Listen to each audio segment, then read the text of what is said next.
Oh, man, oh, man. How's everybody doing? I'm tired. A little toasty. But I'm here. Watashi ga kita. Watashi ga kita. It's funny, I haven't really been watching My Hero Academia. Anywho, we have a decent amount to talk about today. Oh, let me start Twitch. Twitch has not started. Let me make sure Twitch is up. Whoopsie.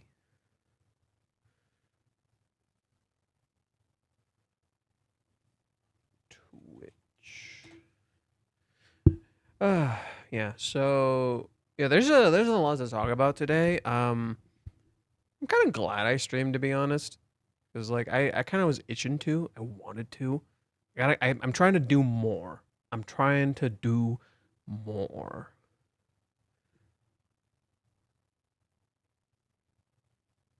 There I am. Perfect. I'm gonna set that over here. If it'll move, are you okay? Are you okay? Buster Wolf.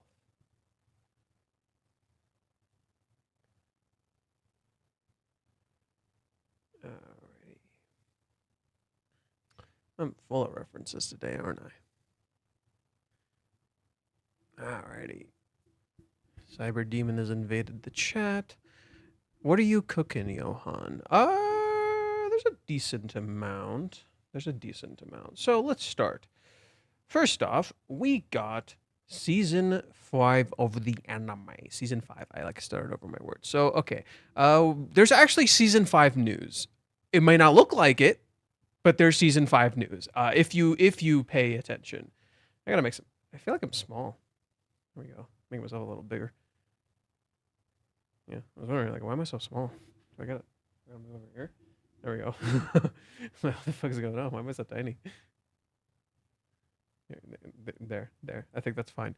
Okay, season 5 news. So what's going on with season 5? You're probably like, well, I didn't hear anything. There's no season 5 news. Well, there is actually secret season 5 news. Let's get into it real quick. So first off, remember, we got the announcement that season 5 is going to be in 2026. We got this anime illustration right here. This was announced on September 19th, which was when the final episode of season 4 officially aired.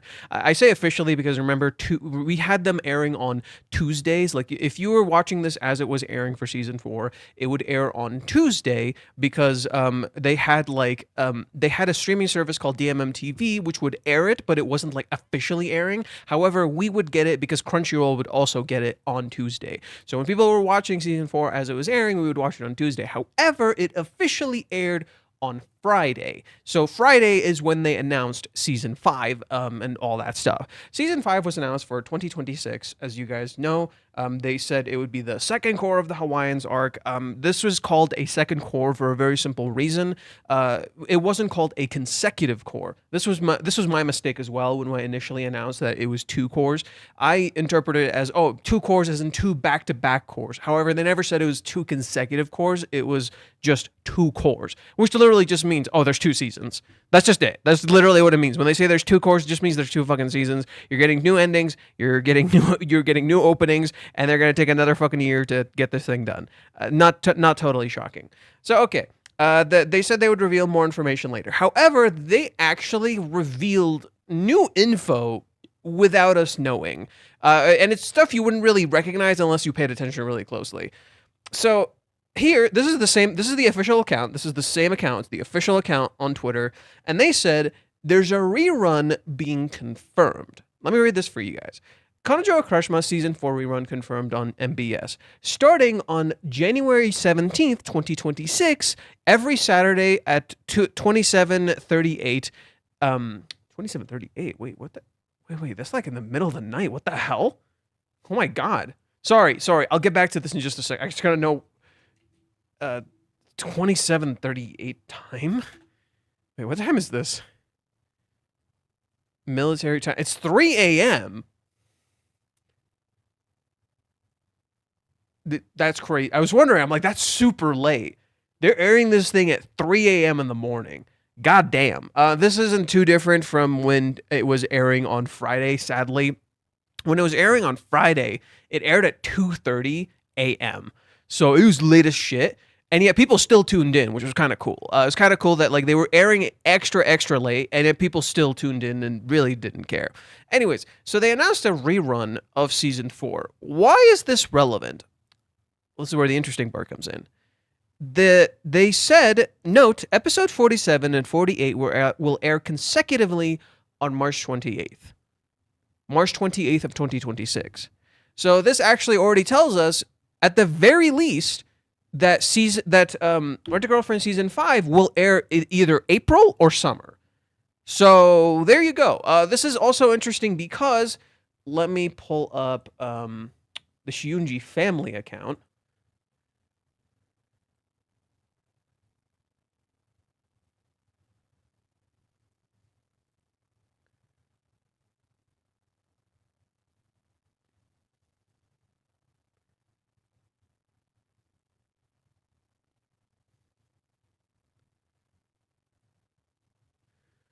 Shiunji.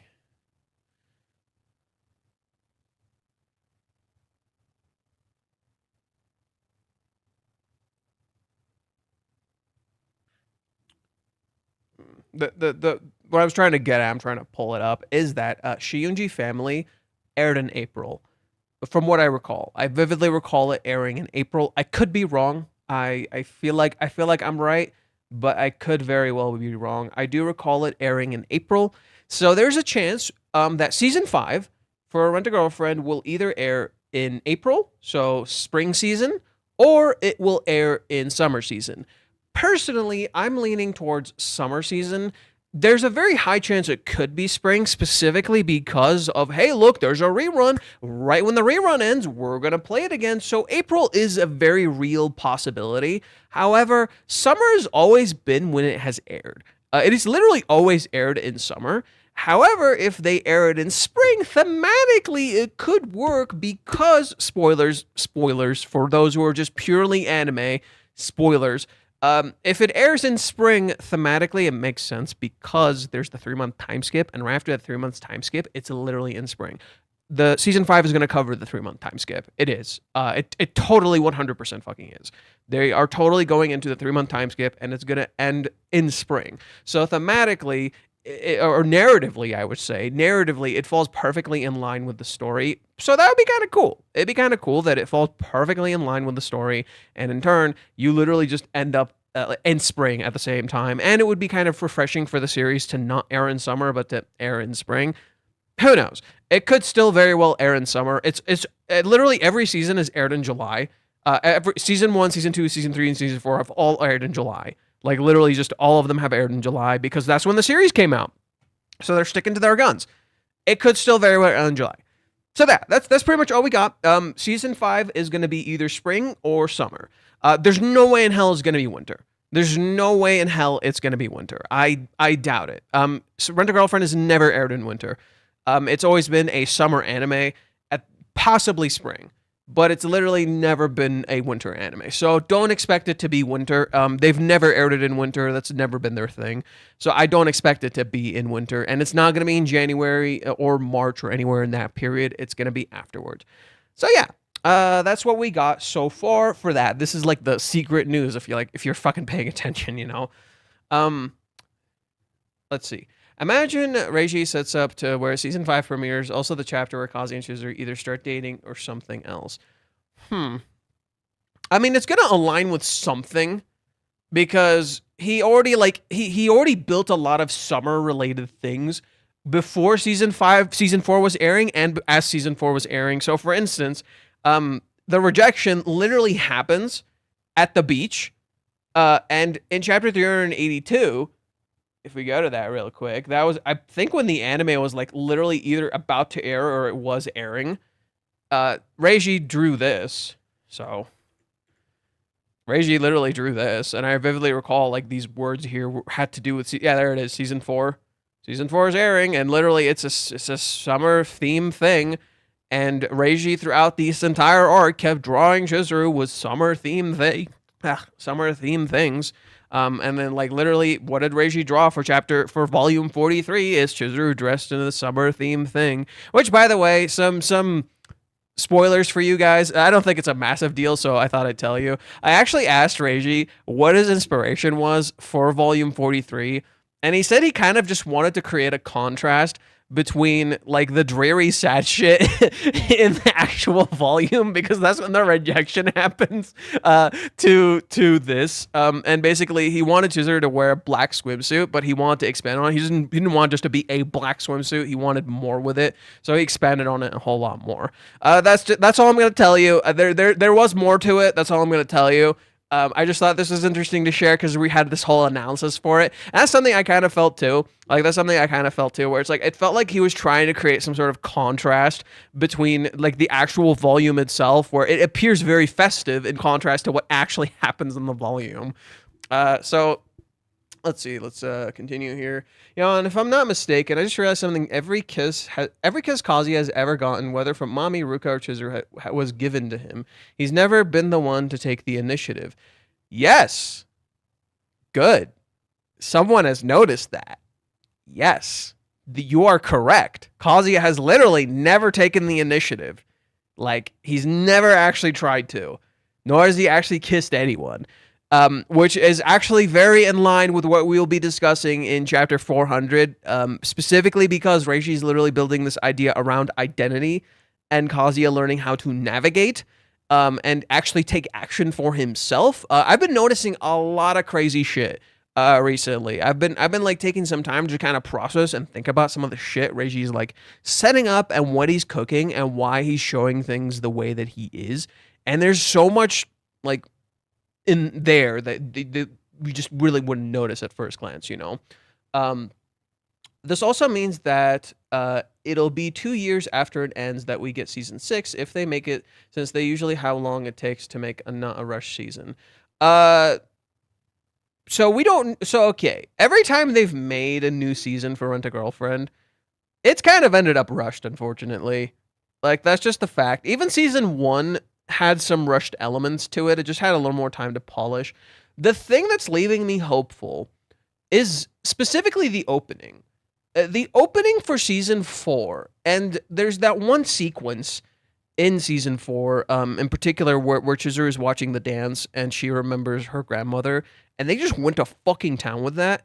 Those particular sequences are leaving me a little bit hopeful as to the future of this series, specifically because I feel like they're able to. Kana has been like rallying some people to actually like work on this series, and this people needs talent.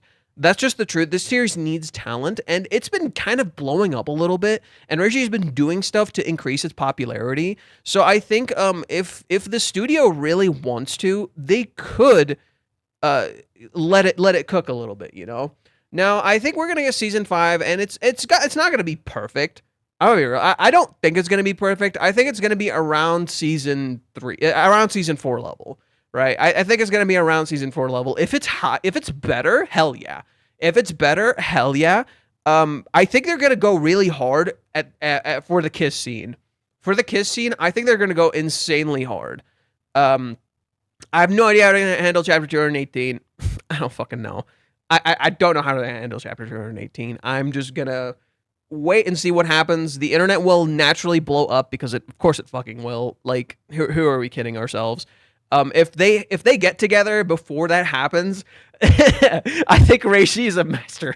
I think Reishi is a fucking goddamn master. He's like, yeah, I knew people would freak out about this scene, so I got them together before that scene happens. Or at the very least, he'll address what that scene is all about in the story, and have that be explored in the story, in order so when the scene happens in the anime, you'll kind of feel a level of like understanding of what the fuck they're doing.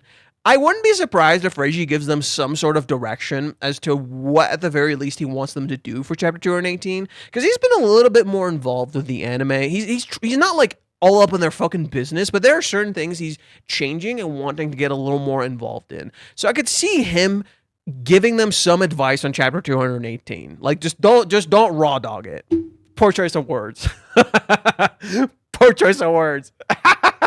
But just try to actually do something a little different with it. Okay, so yeah, I think the kiss scene Okay, so if you saw the commercial for when season 4 was first announced, the kiss was like the big thing they were showing. So I definitely think the kiss scene is gonna be big. I don't know if I still have it. I don't know if I still have it. Season 4. It's somewhere.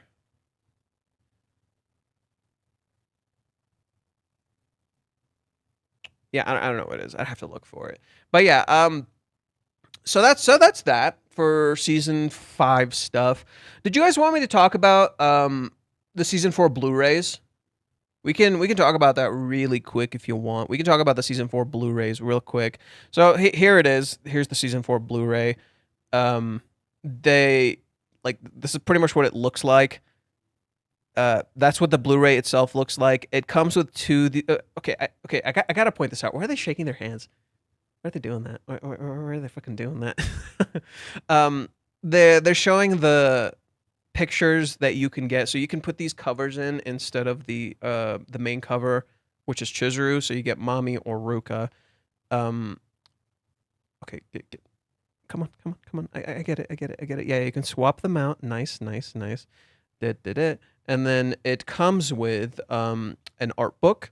So it comes with this. Oh, for the love of! It comes with an art book, right? That they're gonna show off and like show the keyframes or show the visuals that they were planning to do and what they wanted to do with those things.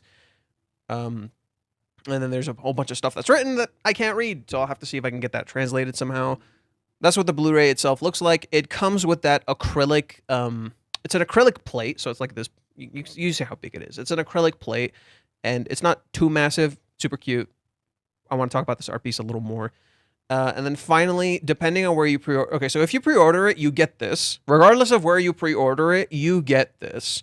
So it doesn't matter where you get it. If you get it from Amazon, if you get it from Amazon Japan, if you get it wherever, you get this. And what they did, what Reiji did, that son of a bitch, I love him.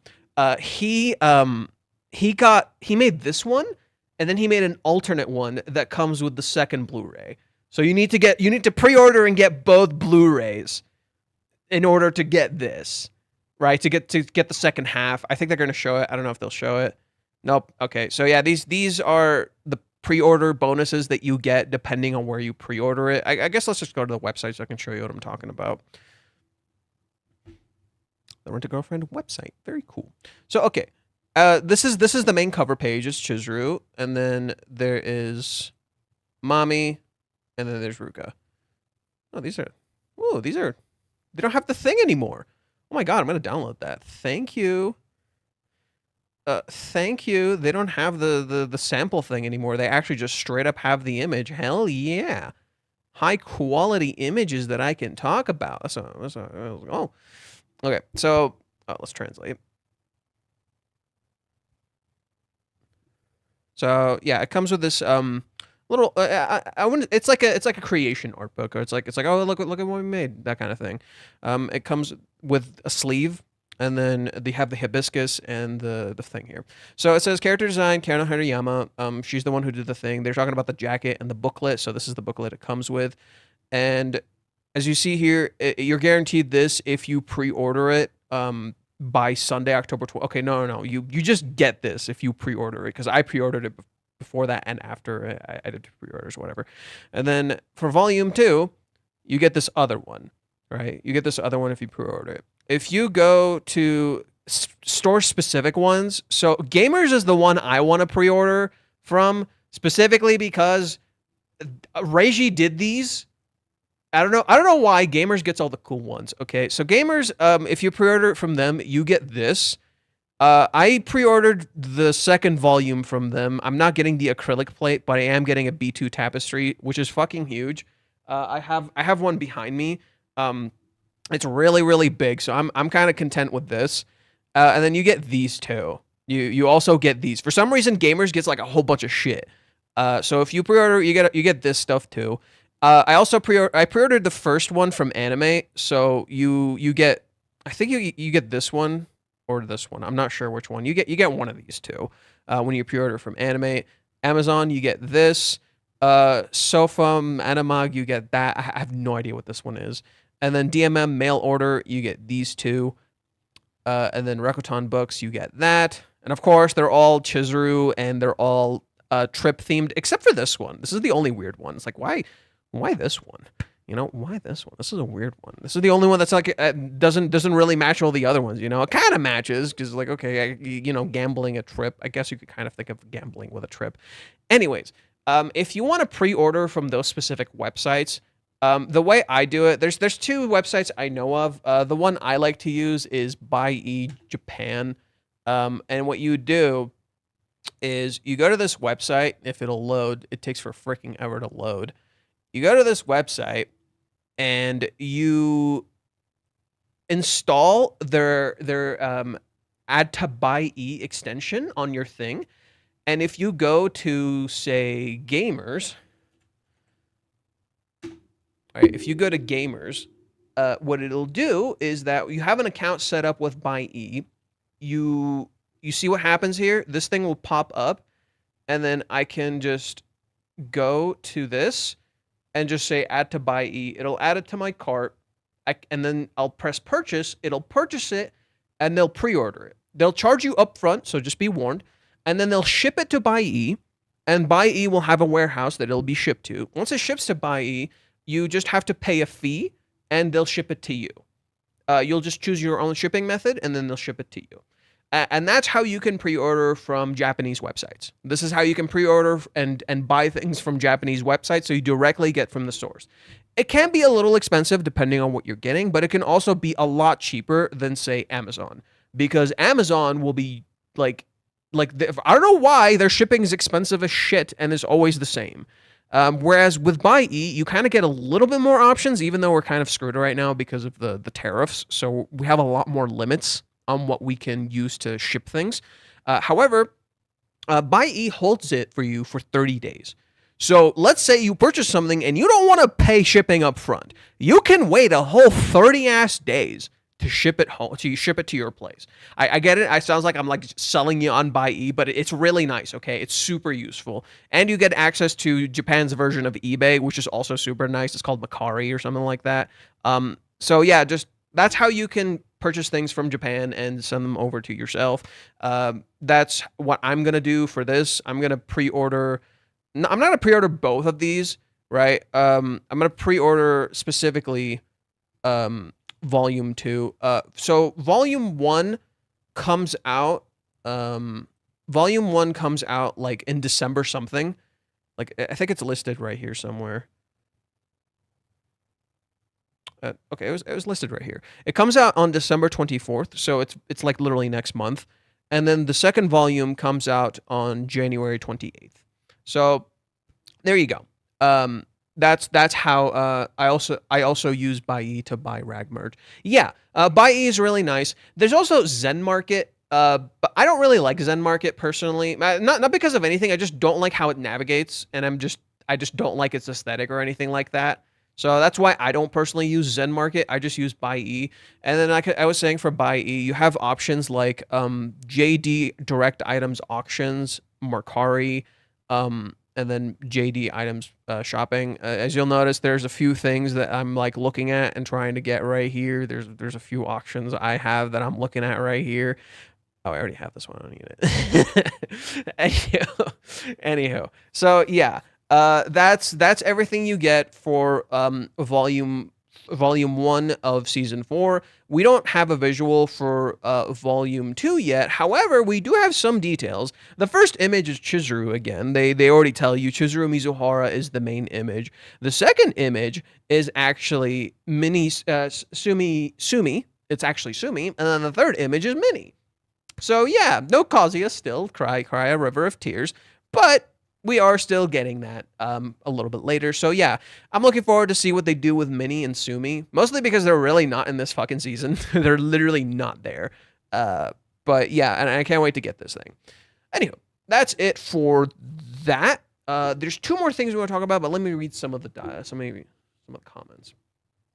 Just imagine for a second Minnie's character being entirely different. She's Kazuya's childhood friend. She's goth now, and every time she's on screen, Kazuya gets freaked and his ghost leaves his body. What in the fuck did I just read? Would this mean that season 6 would end with the date rejection and walk home? No. You're severely underestimating how long the cohabitation is. It is over 100 chapters. Season 5 would end around chapter 250 or something. Like, at most. 250 or something like that. Season 6 would end like... maybe when Kazuya asked Chizuru out. That's where it would end. Like, at most, if they, like, blitz through Season 6, maybe it could end in Kazuya asking Chizuru out. If they skip some things. If there's, like, certain things they want to skip, they could maybe end up there. You see what I mean? There's no way it would end in the rejection. Season 7 would maybe end in the kiss. I could see Season 7 ending in the kiss. That's where I could see Season 7 ending. Possibly. Rather, you wouldn't end it in the rejection. You would never end it in the rejection. You would end it in the kiss. Season 4 get away with that specifically because it's like they were building to it from the start. The entire thing around that, like the entire thing is built around the rejection. Even the opening has an underlying hint of the rejection. In particular, for Umitsuki, the opening for Season 4, you have this entire dream sequence, and then you wake up and realize it's a dream. Literally like the rejection.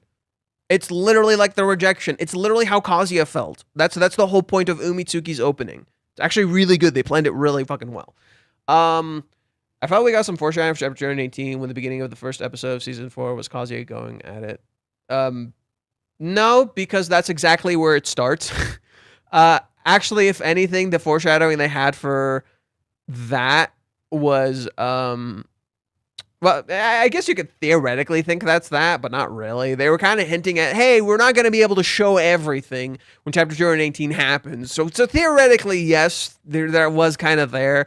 It does actually connect to chapter 218, so yes, you're not completely wrong. But I think the bit better foreshadowing was more so, what is it? The very end of the final episode where it had Rent a Girlfriend crossed out and it just said like no longer renting her, and it's something like that.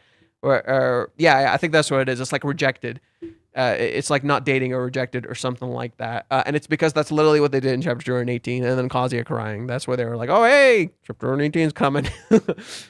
Season 5 will air in summer. I think first episode will be chapter 215, 218. Actually, you're wrong. I think chapter 218 will air in the second episode. Do you want to know why? Specifically because they skipped content. They skipped very specific Ruka content.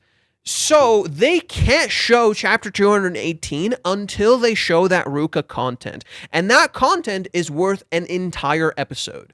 Or not an entire chapter. So chapter 216, 215, 216, 217, and that skipped content. All of that would need to be covered in that chapter. And it works perfectly as a contrast to Mommy's character. You want to know why? Because the thing they skipped, the very specific thing they skipped, is Ruka and Curry meeting up and Ruka not judging him. And Ruka actually seeing the better part of Curry. Which is super thematically important to create a contrast between Ruka and Mommy. And specifically Chizuru and Kazuya. Whereas Chizuru and Kazuya don't come to a clear understanding, and Chizuru runs away from Kazuya because of the circumstances outside of that, Ruka, in contrast, stays and actually talks to Curry. Which creates a very important moment for Ruka's character because it shows she's not like Mommy and she's not judging people. Even though she's mentally judging him and assuming the worst, she actually stops herself. This creates a perfect contrast to Mommy, who's judgmental of love. And that's the entire thing of her backstory. See how that actually works really well? So I think chapter 218 is going to be literally the first thing in episode 2. And I can say this with confidence because if you go to where chapter 217 ends, it makes a lot of sense. Because they're kind of hinting at like, okay, Kazuya is not in a good place. We're gonna build to this, and the final shot of chapter 217 is literally this. It's literally this. Chizuru pleading with mommy and Kazuya sitting there dejected. So, yeah, it makes a lot of sense.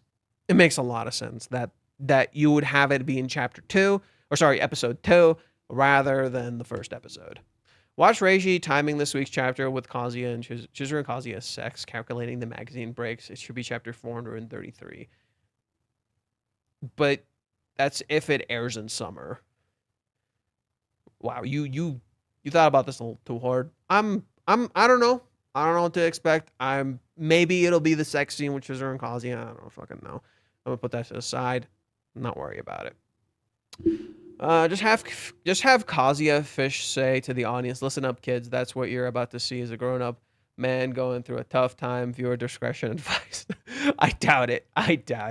I would rather take a movie for the cohabitation arc, since the anime will definitely completely drop some chapters, calling them fillers. Yeah, I mean, we'll see. I don't know how they'll handle it. I don't know. I think they can like drop the teeth brushing chapter. Like they'll probably do that. I think that chapter is important. So people will say it's not important. I think it's very fucking important. Every single chapter is. People will fucking disagree with me. No, literally everything you're shown is fucking important and serves a goddamn purpose. But we'll see. We'll see. Especially considering, like, I don't know how they're gonna adapt it, specifically because of how it's structured. Because it's like, some of these things don't work back to back. They're literally structured as chapters. Like, the chapters are meant to be like episodes, if you will. So it would be really weird, and they would have to restructure the whole thing. I hope they kind of restructure the whole thing. That would be kind of sick. That'd be really sick if they kind of restructure it and make it work in an anime format, but I doubt it. I don't know how I would respond to Can't Take Your Order in those outfits. Rent-A-Girlfriend will never get a movie adaptation because Crunchyroll will never promote it. Crunchyroll has nothing to do with Rent-A-Girlfriend getting a movie adaptation. Please understand that. Crunchyroll does not actually have an influence on whether Rent-A-Girlfriend gets a movie adaptation. Crunchyroll doesn't influence this shit nearly as much as you think they do. They're just swinging their dick around, okay? Crunchyroll just acts like they have all this shit together. They don't. Okay, they promote certain things. They have some influence on certain things, but no, they're not.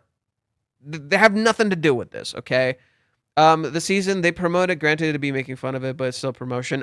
See, you say that, but it's mostly recently that they've really leaned into that particular kind of promotion.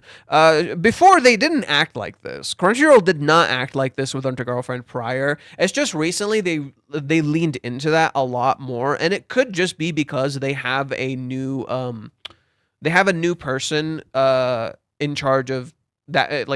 What is it? What's the word I'm looking? I can't speak. Damn it.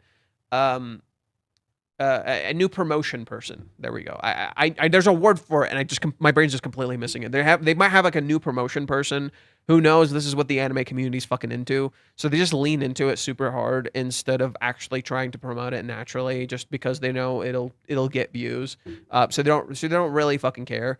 That's what I think could be happening, because prior to this, it wasn't like that. And you have to understand, another part of this is that I know Crunchyroll is like really falling apart as a company. People are very pissed, very, very annoyed.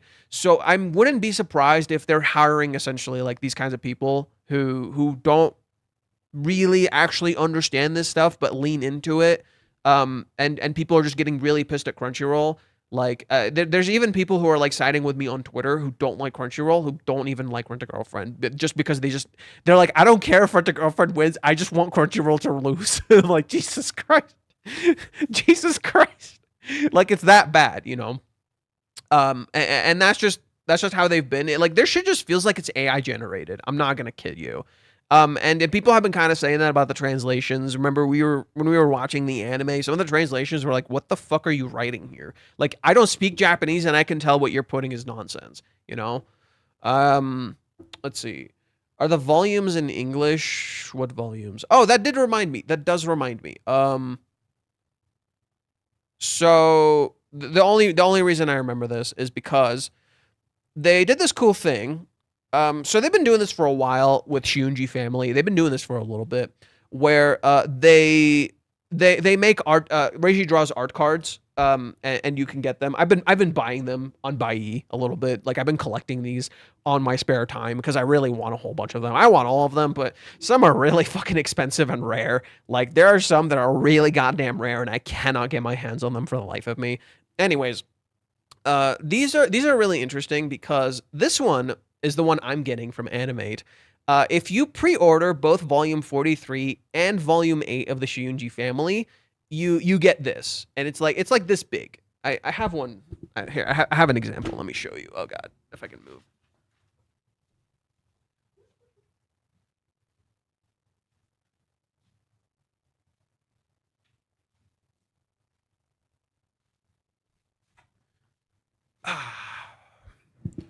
Let me zoom in on myself so you can see.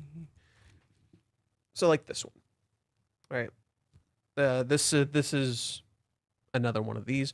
I do want to get all of these. The main two I particularly want is this one right. Oh, sorry, you can't see. Sorry. The main one I want is this one right here, which I'm getting. The way I did it is I went to Buyee, I installed the extension, I went to Animate, and I added both Volume 43 and Volume 8 to the cart, and then I pre-ordered them together. Hopefully that'll do the trick. If it doesn't do the trick, I will be devastated. But hopefully it'll do the trick. Hopefully they'll be like, okay, yeah. He bought these together. He's great. We'll give him this. We like you enough so you can receive this. Because that's the only way you can get it. I'm like, damn it, why? The other one I want is this one right here. It's Bonri and Chizuru. And their clothes are literally reversed. And I'm like, wait, I want this. I want this so bad. I want this so bad. This is so cute and adorable. It's perfect. I want it. The other ones are okay. I'm not too crazy about the other ones. I'm just like, whatever. Like, Minami cooking. This one's cute. I like this one with Aoka. These other ones are okay. This one's a little horny, but whatever. And then, this one's cute. But yeah, I want those two in particular. These are the two that got my attention. Let me go put this back. I had it.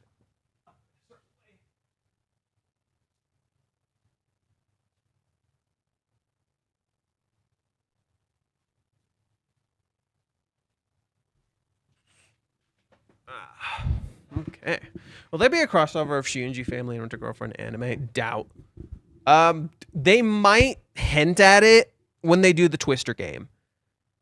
Because that is a thing in there. So they might hint at it when they do the Twister. New marketing manager, I think is the title. Got you, Faye. Hey, thank you. Yeah. It is new. Yeah. Crunchyroll might have a new marketing manager, and that could be why. So there you go. Okay, we already looked at this. Finally, the Tokyo Dome event. So we covered. Oh wait. There's one more thing we got to look at. The Nakano City event.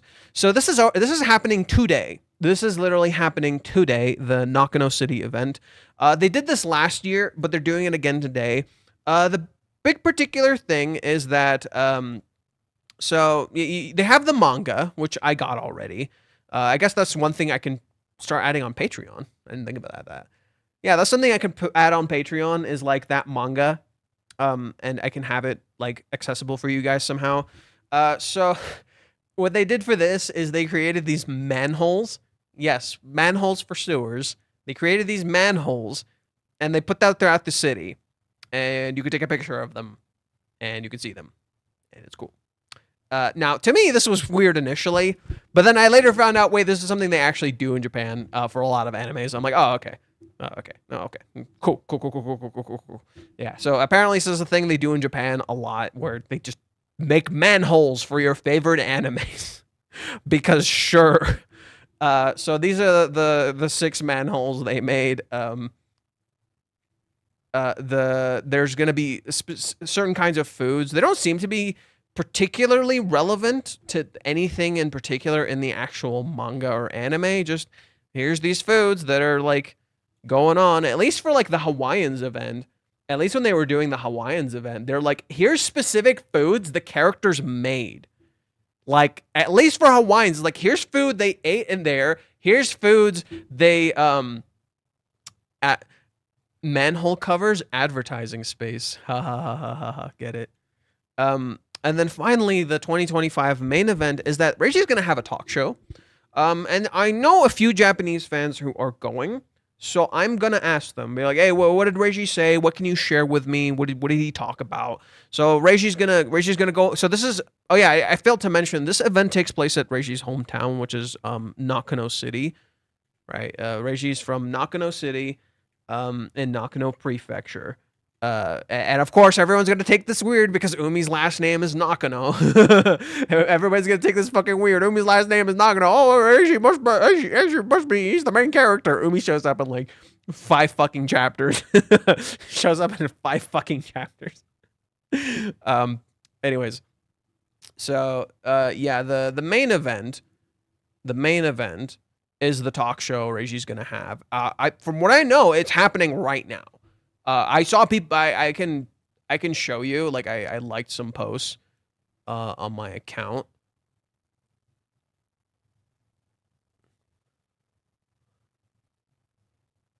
The Shinji family thing. Yeah, so you'll see the event is already happening right now. People are already there. They're already going to the event, and they're doing stuff. My prediction is. Any predictions as to what Reiji's gonna say? He usually doesn't say anything massive or crazy. Just so you know, he'll sometimes share interesting details, and they're pretty okay with people sharing that details online. But there's nothing gonna be insanely massive. He's not gonna spoil anything. Don't worry about that. I doubt there's gonna be any major spoilers for any particular thing. He might just share interesting tidbits you won't know about, and I'll just ask these people, and I'll let you know what he possibly says. But it's not going to be anything insane. Just don't think it's going to be anything fucking insane. If there is, cool. But yeah, here's some of the pictures. Here is like some acrylic stands. Here's this. Oh, there is this one other thing. So they took a picture. I have it downloaded. Let me pull it up. They took a perfect replica picture of this place that they were at, which I believe is in the prefecture. The place Kasi and Chizuru go to in the movie arc is in this specific is in Reiji's prefecture, and they replicated the exact image in real life, and then they put Chizuru over it, and they are selling this. You can buy it. So I'm like, shit, I want that. Also, you'll notice the girlfriend car in the background. It's interesting right here. These things are hemp leaves. This is the hemp pattern, which is really interesting because hemp is in mommy's name, and it's a pattern of protection.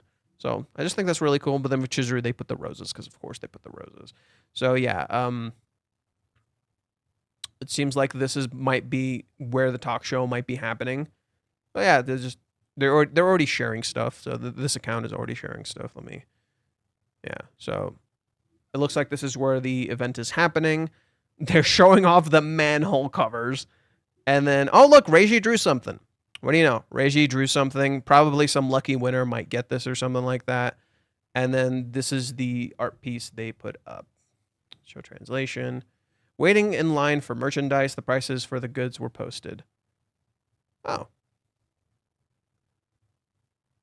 that's a hashtag. That's not a website. Whoops. Yeah. Damn, I want to get some of these. I'll have to go check Bai later.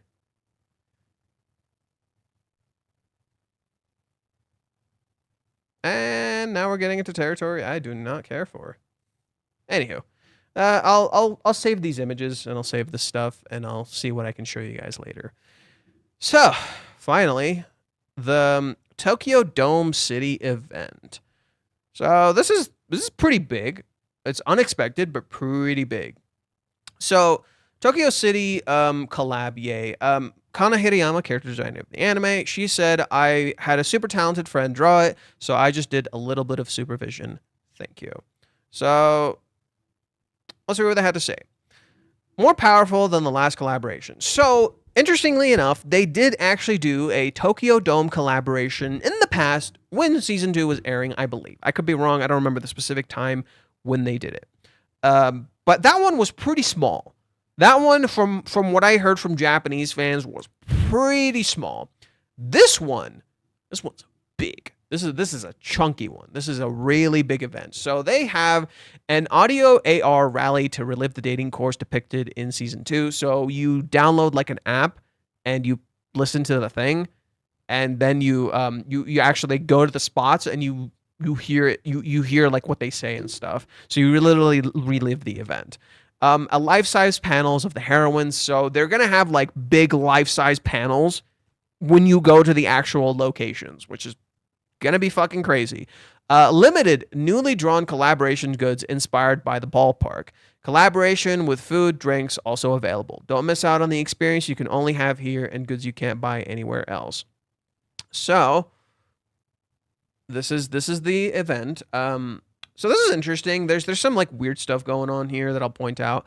So I love what they do with Mommy. Mommy, they lean super hard into the teddy bear thing because Mommy's whole thing is a bear. Mommy's whole thing is bears. I don't know if you guys know that. So they lean super hard into it. They give her like little bear ears. They give her a little bear right here. Just Mommy's whole vibe is a bear. It's perfect. I love it. I think Mommy's design is probably the best one.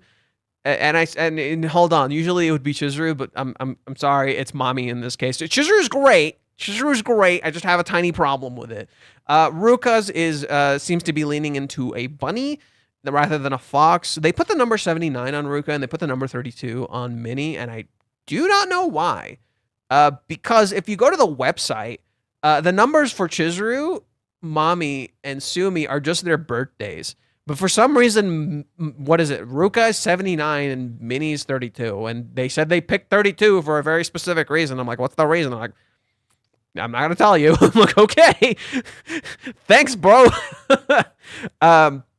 Sumi's is cute. Sumi's cute. So I don't know if you know what Chizuru, Sumi, and Mommy are, but they're pretty much, I forgot the term. They pretty much, they run around and they serve beer. That's what they do. I gotta look up the specific name for it. I forgot the name for it again. But that's pretty much what they do. It's they just run around and they serve beer. So those aren't Gulliver bags. They have beer in them. Those things have beer in them. They're serving beer. That's what they're doing. It's a very I don't know if it's a thing anywhere else, but it's a very common thing in Japan. So that's why Chizuru is holding a beer here. She's running around serving beer. I do think Chizuru with the twin tails is cute as fuck. I will point that out. I do like the what looks like a rose right up here or something. Of course, the red matches her perfectly. Minnie is just kind of like a cool design. The thing I wish that they did. This is why Chizuru is not the best for me. The thing I wish they did with Chizuru is just lean soup. Okay, bro, there's a cover with this.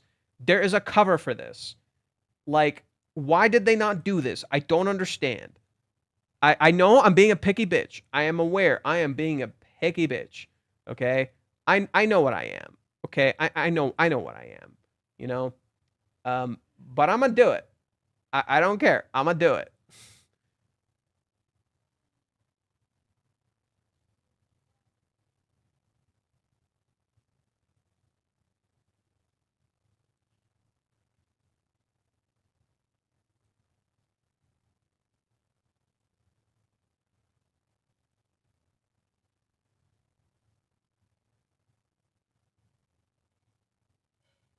Where is it? Is it volume 7? I think so.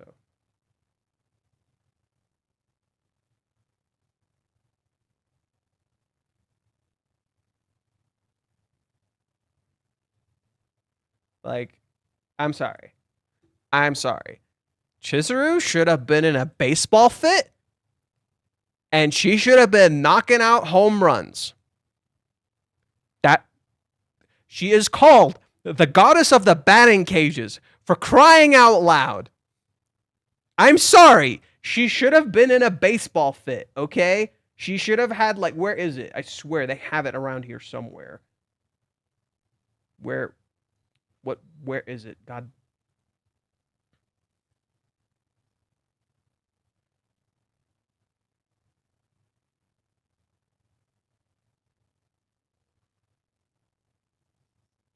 I have it. I know I have it. Where is it?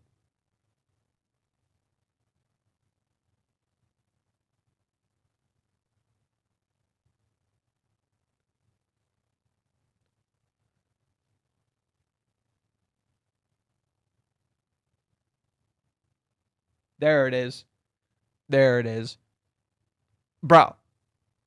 Bro, it's perfect. Bro, it's perfect. Bro. Bro, it's perfect. I get it. Chizuru drinks beer. Well, actually, Chizuru doesn't really drink beer. She does drink, but she doesn't really drink beer. She doesn't like beer. So that doesn't work. So, you know, you had it right there. You had one. Now, to be fair, they had to have the characters uniform. And what I mean by that is that these are also things that they do. Ruka and Minnie are also these things that they do where they have these like they're kind of like cheerleader girls or something. And they pose and they do that stuff. Minnie and Ruka kind of being that makes some sense just specifically for their kinds of characters. Whereas Chizuru, Mami, and Sumi kind of being those other characters also makes some sense for them. I also think they didn't want to depict Minnie and Ruka serving alcohol because Ruka is underage and Minnie at this point in the story is also underage.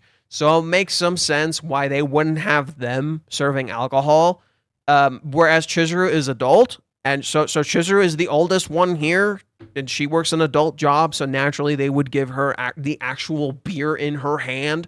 I think that's why Chizuru is like the only one who holds the beer. She's the mature one. She's the adult one. Whereas Sumi makes a heart, even though she has the beer on her back. And then Mami, of course, like Mami is just cute, you know? They're clearly trying to present Chizuru as the most adult in the picture. That's why they're kind of leaning super into that.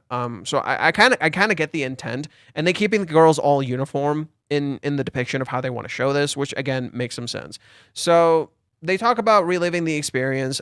You can get this like little pass of admission when you go there. They have this entire thing on how to participate, and we download. You can check the website out yourself. These are the product lineups. So they have these.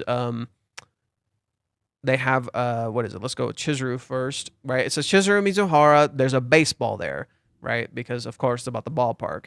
They have Mami, also baseball, right? Ruka, Sumi. These over here. So this is a different kind of acrylic stand. They have like different kinds of acrylic stands. So this is the a large one. I guess this is a super big acrylic stand, right? And that's the ones that they have for those. Boop, boop. They have, of course, posters. So they call them tapestries, so that you can hang them. They have the Chizuru one, Mami, Ruka, Sumi, and Minnie. These are towels. These are towels. So this is where I noticed the weird thing. So look. Chizuru has 419, which is her birthday. Mami has 113, which is also her birthday. Ruka has 79 for some reason. Sumi also has her birthday, 320. And then Minnie has 32. What's the logic here? Why do Chizuru, Mami, and Sumi have their birthdays and those two characters don't? They seem to have specific numbers in relation to like some sort of team or something. I don't know what the fucking dealio is, but who might have complained? Maybe Reiji wanted these numbers. I don't fucking know. I just know, where is it?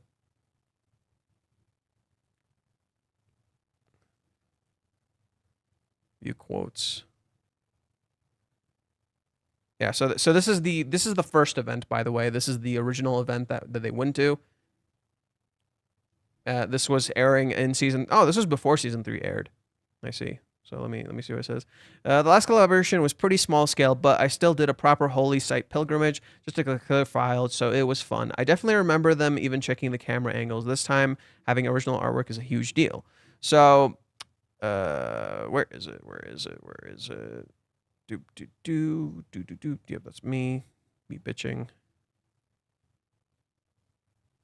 Ah, there he is. So this dude is involved with a collaboration. And he said, I helped out a little with the logo part and the chest, and the number 32 is for Minnie. So I don't get it. What? Does 32 read like Minnie? Is why, like, I asked him why 32 exactly, and the dude just doesn't respond. Does 32 read like Minnie? Like, how do you read 32 in Japanese? Does that sound like Minnie? Maybe for Minnie is March 2.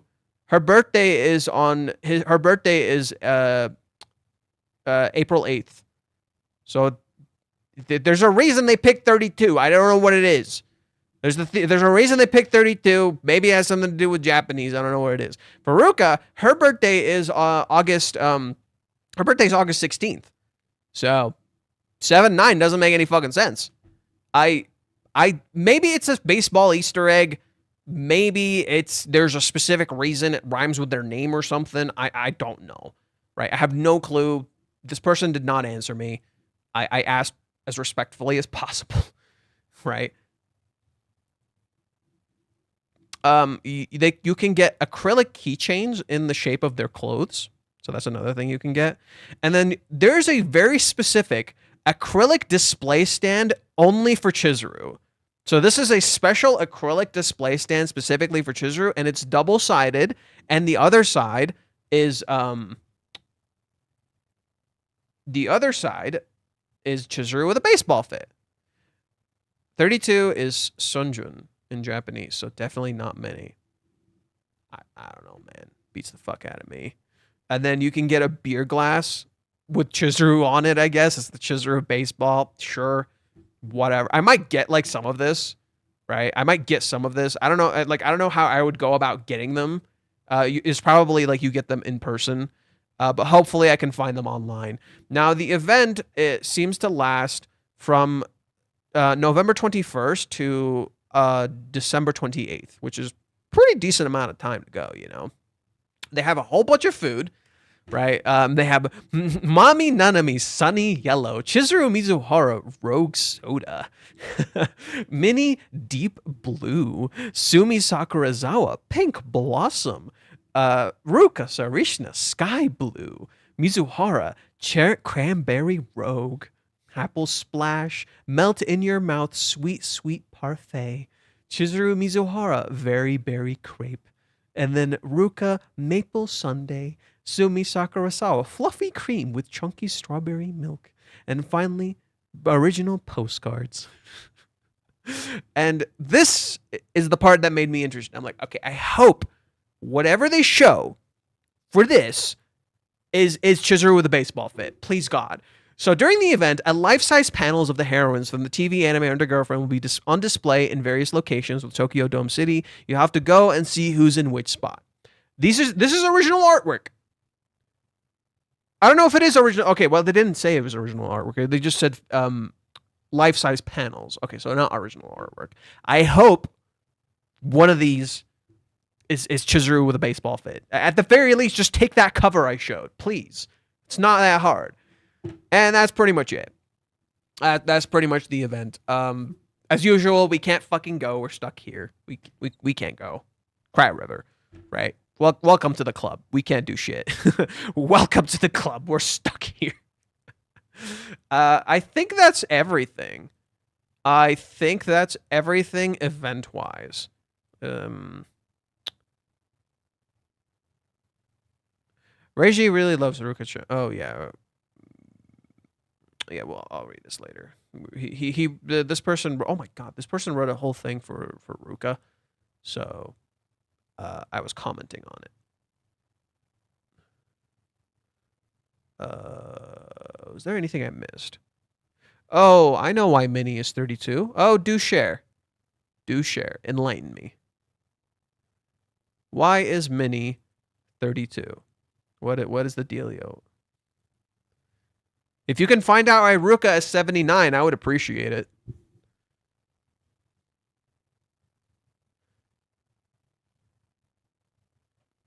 Finding those on the secondary market is going to be rough. Godspeed, Johan. It's actually super easy. It's actually extra easy. You'd be surprised. I got a lot of this stuff really easy. Some of the stuff from the Ruka event is still up. I'm not kidding. Some of the stuff from the Ruka event is still up. I can still buy some of that stuff. Some of the stuff from the Hawaiians event is still up. It's just I don't have the money. Like I can't. Bro, we're in a fucking financial crisis right now in the US. Like, I can't just go spending willy-nilly. I just spend where I can. Finding rag merch in general is easy. Well, finding official rag merch is kind of difficult. because it's not easy. However, what I do is go to Buy and Buy I can find some really nice merch. Like because these places sell stuff, you know, like for instance, this is from a this particular acrylic stand is from a special exhibition that was years ago, and it's selling for $3. Now it's not going to end up being $3. It's going to end up being around $8, because Buy like service shipping and all that stuff, or not like just the service thing to buy it for you is like $5 or something. So that's why it's going to end up being like $5. In proxy sites, you can find more merch. Yes, people sell it. When you write Yamori as in katakana and the kanji for 3 and 2 are respectively. Oh, so I fucking knew. That's literally what I thought it was. Isn't that literally what I said? It sounds like mini Yamori. So is Ruka the same way? Is Ruka the same way with 7 and 9? Is that why Ruka is 7 and 9? It literally sounds like her name. That's kind of cool. I'll copy paste this. Let me.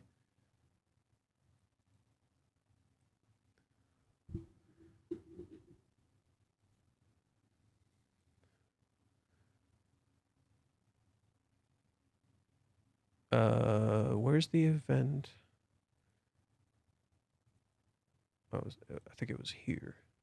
Aha. No. I don't. No. Quote.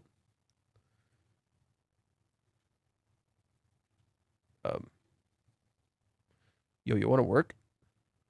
Okay, there we go.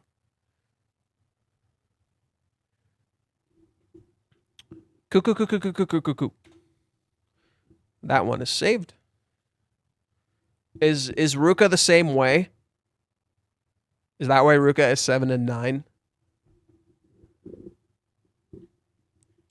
Because 7 is definitely more of a mommy number.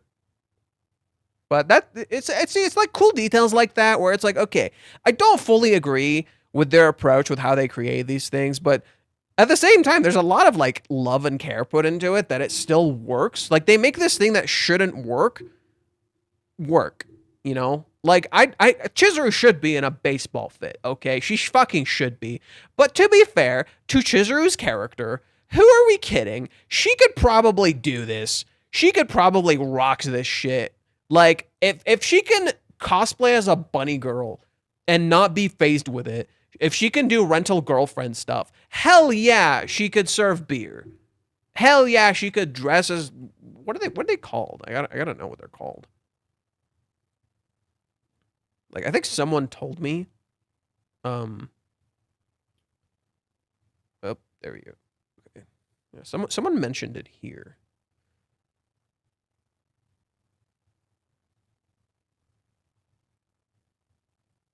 Yeah, the beer girl. Nah, I think it's like a beer vendor or something. I don't know if it's like just called a beer girl. Just I don't know. I feel like they had a different name for it, but I don't know. I think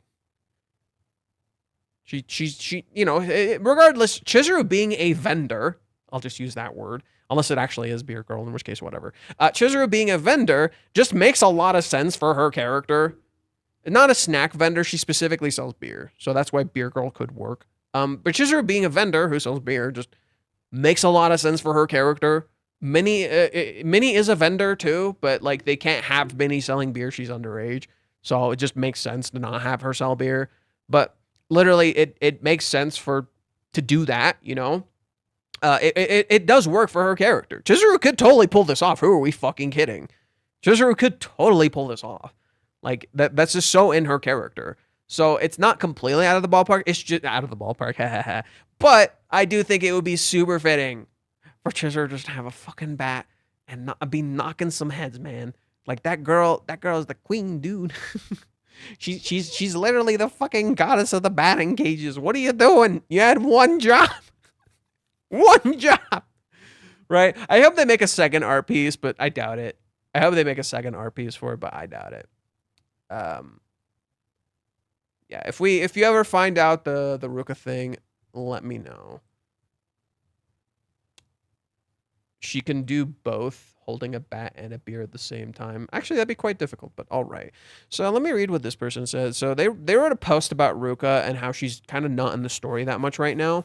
And how she seems to not matter. I said I actually disagree. While Ruka doesn't matter, she actually holds more influence than you might think. Reggie really loves Ruka-chan. However, I think this is the fact that the work is long cannot be ignored. It's devoting a stretch of time nearly as long as the serialization period up to the Hawaiian arc, just to the cohabitation, Odaiba, and everything that follows. Because it's stretched out this much, Chizuru can't easily realize her own feelings on her own, and I suspect they've cut back on other elements to carefully portray a psychological build-up leading up to the realization.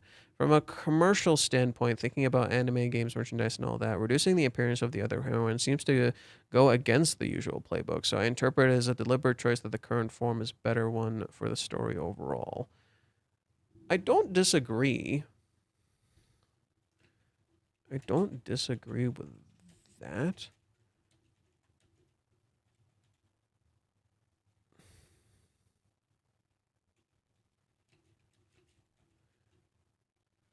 Thematic, and narrative.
So you write Ruka as blank blank blank and katakana, and the kanji for 6 and 9 are respectively. It's not 6 and 9. It's 7 and 9. It's 7 and 9.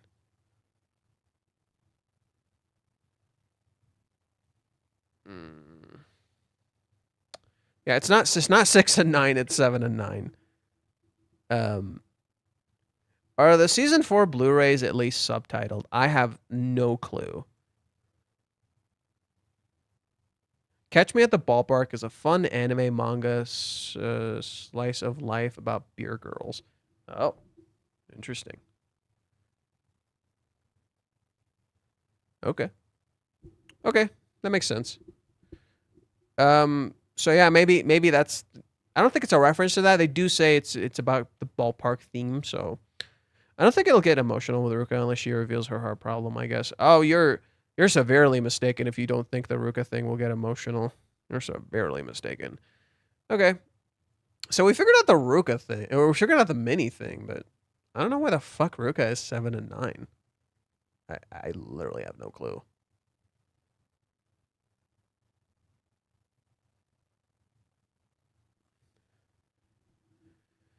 I think that what Kazuya's final piece of the puzzle is Ruka is going to be the key that unlocks everything moving forward. I disagree. I don't.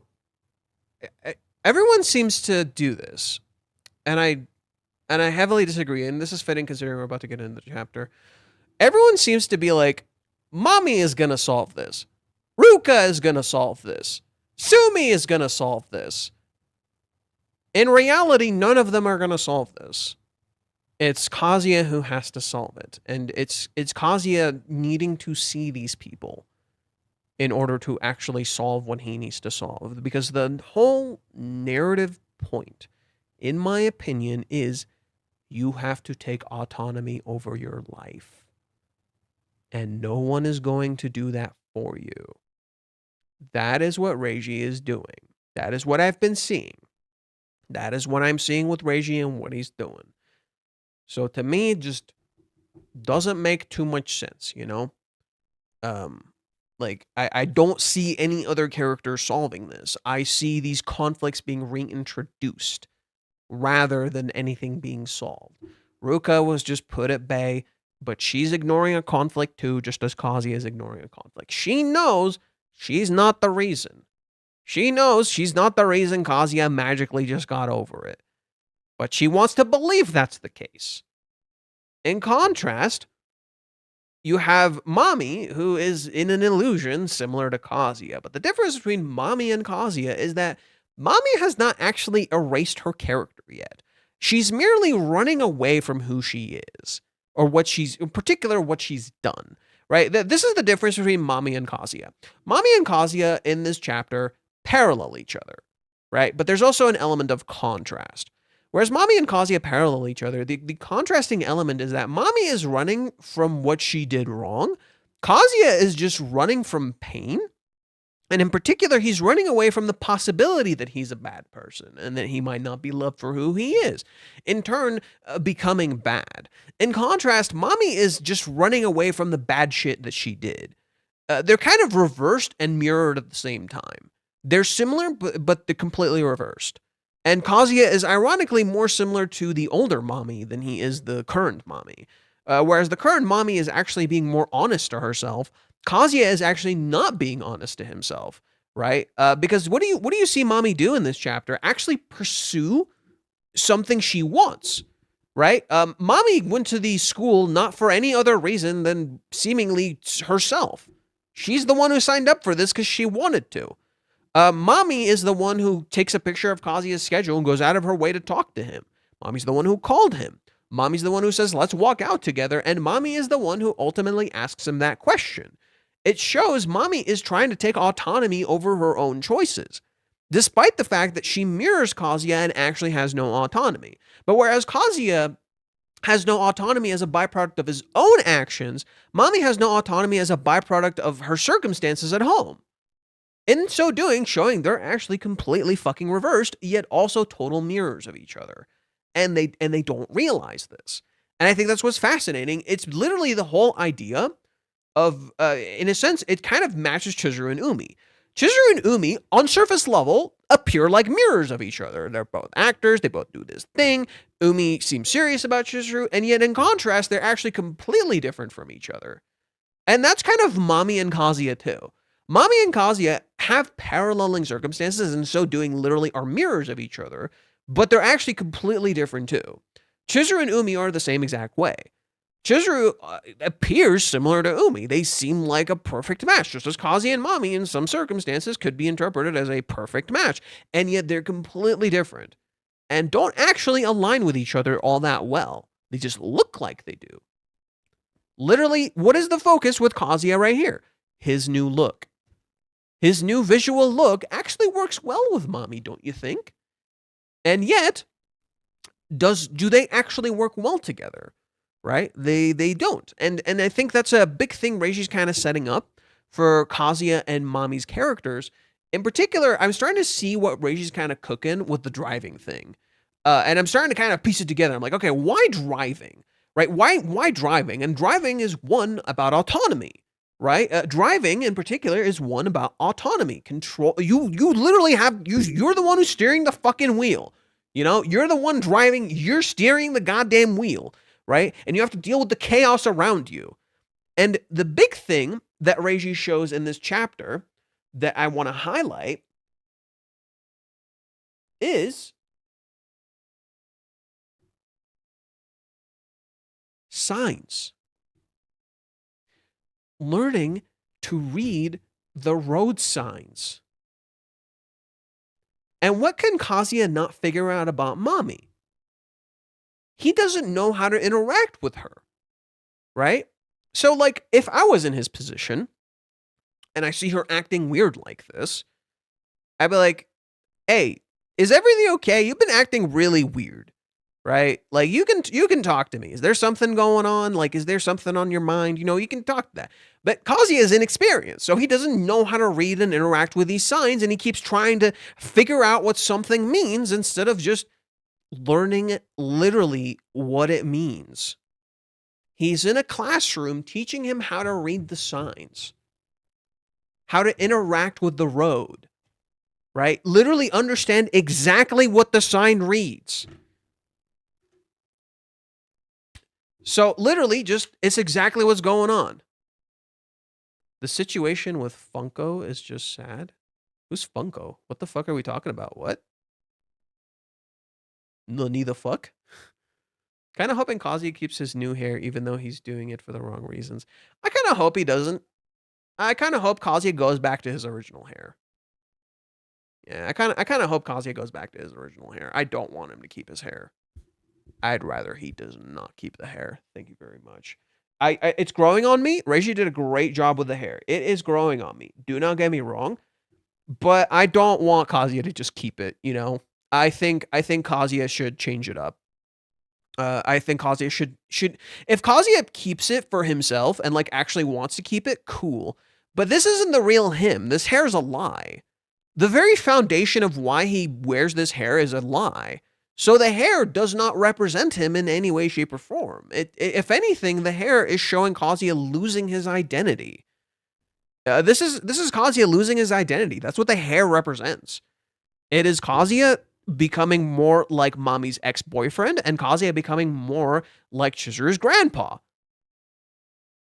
In so doing, losing who he is. Are you to do private jobs in Japan while keeping you're keeping dyed hair? You could. Like you can get the job and then dye your hair after. You can do that. You can get the job and then just dye your hair back. I've seen a lot of people do this. Like it's literally for the interview. That's as stupid as that sounds. It's literally for the interview. Like you can dye your hair back. But just when you're getting the interview, it needs to be black. As dumb as that sounds. It's as superficial as it sounds. That is quite superficial. Like, what if you're naturally blonde? Get fucked. You're naturally blonde. Dye your hair black.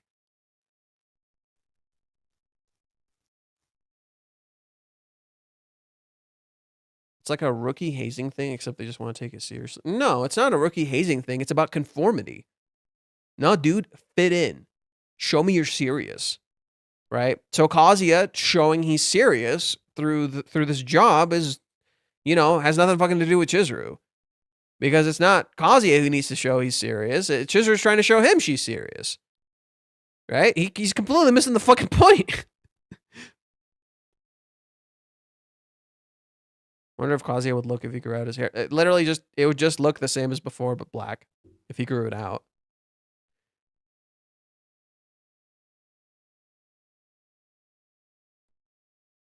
I think Kazuya will find out about the I don't not like you thing. It seemed like it was hinted at that he finds out about this later. Kazuya literally says that in the movie arc. I did not find out about the events of that night until later. He says this. So he's gonna find out. What hair color you want for Kazuya? His orange hair color. Or brown. Okay, let me take a small break. I want to eat something. And then I'll get back to business. Feeling a little thirsty and a little hungry. So BRB.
So the camera died. That sucks. I actually wore something too that have been really funny on camera. But yeah, the camera died. Man, I really gotta invest in a new camera. So Johan, as for mini, maybe there's no need to use katakana because the kanji for 3 already has me as one of the readings, so me, ni, ha. But we still don't know what the fuck is up with Ruka, huh? Still don't know what the dealio is with Ruka? No clue, eh? Well, until the camera comes back, I'm gonna just eat and chill. I'll share what I've been doing. I've been watching Dragon Ball. A little too distracted. I feel like I'm really distracted. The recent chapters have been like kind of stumping me a little bit. If it leaves me like kind of what is it? What's the word? It's like I feel like almost dread to talk about the chapters sometimes because I'm just like, God, I really gotta use my fucking brain and like think about this and figure it out, you know? Um and I'm also like trying to create a good work-life balance because like my work is like pretty rough. Sometimes I have a hard time sleeping. So like creating a balance between having a full-time job, making videos, and then also planning videos and such. Like there's been a lot of videos I have not finished. And I made a list of the few I need to finish that are easy to finish, you know. So I'll pull them up really quick.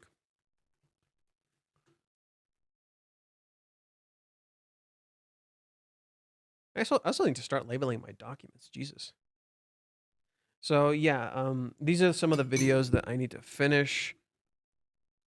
The Ruka event, Tokyo Dome event, Hawaiians event, season 4 opening, season 5 news. The season 5 news is the easiest one. Like we literally just covered it right now, so I could just finish that like today if I really wanted to. Season 4 Blu-ray analysis. That one is about the covers. That one's about like the covers. So that one I guess would be its own video. It's long as shit. I already recorded it. It's long as shit. Um, and then season 5 announcement art analysis. So those are the ones I thought of off the top of my head that I want to do, but I don't I don't know. I feel like I'm really bad at planning and time management. I see like all these people like really good at planning their time and doing their shit well. I'm like, dude, my channel should be so much bigger considering my skills. Cuz okay, to be fair, I haven't exactly been editing all that much. So it's like I'm not exactly utilizing my skills. Like you can have all the skills in the world. Doesn't fucking matter, dude. It does not fucking matter. You can have all the skills in the world. It doesn't matter if you don't know how to use them. And unfortunately for me, I know how to use them. I'm just not utilizing them well. Like, you know, screw me, I guess. But I'm gonna start slow. I'm gonna try to finish this list. You know, I think the biggest one in this list is season 4's opening. So I'll try to start small. I'll start with this season 5. I'll make a season 4. Oh, I'll add one more actually. Season 4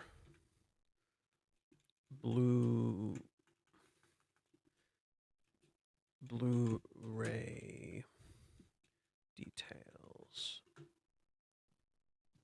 Yeah, because we already did that. You guys saw me do that, so like I can just upload that and boom, good to go. So most of these are already kind of covered, to some degree, but the other ones are rough. Crimea River, Silk Song. Why does this garbage have whatever? Crimea fucking River. Your shit doesn't have another season because it's mid as fuck, dude. It didn't succeed in some way, shape, or form. This did. Crimea River.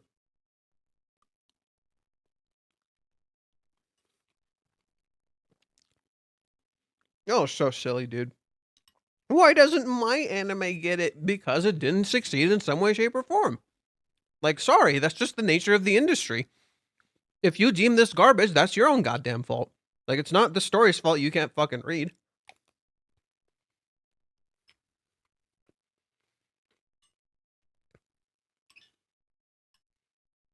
Yeah, and you know, I gotta mention this. I I've when I go on Twitter, when I go on Twitter, I always love reading people's like interpretations and analysis of stories. Like recently I've been noticing like people talking about Renma 1.5. And it's so cute seeing people talk about it, notice like the little details, notice how the characters talk and interact. And I talk about this specifically like with English speakers. I don't talk to them. I just see like English speakers talking about this. And it makes me so sad that I don't see that with this story. And this is why I love going to the Japanese part of and to interact with Rent a Girlfriend stuff, because that's where I see that stuff. That's where I see those things where like I go to the Japanese side and I see Japanese people talking exactly like the English speakers do, and about this story. And it makes me so fucking sad that I don't see any English speakers, or at least like ones with a decent amount of following, talking about this the same way I do. It makes me so sad. There's starting to be like there's more of a rise in like Spanish speakers, but there's like no fucking English speakers that I see that have like a decent amount of following. I've seen a few that I've talked about it, but they didn't have a massive following, you know.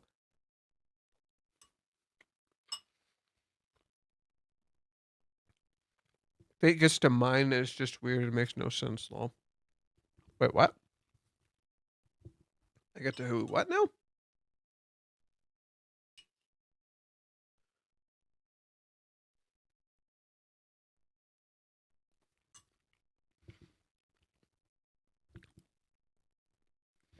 Tone Kikawa Kiwa. Wait, what's that one?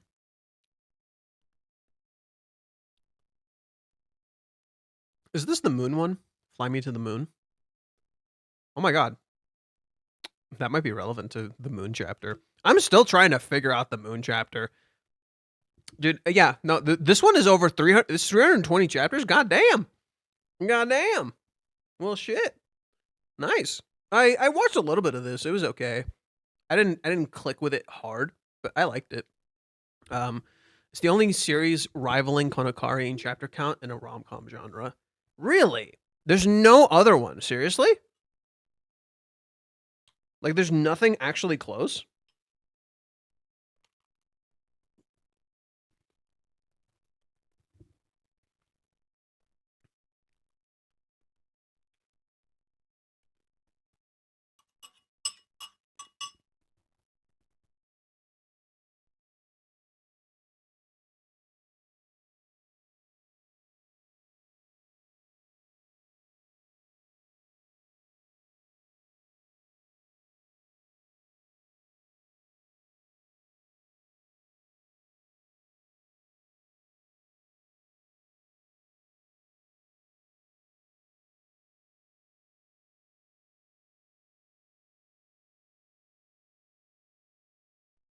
Sorry about that.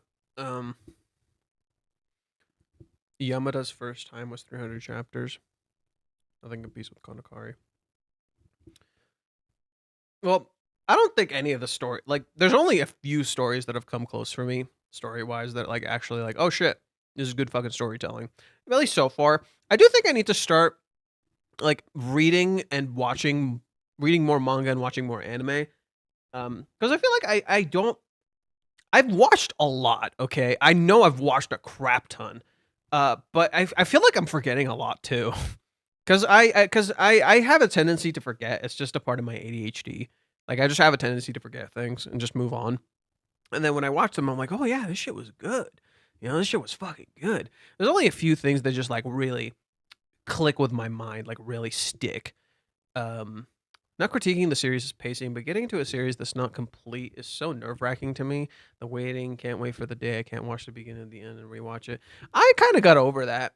I used to be like that. I got over it, dude. I'm just like I love the journey. I'm fucking down. I'm down for the journey, you know?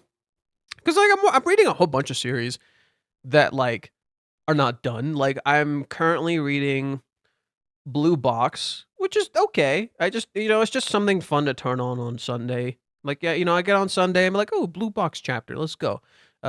One Piece also comes out on Sunday, so that's kind of nice. It's an interesting contrast going from One Piece to Blue Box.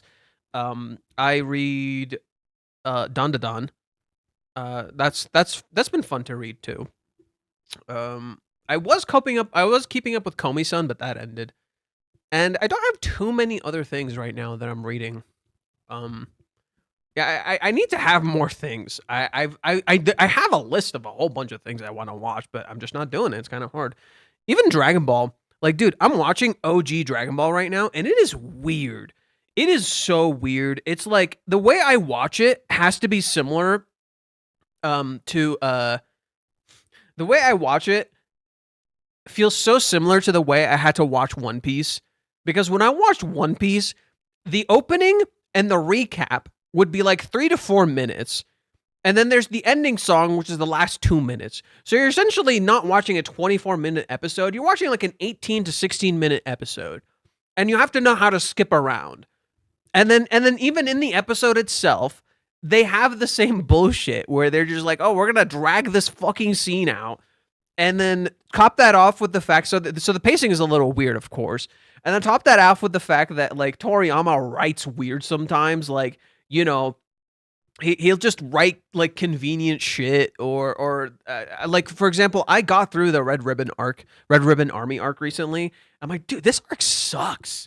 This arc sucks. The fucking Red Ribbon Army arc sucks. I did not like it. I like Tao Pai Pai was like the best fucking part, but the Red Ribbon Army arc sucks. I did not like that arc. It was so not great. No, it was not for me, dude.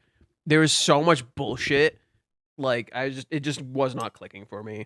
I vividly recall like being genuinely bored, and I'm like, that's the worst feeling you can have. Like, I don't know if it's the anime's pacing, or something like that, but it was not clicking for me. Maybe it was the anime.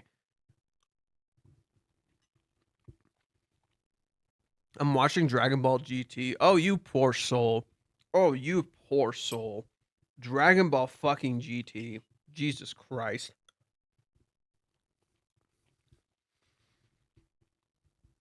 I hear the next Blue Box chapter will be controversial. Also, chapter 218. Wait, it's Blue Box's next chapter, chapter 218, and it's controversial. Is he not gonna just like do something? Like, Hina seems to be like really into I think Taiki is his name. Like, how much you want to bet she's like gonna like kiss him on the cheek or some shit? Like, that's probably what's gonna happen. Because she's a high schooler, it feels very Ruka-ish. So it just seems like something in her character. You know, she keeps trying to give him signals and shit. So it just makes a lot of sense for her to try, even though it's like fucking over.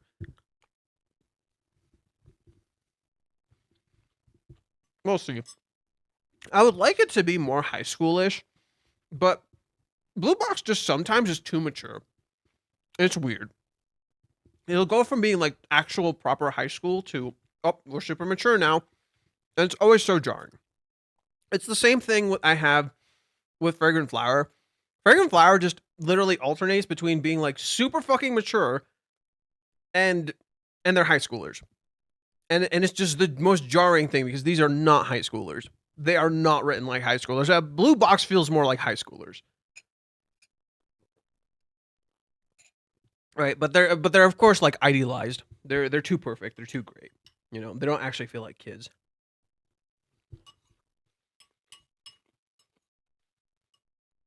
Let's see how my camera's doing. Okay, almost there. Let me turn on the phone.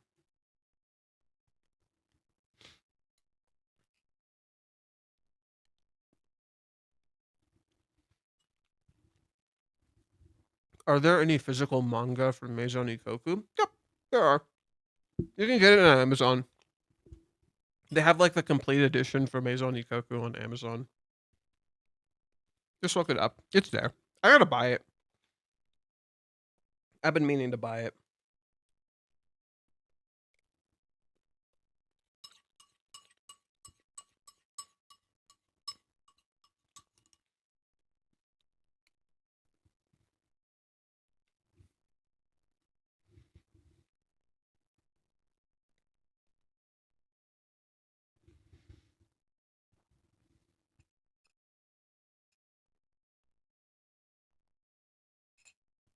Oh, food's so fucking good, dude. Oh, food's so goddamn good. I love me some food.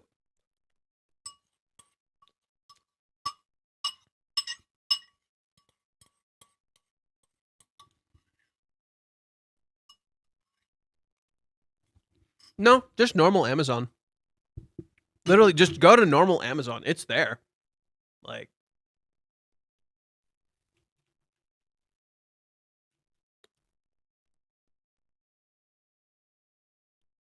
um,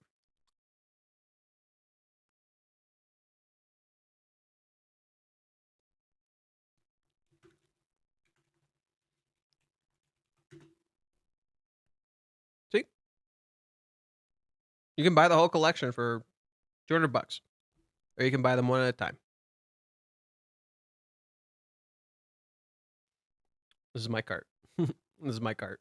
Yeah. So yeah, you can get them from there. And these are really nice too. These are well translated. Okay. Checking phone. Should be up and running.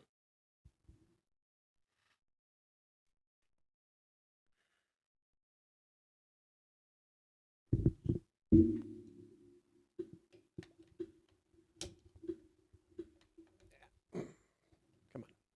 There we go.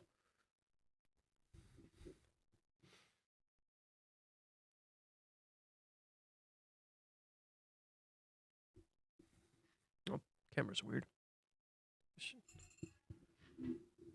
Good.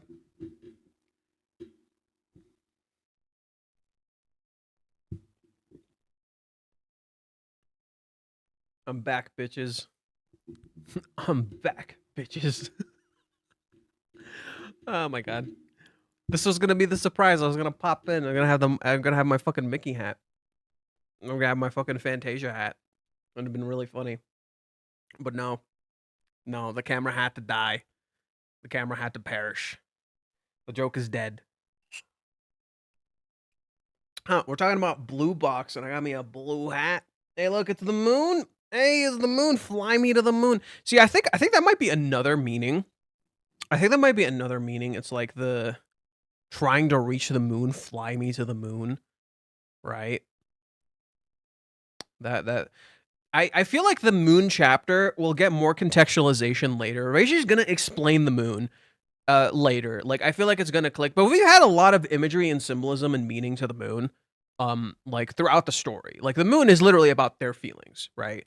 And Chizuru looking at the moon and the moon being shaped in the crescent, like, you know, it makes a lot of sense.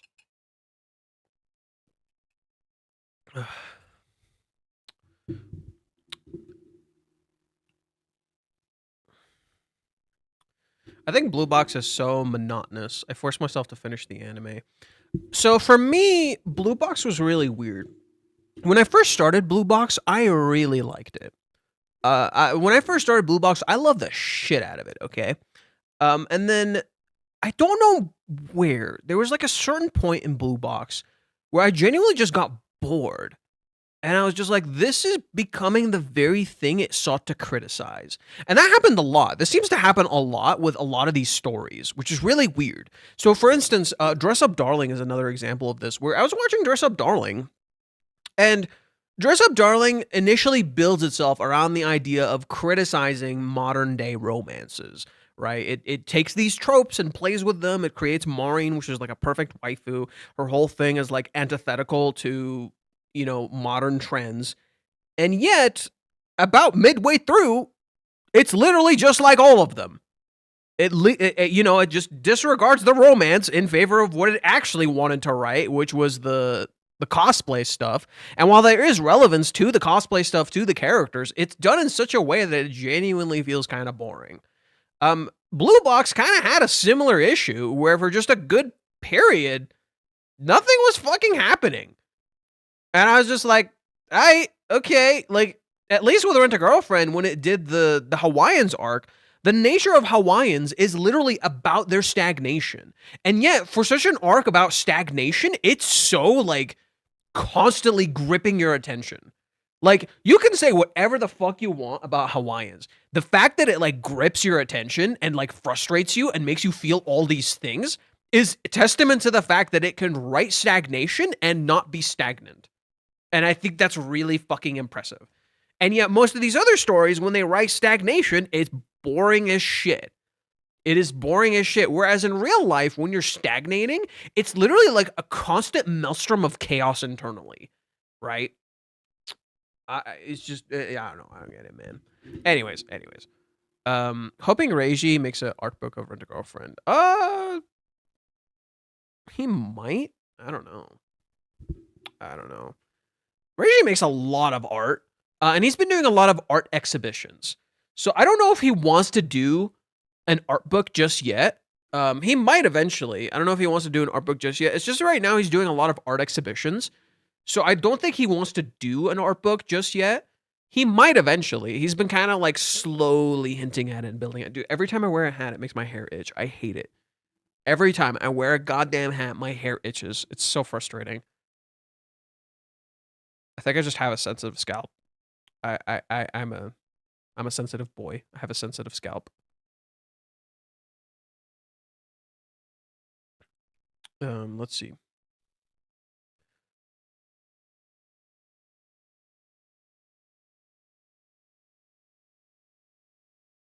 The Saga Prefecture, Saga video game series annual collaborative this one. Manhole covers too. Oh, cool. Hey, did we ever figure out Ruka? Did we ever figure out Ruka for the thing, Majig? No? We never figured out Ruka? Like what the dealio is with Ruka? No, nothing. You know, you did remind me, Fernan, you did remind me, Kana Hirayama has done like 3 different art books. Kana has done like 3 different fucking art books. And I gotta fucking buy that shit. Like, I hope for Comiket, because Comiket's coming up. And I'm pretty sure Reiji's gonna have something at Comiket. We'll probably talk about it. But I'm pretty sure Reiji's gonna have an event at Comiket too. He's gonna go. And he's probably gonna sell a few things. And I hope when Comiket comes, like, I hope Kana goes, and I hope she sells her shit so I can buy it online. Because you can buy her stuff officially. Sometimes you can buy Reiji's stuff officially too, usually from a site called Melon Books. Melon Books, like, you can buy the shit from them and they'll ship it to you, and I'm like, sweet, right? Maybe Buy E will do it for me this time. It might make it easier. I don't fucking know, right? But I like to support them officially, right? It's frustrating when I can't support them officially. My camera is tilted. It is no longer tilted. It is now straight. Wonderful. Okay. So, so we have a few things to talk about in regards to the chapter. I wrote a lot. There is one thing I did not mention. So I'll pull it up. I wrote it here. I wrote it in like a separate thing here. So I'll pull it up. Yeah, I haven't been checking Twitch. Is anything on Twitch? No one's on Twitch. Sweet. Makes my job easier. Okay. So I wrote an interesting thing that I recently noticed. Kazuya, a big thing Reiji did for the cohabitation is that Kazuya's hobbies and the things he likes to do were essentially gone. Did you notice that?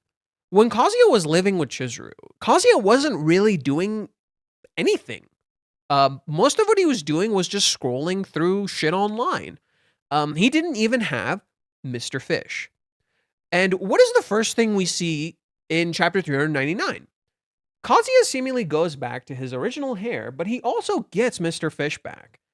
And I think that's indicative of something kind of important. Kazuya getting back his messy room and his messy style and the way he used to live is Kazuya essentially reclaiming an aspect of his life that it was seemingly gone. In particular, Mr. Fish is his hobby, right? Mr. Fish is Kazuya's hobby, and he was gone. So that's what I mean about like Kazuya losing his identity and also kind of reclaiming it. So he's kind of getting that, right? Kazuya is essentially getting back parts of himself but also losing himself either. So I think that's really fascinating, that Kazuya is essentially getting aspects of himself back, but also kind of losing aspects of himself. Now, okay, before we get into anything, let's read this. No video games either. It makes me cringe just thinking about it. No video games either? What? Video games for what? What video games? Is that what Lungfish is named? We don't know Lungfish's name. We just call him Mr. Fish. We just call him Mr. Fish. I don't know if that's even his fucking name. I think he's just called the Lungfish, but he doesn't actually have a name. Anyways, so first with this.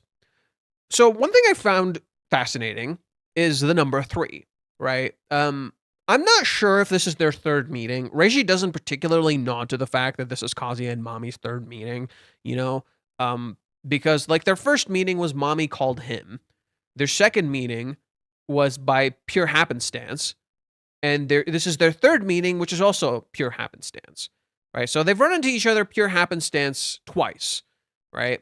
Mami ran into Chizuru pure happenstance first. So, right, so this is pretty interesting, right? Mami ran into Chizuru first in pure happenstance. Then she ran into Kazuya in pure happenstance. And then now again, she runs into Kazuya pure happenstance. So Mami had 3 random run-ins. Chizuru is her past.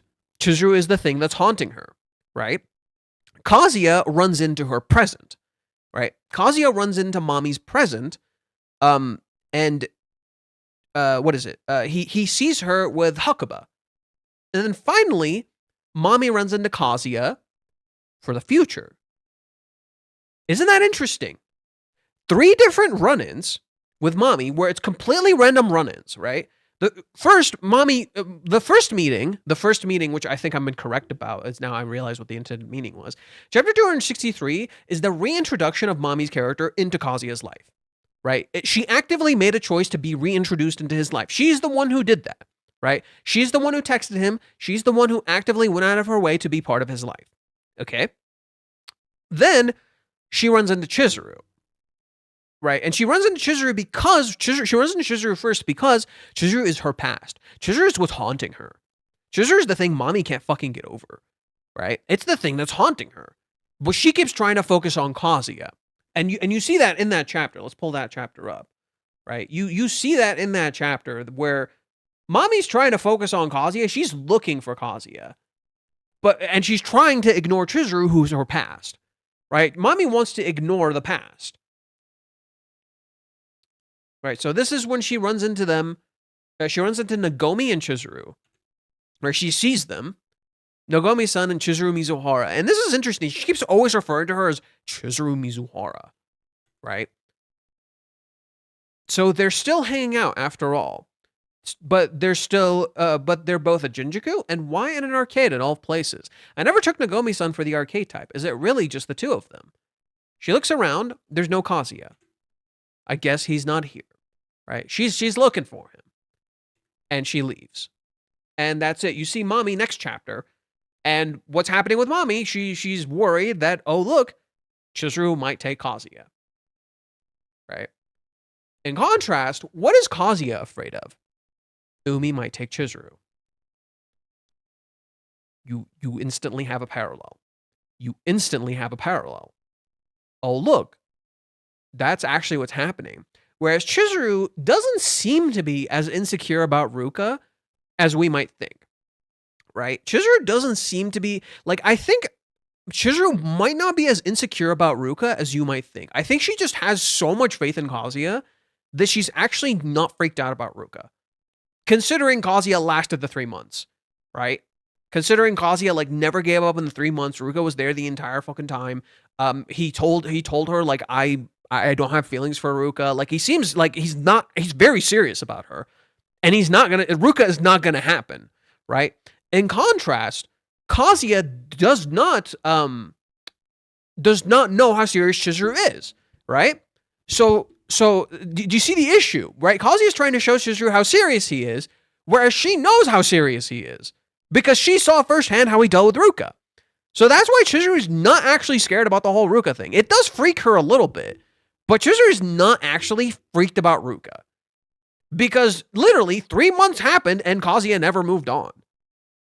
right? He's dead serious. He's not going to get over her. It's not going to happen. And she learned that the fucking hard way in the rejection, right? He's literally like, no, I'm not getting over this. I'll fucking wait for you. So she knows he's going to keep waiting, right? So Chizuru is not having the Ruka issue. That's not actually happening. She actually has complete faith in him.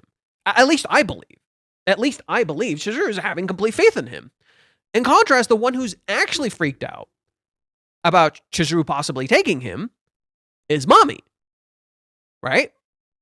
Whereas Kazuya is actually freaked out about Umi.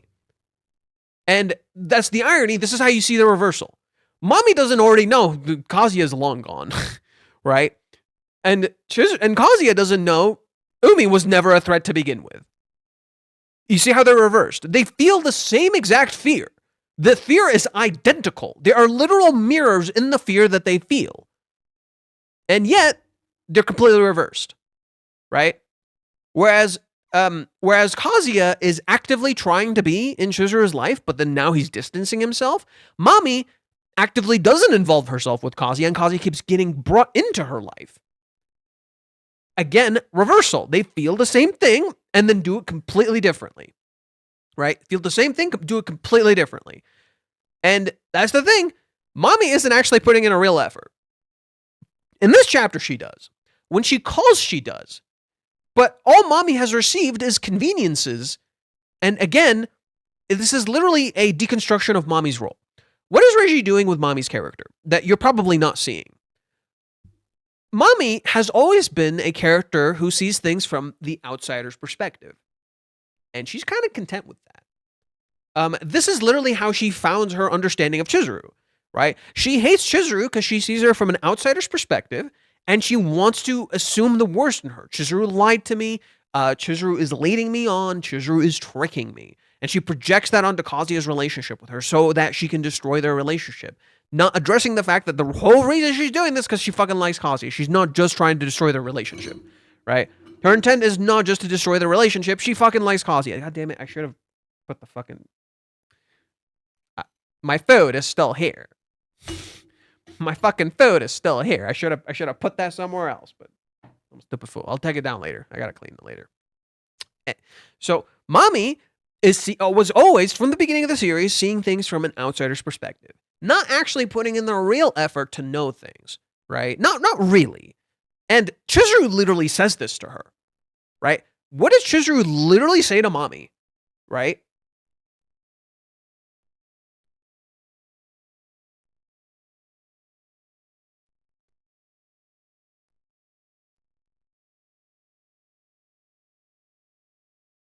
I think this chapter is far more relevant than it appears. This particular chapter, chapter 49, is so much more relevant than it appears. There's still something I have to say. Please think it over. If there's one thing I've learned from being a rental girlfriend, it's that feelings of love are invaluable. Finding someone to fall in love with is actually really hard to do. Kazuya is serious. Are you? Have you ever been serious about him? It's almost like Chizuru can tell he's fucking serious. It's almost like from the start, she could tell he was fucking serious. And this was never about checking if Kazuya was serious. It was about checking if she was like able to keep up with him, give him stuff. She's trying to be serious about him. Did you ever actually let him love you? Did you ever actually face him? Did it ever cross your mind that this may be the person who can make you truly happy? These words sure do seem quite relevant, right? And Mami is not facing Kazuya, right? She faces him in this chapter, right? But she's avoiding a particular issue, that being Chizuru, right? And this is where we introduce something kind of important. Just like at the beginning of the series, Mami's looping. Mami in the beginning of the series, what she did is she saw a lot of the stuff from an outsider's perspective. Right? She saw it from an outsider's perspective in terms of Chizuru being a rental girlfriend. Then she saw an outsider's perspective on Kazuya and Chizuru's relationship. Then she projected onto Kazuya and Chizuru's relationship that Chizuru is a bad person and Chizuru's using him. And then she tried to say, oh, I'm doing this because I want to break them up. In reality, it's all a disguise for her jealousy. It's all just a big disguise for her jealousy. She merely projected her own insecurities and traumas onto their relationship. Reiji literally said, Mommy is the part of me who uses my trauma as an excuse to disguise my jealousy. That is literally the foundation of Mommy's character. Okay? That is quite literally the foundation of Mommy's character. Now, what's interesting is that this is happening again, but it's not so much the same anymore. See, Mommy's looping. Yet again, she's seeing things from an outsider's perspective, right? She's not actually putting in a real effort to actually interact with Kazuya, right? Even when she calls him to meet up with him in chapter 263, Mommy does not put in a real effort. Not really. No. She meets up to seemingly repair their relationship. Kazuya apologizes, and Mommy doesn't. She gets to ask Kazuya, you aren't dating Chizuru, right? And he says yes. And she's like, yep. Great. Well, bye. And then she just leaves. And you're like, what the fuck? What the fuck? It's left you completely confused, right? Right, it leaves you fucking completely confused. And you're like, what the shit? What the fuck is going on? In reality, what was happening is Mommy got what she wanted, and she walked away. And she was completely content with that. Right? And then when you see Mommy again in chapter 264, what do you see? Mommy, what is it? Mommy goes home, and you see 2 cups. You see 2 cups of tea. 1 cup completely drank, 1 cup completely full. Or sorry, is it like that? Let me double check. Maybe it was both cups that are drank. The whole point was that Mommy got everything, Kazuya got nothing. Right? The whole point was the show, Mommy got everything, Kazuya got nothing. And that's again happening in this chapter. This is again somewhat present in this chapter, where what you're seeing is that Mommy essentially got what she wanted, but didn't really so much give Kazuya anything. Right? And it's because Mommy is still stuck in that loop. Literally still mentally stuck in that loop of being on the outside. Not actually really truly investing. But she wants to change. And that's the idea here, is that the characters are looping, but they're not looping. They're actually changing while they're looping, which makes this really fucking interesting. Because they're essentially doing what you think they're doing, but they're also not. And you're like, wait, what the fuck? And that's why Mommy's so unpredictable. It's because she's looping in that she's still on the outside and she's still just not really truly interacting, not truly knowing things. And yet she's actually actively trying to change. And in so doing, her actions are different and the results of her actions are different. And you see that in the fact that she called Kazuya, right? Kazuya saw a really intimate part of Mommy's life, that being her date with Hakuba, right? Even though he's not her boyfriend, he gets to see this really intimate part of her, right? And because he sees this really intimate part of her, Mommy wants to let him in, right? Kazuya got to see something like really vulnerable about Mommy that she doesn't want anyone else to see. And he doesn't seemingly react or treat it negatively, and she actually wants him to be more involved, right? Because Mommy wants to talk about this with someone. She does. Who are you kidding yourself? If you think Mommy does not want to talk about this with someone, she does, totally. So when she sees Kazuya seeing this part, at first she's frustrated. At first, Mommy's frustrated. But Mommy actually is kind of happy about this. Because now she has an excuse to talk to him. Because she knew about this vulnerable thing. So ironically, if Kazuya had actually mentioned the thing in that chapter, literally, what does Kazuya think about in this chapter? He thinks about, I probably shouldn't mention this. Mommy would have actually preferred if you mentioned it. Because she probably wants to talk about this with someone. Right? But Kazuya doesn't mention it. And that's the important part, is like, yeah, Mommy probably wants to fucking talk about this with somebody. And that's why she reaches out to Kazuya in the fucking first place. Right? So that seems to be an important aspect of this. Because why? Mommy is looking at her past when she looks at Kazuya. Mommy is Kazuya's past when he looks at her. Even though Kazuya is seemingly facing the future, he's only looking at his past. In contrast,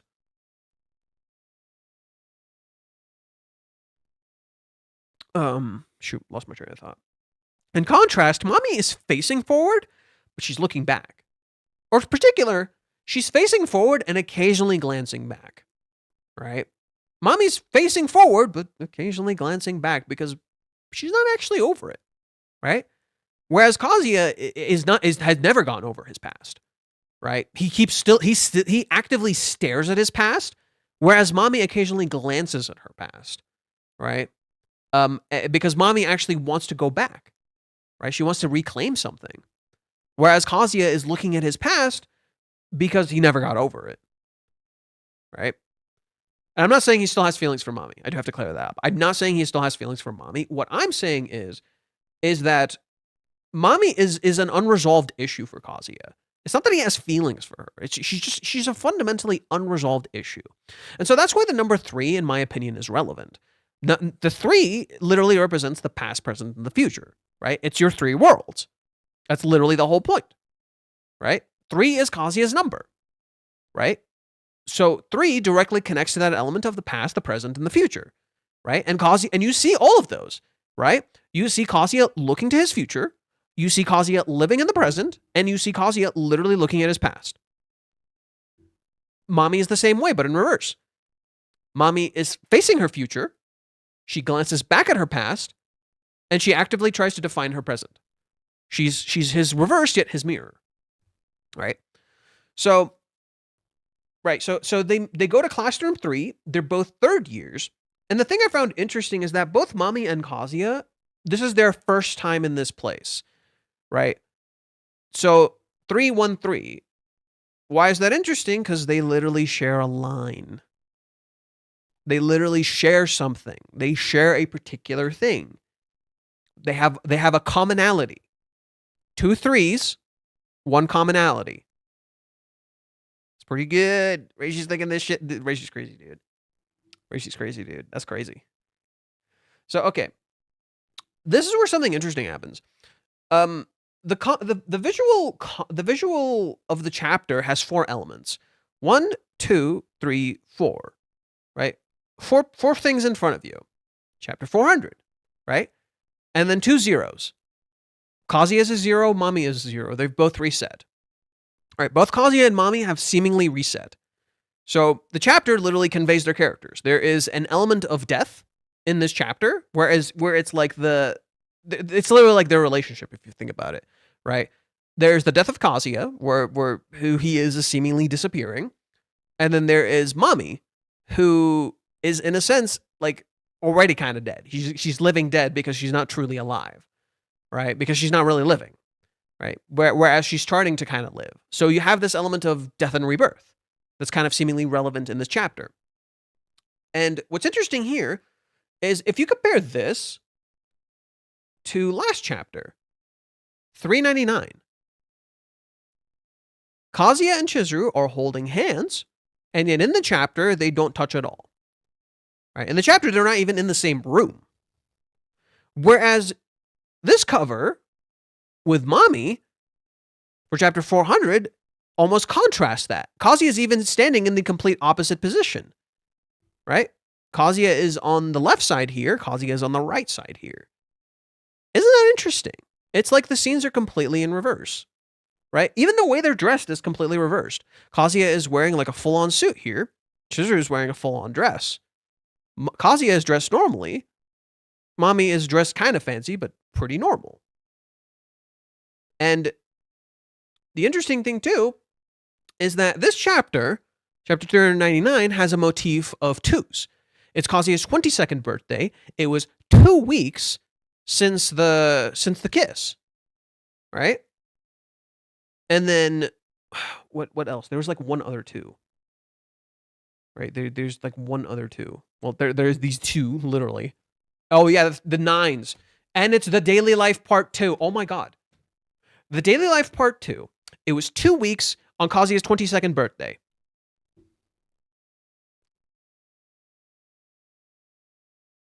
Are you shitting me? And then there's the 2 9s. Right? There's literally the 2 9s in the chapter. What the fuck? So this chapter has an entire motif of 2s. And then the next chapter has an entire motif of 3s. But there's also like a motif of 4s where, like, for example, use chapter 400, you see 4 objects, and then mommy has like 4 things right here.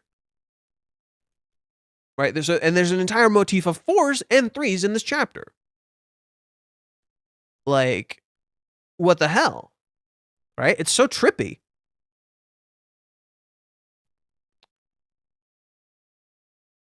And so I say that this is weirdly coincidental considering the pair we have here. And so it feels like it's out of sync. I feel like that's kind of the point. It feels like everything is out of sync. Whereas this should have been the cover of chapter 400. Instead, this is the cover of chapter 399. Which is weird. It's totally out of sync.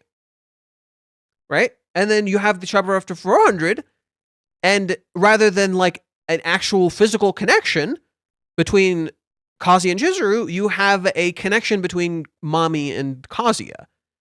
And it's through a bag. Right? It's not even like an actual connection. It's through a commonality through the bag. And it's literally like we're out of sync. Like, this should have been the chapter cover, and the whole 2 thing should have been Kazuya and Chizuru being together. Instead, it's not. And then here you have the whole 3 thing, and it's about Kazuya and mommy, and they're actually separate and not together. It's the whole thing is like fucking with you, right? The chapters, what is this? Kazuya and mommy meet prior in these chapters, chapter 262, 364, 342, 344, and now chapters 399 to 400. It could be 401 next week. This is a weird pattern that involves 3 with them, which is why the past, present, and the future seem to be relevant, as mommy and Kazuya are trapped between those 3, like the 3 months, right? The 3 months is literally Kazuya being trapped in between the past and the future, right? He's literally just trapped in the present, and he can't move forward, right? He can't even move in the present. He's just trapped. He doesn't move or anything. It's not just stagnation; it's being trapped, right? So that seems to be relevant to that. And now the final thing. This is the interesting part. Lastly, mommy's birthday is on November 13th, which would be next week, right after the chapter drops. So for us, it would be like 2 days from then. But when it drops in Japan time, it would literally be the next day. So in Japan time, it would literally be the next day when it's mommy's birthday. So it's almost mommy's birthday. In real life, it was Kazuya's birthday 2 weeks ago, or last week, in terms of 399. What the fuck? What the fuck? This is weird. The timing is too coincidental. This is too fucking weird. Like, it aligns way too well, right? And the crazy timing, and this is crazy timing considering Kazuya's birthday was literally the day before this in story, and mommy's birthday has 3 in it, has 3 ones in it. Right, sorry. Mommy's birthday has the number 3 in it, and it has 3 ones. What the fuck? Right? Kazuya and mommy share a commonality here in that this is their first time or their first day on the school. Right? They share a commonality in the bags that they have. And they're both 3rd years, and they go into classroom 3. What the fuck? What the fuck? Now, the one being a commonality between them is interesting because Ichinose. Ichi, 1. It's like Chizuru is their commonality. Chizuru is the reason mommy is even pursuing her feelings for Kazuya. Chizuru is the reason Kazuya is even at the school to begin with. It's like Chizuru is the commonality. I think that's really interesting. So next week might be a big mommy chapter. It sounds like next week might be a big mommy chapter, which really would not be that surprising, honestly. I think next week might be a big mommy chapter. Like, we're probably going to have some really cute fucking moments with mommy. We don't know how Kazuya is going to answer. The spoilers are not out yet, thank God. They'll probably be out either tomorrow or Monday. So we'll have to see. But yeah, what the fuck? What the fuck? Like, that shit's crazy. I'm not crazy, right? I'm not cuckoo caca crazy, right? Like, that's actually bonkers. the timing on all this.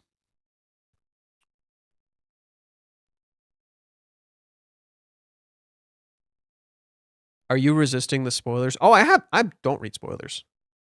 I have like mentally shut them out. I have mental resistance against spoilers. Please understand. That shit will never get me. Like, I have mental resistance. I just, nope. Get fucked. Like, literally, I don't read spoilers, ever. When was the last time I read spoilers? Oh, I know when was the last time I read spoilers. It was by pure fucking happenstance, and it was annoying as shit. I saw the kiss by accident. Yeah, like the kiss in chapter 386. I saw it by accident. 385, sorry. Someone fucking posted it under Reiji's tweet when he was, because there were spoilers out. And I fucking saw it. I'm like, piece of shit. Piece of shit. Yeah. So if I didn't look like I saw it when we were reacting to chapter 385, I fucking lied. I saw it. I'm a fucking liar. I'm a goddamn liar. You guys never saw it coming. I'm wearing it the wrong way.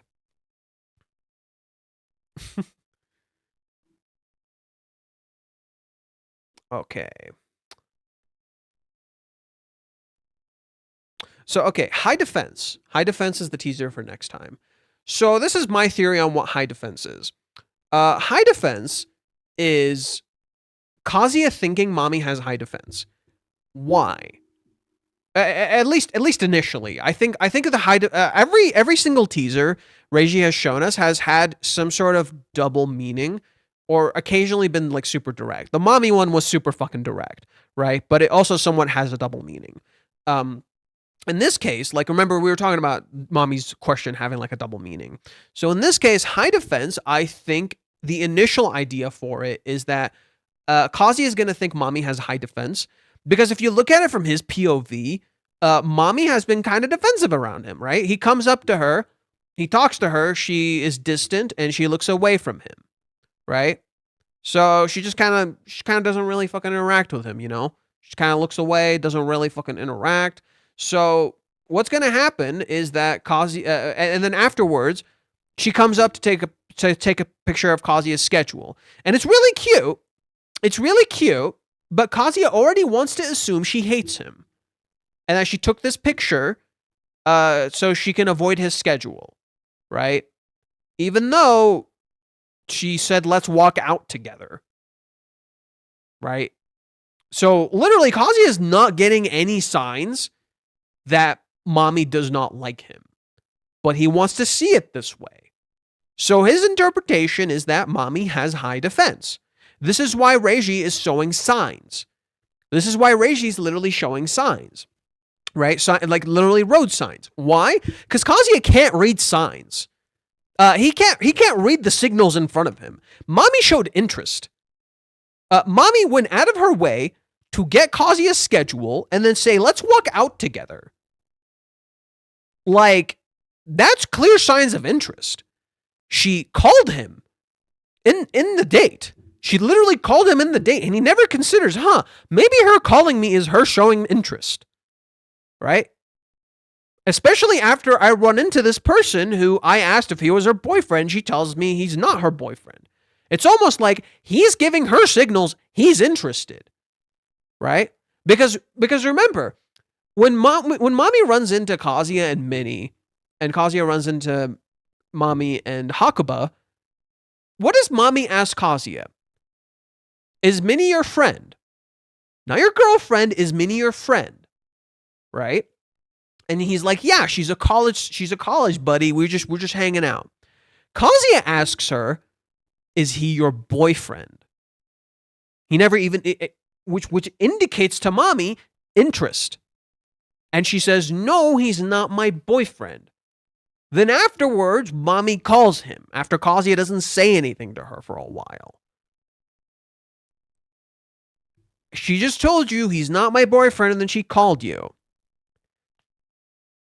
Like, you're already somewhat getting signs. Like, yeah, it's not completely on Kazuya to figure out, but she's giving clues to him.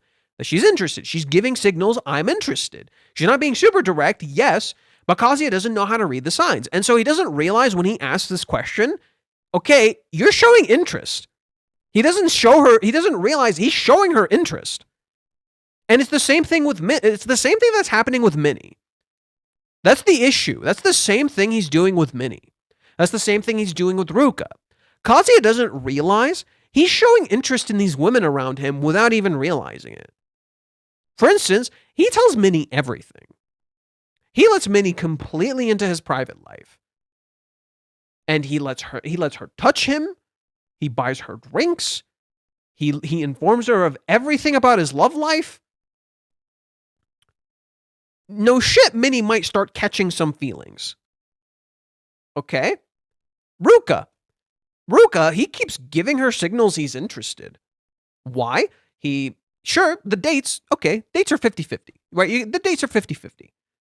The credit card, that's a problem, right? When Kazuya goes to get the credit card, and he brings Ruka along, and he has Ruka help him, and then Ruka sees how happy he is, thinking he's doing this for her. He's thinking she helped him in some way, so she kisses him on the cheek. He's giving her the impression that like he enjoys her company and she helped and made him happy. That's not good. You're giving her signals you're happy around her and you're leading her on without realizing. Mommy is no different. Mommy is kind of the same. Yeah, they're running into each other by complete happenstance. But Kazuya has hinted to her levels of interest to her. Right? Initially, not so much, but in particular, it's when she asks about Chizuru and him not dating Chizuru, she showed interest. Okay? Then, when he asks her about if she's dating this guy, he unintentionally shows interest. Right? He talks to her. He tries to get involved with her a little bit. And then she calls to try and show him interest. Now, to be fair, they're not really doing much. But that's the point, is that there are some signals being tossed around here, and mommy wants to clear that up. Right?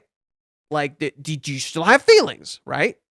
Because Kazuya is showing interest, and then in other times, he's not showing any interest. Right? On one hand, he shows interest in wanting to know about her private life. On the other hand, he doesn't fucking text her. He doesn't talk to her for shit. Just, bye, GG's. Right? Doesn't say anything to her. But to be fair, she's not saying anything either. Right? So it's that kind of stuff where it's like Kazuya has to kind of figure out his signals. And I think that's what high defense is. It's maybe Kazuya initially misinterpreting mommy's question as her being confrontational because she's being defensive. Do you have feelings for me, Kazuya? Right? I want to set the record straight. So he'll probably try to say, no, I don't have any feelings, it's nothing like that. Or he might ask, why do you ask? Right? Something like that. Like he's probably like, oh, she's freaked out. She's bothered by this, which seems very in line with Kazuya. So it's like understanding body language. No. It's not about understanding body language. It's about understanding what you're putting out. Right? It's about understanding what you're putting out and knowing how to control that. It's like think about it, like a good way to understand it is kind of like body language. Because boundaries, right? Your boundaries convey a lot. Setting proper boundaries with people conveys a lot. But boundaries aren't limited to just simply physical touch. It's also how much you involve a person in your life, right? So, and how you involve them, and how you set the line clear. Chizuru and Umi is a great example of this. Chizuru sets boundaries with him perfectly. She does not touch him, right? Chizuru does not touch Umi. She does not grab him whatsoever. Umi does not touch her. There's no physical contact between them. The line is drawn perfectly clear. And she tells him, I'm sorry, I don't view you this way. This is not how I feel about you. And she draws the line very fucking clearly. In contrast, look at how Chizuru interacts with Kazuya. Right? She can't draw a line. She literally can't. She has feelings for him. She knows she does. And she touches his hand because she actually wants something with him. Right? Her freak out, her reactions, her emotions, all of those things are signals and things you can understand about someone, even if they're not trying to tell you something. You can understand how a person is acting just by seeing what they're doing. And you can understand Chizuru is confused and learn to read when she's confused by just seeing how she's acting. This is how you learn to understand your partner better. You get to know them, right? You can tell how they're acting and what they're actually feeling based on how they're communicating and what you've learned about them in the past. This is how you learn to kind of read signals, because people don't always completely communicate. Yeah, people should tell you things. Don't get me wrong. But like, you won't always know. And sometimes you might need to pick up. Like, let's say you're dating someone and they're irritated, but like the way they show their irritation isn't just like everybody else, right? Maybe they say certain phrases or they act in certain ways. You recognizing that could be like, hey, what's up? You seem irritated. All right. You being able to pick up on that stuff is important in a relationship sometimes, right? You showing you understand this person super well, right? And it's the same thing with understanding yourself and how you feel and what you want to say and what you want to do. And Kazuya is unfortunately very blinded by this. He's so lost in the sauce of signals that he doesn't actually see real signals. Like, he can't tell Chizuru's really fucking struggling, despite knowing otherwise, because what is he doing? He's looking at the wrong thing. He's so focused on the wrong shit that he doesn't see she's actually struggling. He doesn't see how his actions convey certain things to her and why Chizuru, being Chizuru, would act in certain ways. He literally can't read the signs, not his own and not Chizuru's, right? He literally does not know how to navigate the road. That's the point. It's literally finding a balance between being able to communicate clearly and in so doing be able to give the proper signs and signals to people, right? When you communicate clearly, you're also giving signs. So for instance, the MC is clueless. The MC is, are we talking about something? It's literally a harem trope. A protagonist unknowingly, unintentionally building a propaganda with a bunch of different girls. It's, yeah, in a sense, Kazuya is reenacting the trope without realizing. In a sense, that's what Kazuya is doing, reenacting the trope. But the sad thing is, he's not trying to have a harem. And the reason Kazuya is even doing this is ironically because he doesn't know who the fuck he is. Whereas with a harem MC, their whole issue is that they just don't fucking like think this thing through. I think Arata is a better deconstruction of the trope, in my opinion, than Kazuya. Arata is a better deconstruction of the trope, in my opinion, than Kazuya, whereas Kazuya is like a reversal of the trope. Kazuya is like doing this without realizing it. Whereas before, he was just being himself, right? In the beginning of the series, he was just kind of being himself, and people were just like falling in love with him. And he wasn't even fucking doing anything. Like, Ruka convinces herself she's in love with him. Mami, at the start of the series, seems to actually like him, but lies to herself. Chizuru seems to actually like Kazuya too, right? But Kazuya literally has a fake relationship with her, so he has no way of knowing. And then Sumi catches feelings for Kazuya as a byproduct of the Kazuya she sees through rental, aka a reversal of rental. She fell in love with a rental boyfriend. So what she has with him isn't completely real, and yet she tries to clear that up, find a balance. Minnie doesn't actually have feelings for Kazuya initially. She admires him. And then that admiration gets mixed up because she's never actually had a relationship, and that gets all jumbled up. So what Reiji does is fascinating because, like, not every character is just in love with Kazuya, right? Ruka convinces herself she's in love. Mami is seemingly in love, but she can't be in a relationship with him. Chizuru has a complicated relationship with Kazuya. Whereas Arata, all the girls just fall fucking in love with him. But what makes the whole thing with Arata weird is that they're literally siblings. So it's fucking weird. And so what Reiji does that's awesome is that he writes it so that with Arata, the sibling, they have like natural sibling dynamics where they argue, bitch, and fight, and they feel like they know each other super well. And then 2 seconds later, they're like, who the fuck are you? And that's literally what's happening. That's literally Arata's whole thing, where he's literally exactly like a harem MC in every conceivable way. He's attractive, he's awesome, he's like the perfect dude, he does all of the right things. All the girls fall in love with him. One problem, all of the girls are literally his sisters. Not blood related, sure, doesn't change the fact that it's a little fucking weird. Right? And that's the whole point of Arata's character. It's that it's making it weird to explore how weird harems are. Because they fucking are weird. Whereas with Kazuya, the issue with him is that he's actually leading these women on. Because he's actually dating Ruka. And he's actually giving her signals he's interested. That's more complex than a harem, where in a harem, the girls are just falling in love with the guy by him just doing stuff, but he's not actually showing romantic interest. Right? Not always. Not necessarily. Whereas with Ruka, straight up romantic interest. With Minnie, Kazuya is essentially conveying romantic interest without meaning to. They're literally just friends, but he's conveying romantic interest. And he doesn't notice he's doing this. Mommy is no different. She's his fucking ex-girlfriend. And they have not defined their relationship whatsoever. So when Kazuya acts certain ways around her, right?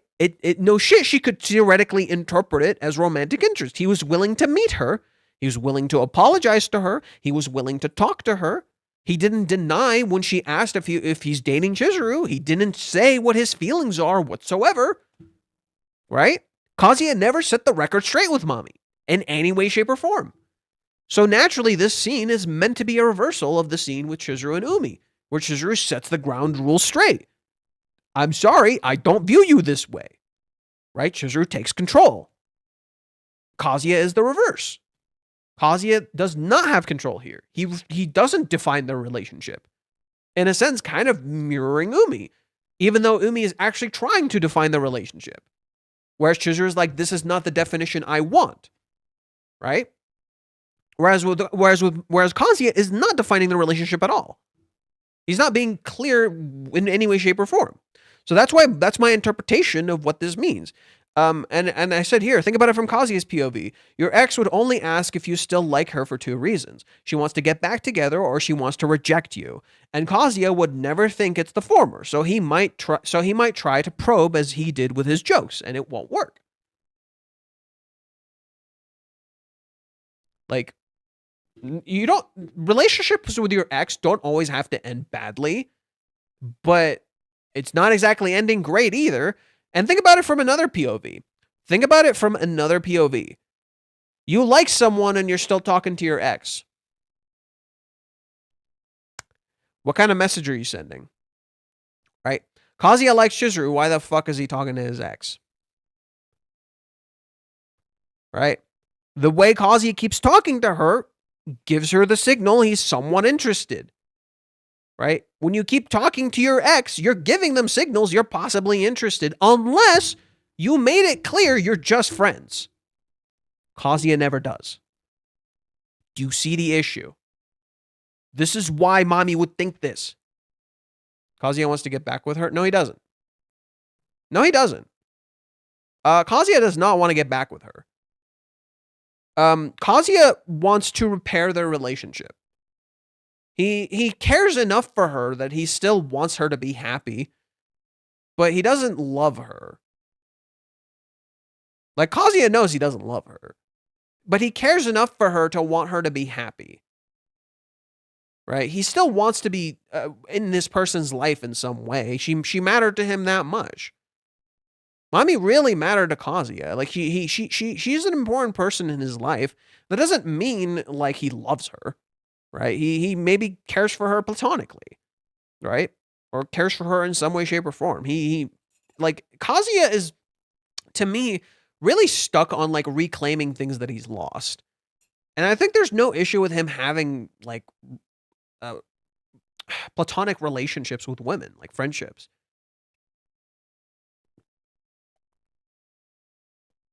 Whether they're an ex or not.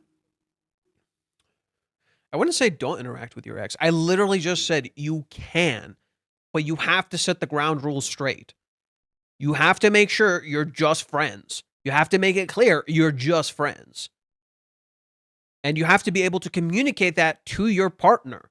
And your partner has to be okay with it. None of which Kazuya did. Like, he even knows if Chizuru saw them interacting, it might bother her. That's why he doesn't fucking tell her when he goes to meet mommy in chapter 263. Right? Because it would bother her. It would bother him. Right? Yeah, I'm going to go talk to my ex. You can interact with them. You just have to make sure, like, you set the ground rules straight and there's no misunderstandings. Right? Because you might catch feelings and something could happen. You don't want that to happen if that's not your intent.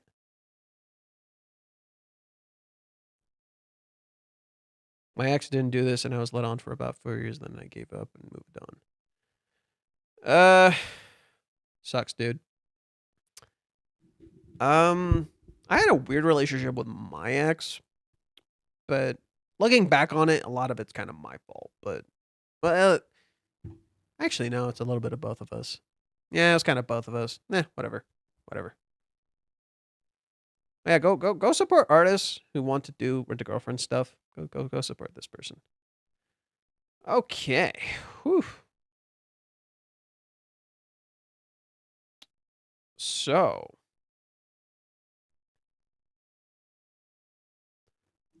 Let's get into that fucking analysis, dude. Chizuru still has doubts about Kazuya's feelings towards mommy. She doesn't have doubts about Ruka, but she didn't know he was beating mommy in the background. You know? And she also doesn't. The issue too is that she has doubts about mommy, not because he might get with her, but specifically because Kazuya doesn't know what mommy did. And she doesn't want to hurt his feelings if he actually cared for her.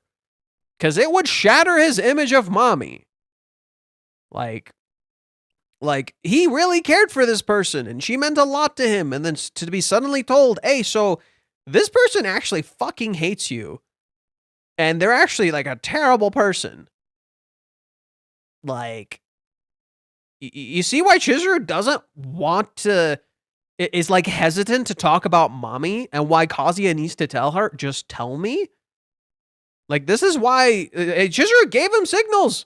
It's not like Chizuru didn't fucking try. She literally wanted to tell him. She said, something changed. Mommy isn't who you think she is. Kazuya never asks again. Right? Kazuya never asks again. He knows something happened between them. Never asks again. He sees mommy accuse Chizuru in public, in front of everyone. Never asks again. It's almost like mommy isn't exactly who you think she is, right? And you got to confront that, just as Kazuya doesn't know who the fuck he is, right? Whereas mommy is like trying to reclaim her childhood, Kazuya is trying to sacrifice himself for like adulthood, right? And in turn, they don't see each other, right? He doesn't see the kid in front of him, and he doesn't see how he's losing who he is. And so doing, Kazuya can't see who mommy has been, right? Kazuya is unaware of the beef between the ex and the fake girlfriend. I mean, the real girlfriend. It's not even a beef. It's about him. Mommy was literally after him, like the way she was framing it to Chizuru. Kazuya is in the boat I like to call, it's not what you want, it's what you need. And what Kazuya needs is to learn the facts of what transpired in Hawaii so he doesn't feel 100% that it was all his fault. So he doesn't feel that it's 100% all his fault. Well, okay, there's a small problem here. Kazuya has been blaming himself from the fucking start before even Hawaiians. He was blaming himself from the fucking start before Hawaiians, dude. Chizuru told him, it wasn't all your fault. The reason Kazuya wants to believe it's all his fault is trauma. He's convinced himself it's all his fault. Chizuru has already said, it's not all your fault. when you keep blaming yourself, you make the person feel like they're doing something wrong. It's not just Kazuya learning about Hawaiians. It's Kazuya learning what the fuck he's doing. Right? You kind of have to just remove the element of fault. Just stop self-hatred and stop tossing blame. Because blame introduces guilt. And guilt is not something you want. Okay?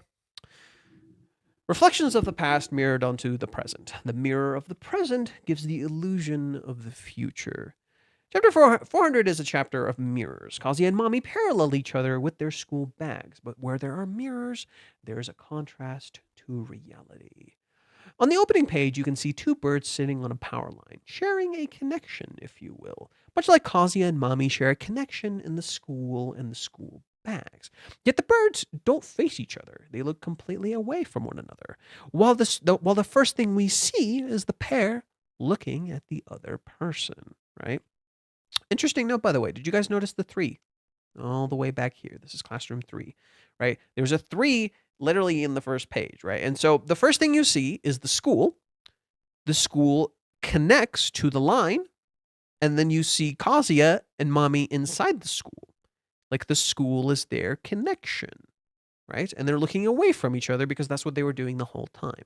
And they're tweeting, right? Tweeting like birds, like Twitter. This highlights something important. While Kazuya and Mami share this connection in their school bags, and you see them look at each other, they don't actually see the other person. They are reacting. Kazuya reacts to people, Mami reacts to Kazuya. It's all reaction, not action. This chapter begins and ends with Kazuya reacting to Mami. Mami would not have posed the question she did had Kazuya not asked about the missed phone call. Was any of that even her own choice? Was the driving school their own choice? Or just one made because of other people? Right? So Mami is seemingly doing this for herself, right? And Kazuya says she's being responsible, it's for her future and all that, but isn't that literally what Kazuya is doing? Right? How is this for her future? Why would she be job hunting? Right? She didn't dye her hair, right? Mommy's hair is still the same. She's just normally. So Mommy's not job hunting. She's fucking rich. What the fuck is she need a job for? Right? She could have gotten a job at any point. She never fucking does. So Mommy's not job hunting. Is this for her future? We don't know. You have no clue. It could be for her future. It could be so she has some autonomy over her life, right? It could be relevant to her family. It's her trying to get some autonomy over her life, right? She's clearly taking this seriously, whereas Kazuya is not taking this seriously. So you don't know, right? When Kazuya screams Mommy's name, people talk. So he lowers his voice. In reaction. This is sensible, but it's proving the point. The scene parallels when they met in Hawaiians, and Kazuya screamed but did not lower his voice despite being in public.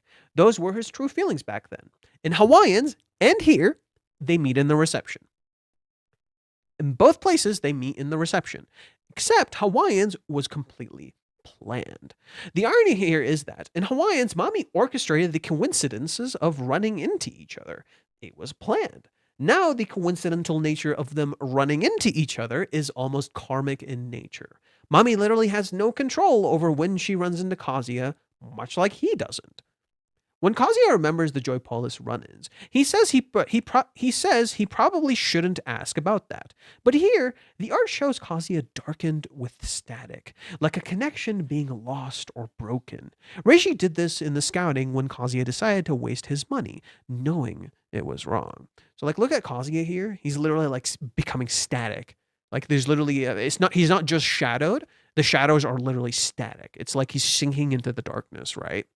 When he says it's probably not best to ask. Notice here, I know it's best to improve on my inner qualities, but I don't feel like I can do that in a week. Besides, where else am I supposed to use all the money that I saved up? Look at the static. It's like his connection with Chizuru is shattering, knowing full well this is not what he should be doing, right? And you also notice Chizuru is wearing a heart earring here, right? And this is interesting because you see Chizuru you see Mami wear a heart earring too. The static imagery is the same thing you see when Kazuya fantasizes about Chizuru on the TV, right? Notice the TV static, right? Visually showing the fictional nature of Kazuya's sight, reflecting Kazuya's fading existence and the artificial reality he lives in, blurring the line between what is real and what is not. You can see this in a few different things. For instance, Final Fantasy VII Remake, it does this exact thing with Cloud. Cloud in the game constantly gets headaches. And you hear this sound, and then you hear blurring, and you see static. You start literally seeing static, right? And he literally starts seeing things that are not happening, right? And then in Rebirth, Final Fantasy VII Rebirth, the sequel to Remake, there's the game in the trailers literally poses a question to you: do you know what is fiction and what is reality? And Cloud constantly has like fucking blurs and things happening, and he's seeing things that are not there. And then they even fuck with you in the credits. Like when the credits are scrolling, they literally remove certain pieces of the credits because they didn't actually happen. And I'm like, these guys are crazy, right? Kingdom Hearts 2 also does this with Roxas. They also do this in 358 Days Over 2. I know, Kingdom Hearts stuff.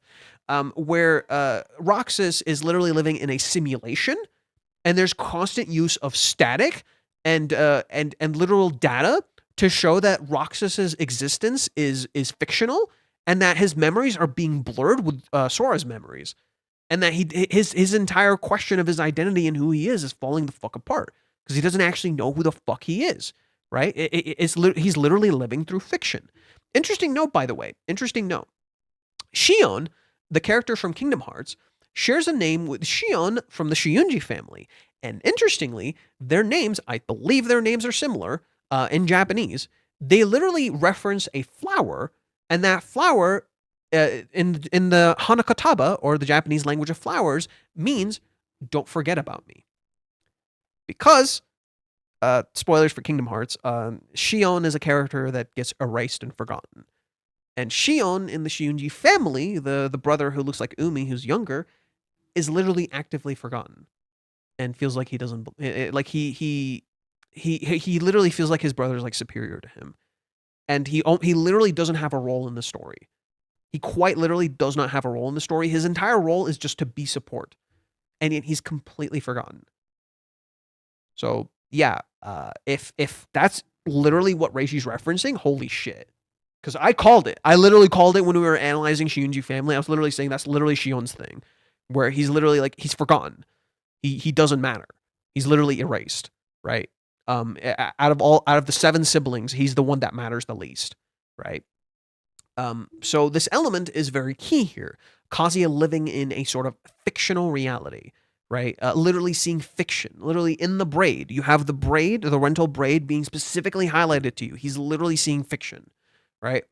Kazuya is not asking about Joy Polish. Actually, Kazuya, in not asking about Joy Polish, actually highlights their broken connection. That he shouldn't ask when he should have actually.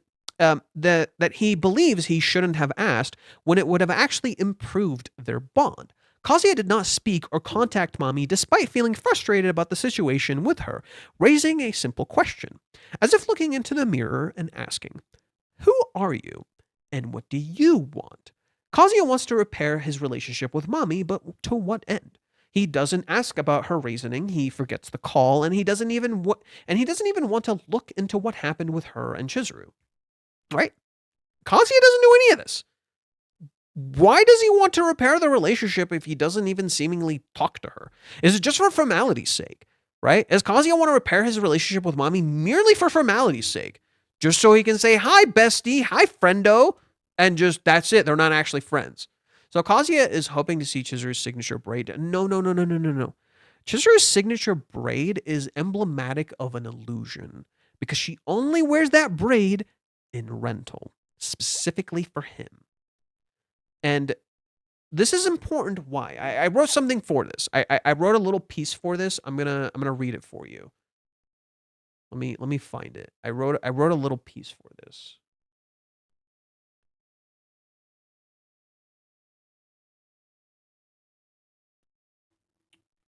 Okay, moving the hat so I can actually read. Okay.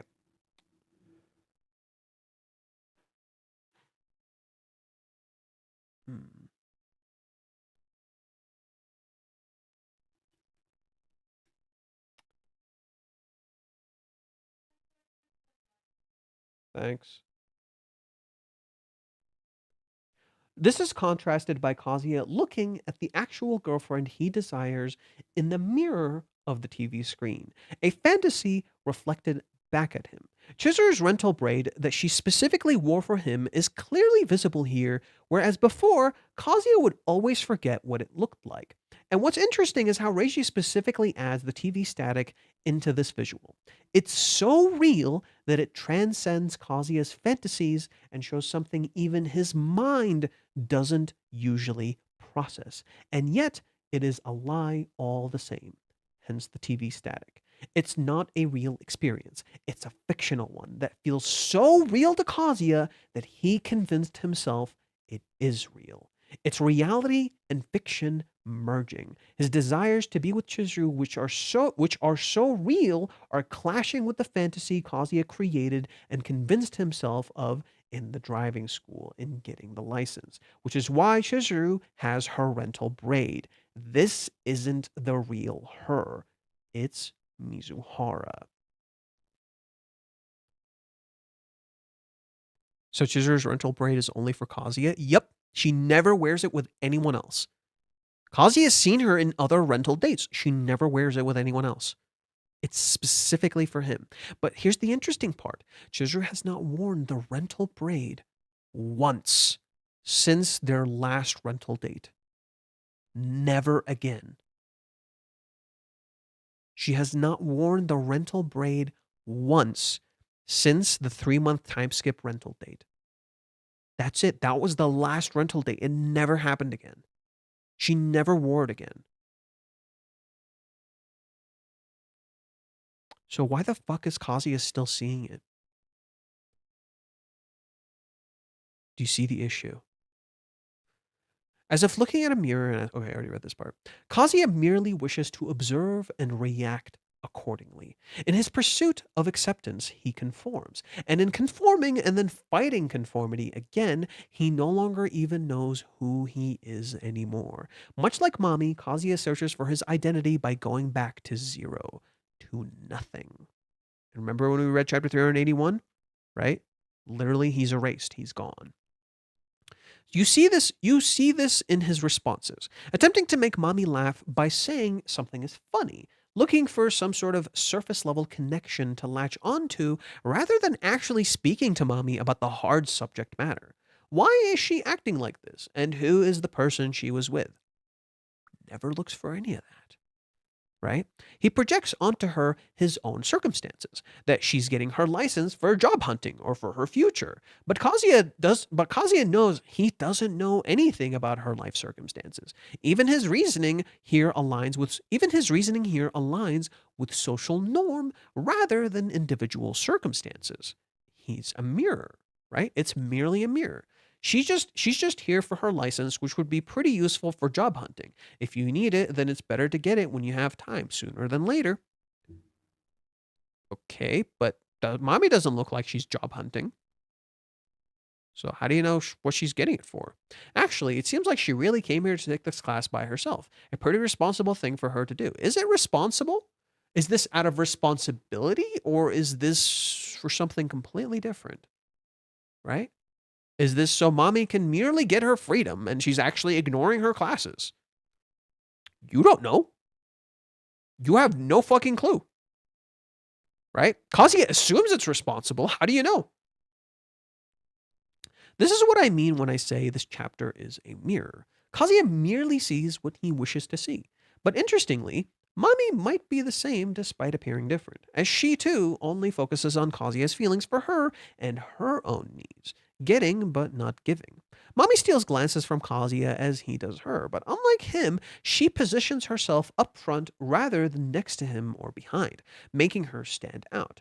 This is the only shot where you see Mami's earrings, and they are shaped like hearts, as if she hid her heart until that moment, right? You don't see her earrings ever again. It's just that single shot. And it's like the one time where her heart gets revealed, when she looks back. Mommy takes a picture of Kazuya's schedule, but does not offer her own in return. This leaves things open to interpretation by design, because Mommy is also hesitant, but wants to give a sign of interest. Kazuya can ask, but she never says her reasoning for this. It's all for her. Mommy is presented as kid-like in nature here because this is a selfish form of love, a desire, like a child getting what they want, but not really sharing something with the other person, which isn't really love. Because love is literally all about sharing and connection, right? She's trying to share with Kazuya, you're not really giving him anything in return. In so doing, creating a paradox. Is this actually love, or is just a selfish desire like a child, right? This reflects back at Kazuya his own actions with Chizuru, getting what he wants, and that's it. Remember when Kazuya called Chizuru and asked her on a date, right? He just got the date. Good to go. Doesn't even check how she's doing. Right? He was probably fucking hung up. He tells Chizuru, don't come to my birthday party. Focus on your own thing instead of just asking her, what do you want? Right? He just tells her what to do. He doesn't actually listen to her. Really ironic considering Mommy's circumstances and how a man is literally telling her what to fucking do. Are you starting to see the problem? This, however, also acts as a reverse of Kazuya too. Mommy directly takes action to actually control her own life, whereas Kazuya's control is merely born from others. This is shown through the driving school. Mommy didn't do this for Kazuya. It was for her, and that led to Kazuya. Mommy is taking the driving school seriously and actually paying attention, whereas Kazuya only sees Chizuru this whole time. You see Kazuya observe Mommy the whole time instead of the lecture. Even the cover says, keep your eyes on the road. Kazuya is not focused on driving. And again, you'll notice that the static effect on Kazuya when the guys talk about how attractive Mommy is. Like you can literally see the static right here. They are unfocused like him. He says it's like observing a princess through a castle window. These words hint at a lot. A castle window represent a fantasy of escapism, matching Kazuya. You'll notice there's a literal window behind Mommy, and she is shadowed by these words because she is actually the princess who looks out the window, dreaming of an escape yet confined, not just by her oppressors, but even by Kazuya's own words in this case, who does not see how she is in shadows. His words do not actually see Mommy. Rather, they force her into the very role she despises, that of a princess. When he focuses on her legs and soft skin, they too are shadowed yet illuminated, matching how she is showing them, but not for others, just for comfort. The interesting part occurs when Kazuya analyzes her dress and her face. She is visible now. Her shoulders show that she knows how to dress for early summer, and he notices her family might have a lot of money, and how her driving a fancy car would make a perfect picture. She knows how to present herself for the early summer, the shoulders specifically standing out. Her family looked like they had a lot of money. Not that I would know. If she were driving a fancy car, that'd make a perfect picture. What if the reason Mommy is getting a driver's license is exactly that? What if it's not even actually her choice? What if she fucking has to? Never even considers that. What if she's literally being forced to? Because of her dad. Isn't that literally Kazuya's reasoning? Isn't that straight up Kazuya's reasoning? His dad wants him to get his driver's license.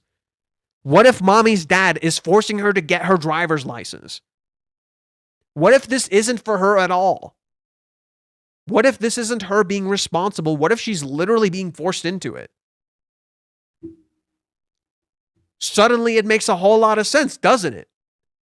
This is interesting because Mommy's whole thing is a perfect picture. Ironic considering Kazuya often says how perfect Chizuru is. But see, Mommy presents the idea of a perfect picture. It's not actually perfect. It's devoid of life. Rather, it feels empty and isolated. The perfect picture is something that is true about Mami. Kazuya is right here, but this is contrasted by Mami's expression and how she is in the chapter, standing out in the classroom. Yet Kazuya never considers how lonely that is, to stand out yet never belong, lonely and alone. What do you see in the opening of Umitsuki? All the girls are together cheering Kazuya on, and Mami is standing in the background. She's dressed like a peasant, even though she dresses like a princess later. And she's alone. What do you notice about Mami when she's sitting there? Right? She's just looking, but she's isolated. She's in shadows. It's like she's looking out the window. It's like she's sitting down, looking out the window, dreaming. Mami looks like she's dreaming. She's not actually here either. Huh. It's like she's dreaming of an escape. Whereas Kazuya stares at the lone shadowed princess who illuminates the classroom, Mami glances at the normal guy who looks like everyone else but isn't just anybody, and ironically only sees him when he sees another. Just as he does not see her, literally how it all started. They don't see each other, right? Kazuya and Mami don't actually see each other. They see the other person suddenly when they see another, right? Mami sees Kazuya when he starts looking at Chizuru. Throughout the chapter, she wasn't actually looking at him, right? I even made a post about this. Let me pull it up.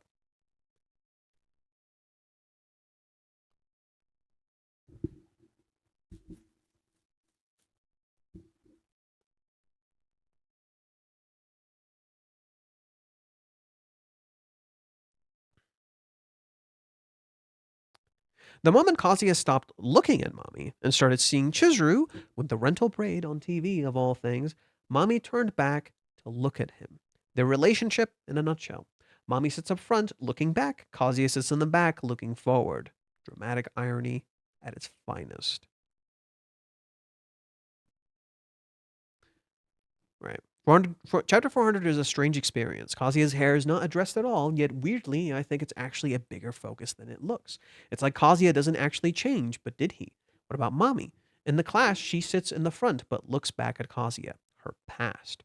There are a lot of layers to Mami in Chapter 400. Her taking so many pictures in the class is actually about Kazuya, right? What if was Kazuya in the frame when she took the pictures? Right? We don't know that. Was Kazuya in the frame when she took the pictures? Because if he was, she might have been taking pictures of him and actually looking at him in secret, literally fantasizing about him, just as he fantasizes about Chizuru. No one even thinks of that, right? As we've seen her looking at pictures of him in secret. In Hawaiians, they meet at a reception hall just as they do here. The sign for it is even there when she asks her question, right? The sign for the reception is literally there when Mami says, "Do you still love me?" My wording was specific here. Mami steals glances at Kazuya. Kazuya stares at Mami. Kazuya is not hiding. It's kind of obvious he's looking. Mami is focused on her own thing, the class, but occasionally turns back to look at him and only pursues Kazuya after the class is over. Kazuya has way too much going on. You see this in his schedule, and this is bound to blow up in his face because there is far too much on there. Unlike the movie when he was focused on one thing. Kazuya is all over the place with no clear sense of direction. This is shown in the cluttered schedule. In contrast, Mami is focused, which is why she had an easier time in the classroom than Kazuya did. You even see it in how she holds her school bag with two hands, showing earnest intent or serious intent, while Kazuya holds his bag with one hand. The other is on the rail, needing help to walk, right? So Kazuya says, "It was only an hour, but that was kind of exhausting, huh? You think so? I feel fine." "Oh, I see," right? Kazuya is walking down. He's like nervous. He's reacting. He's blushing, right? And look at the way he's talking to her. He's conversing. Despite Mami not giving Kazuya her schedule, she offers to leave with him, in a way giving back despite not really doing so, both mirroring and reversing him. In a way, it makes her intent to be around him clear. There's a sense of interest in her actions despite Kazuya not seeing it, right? So Mami acts cute and adorable in front of him. Again, it's kid-like, right? But Kazuya doesn't see it.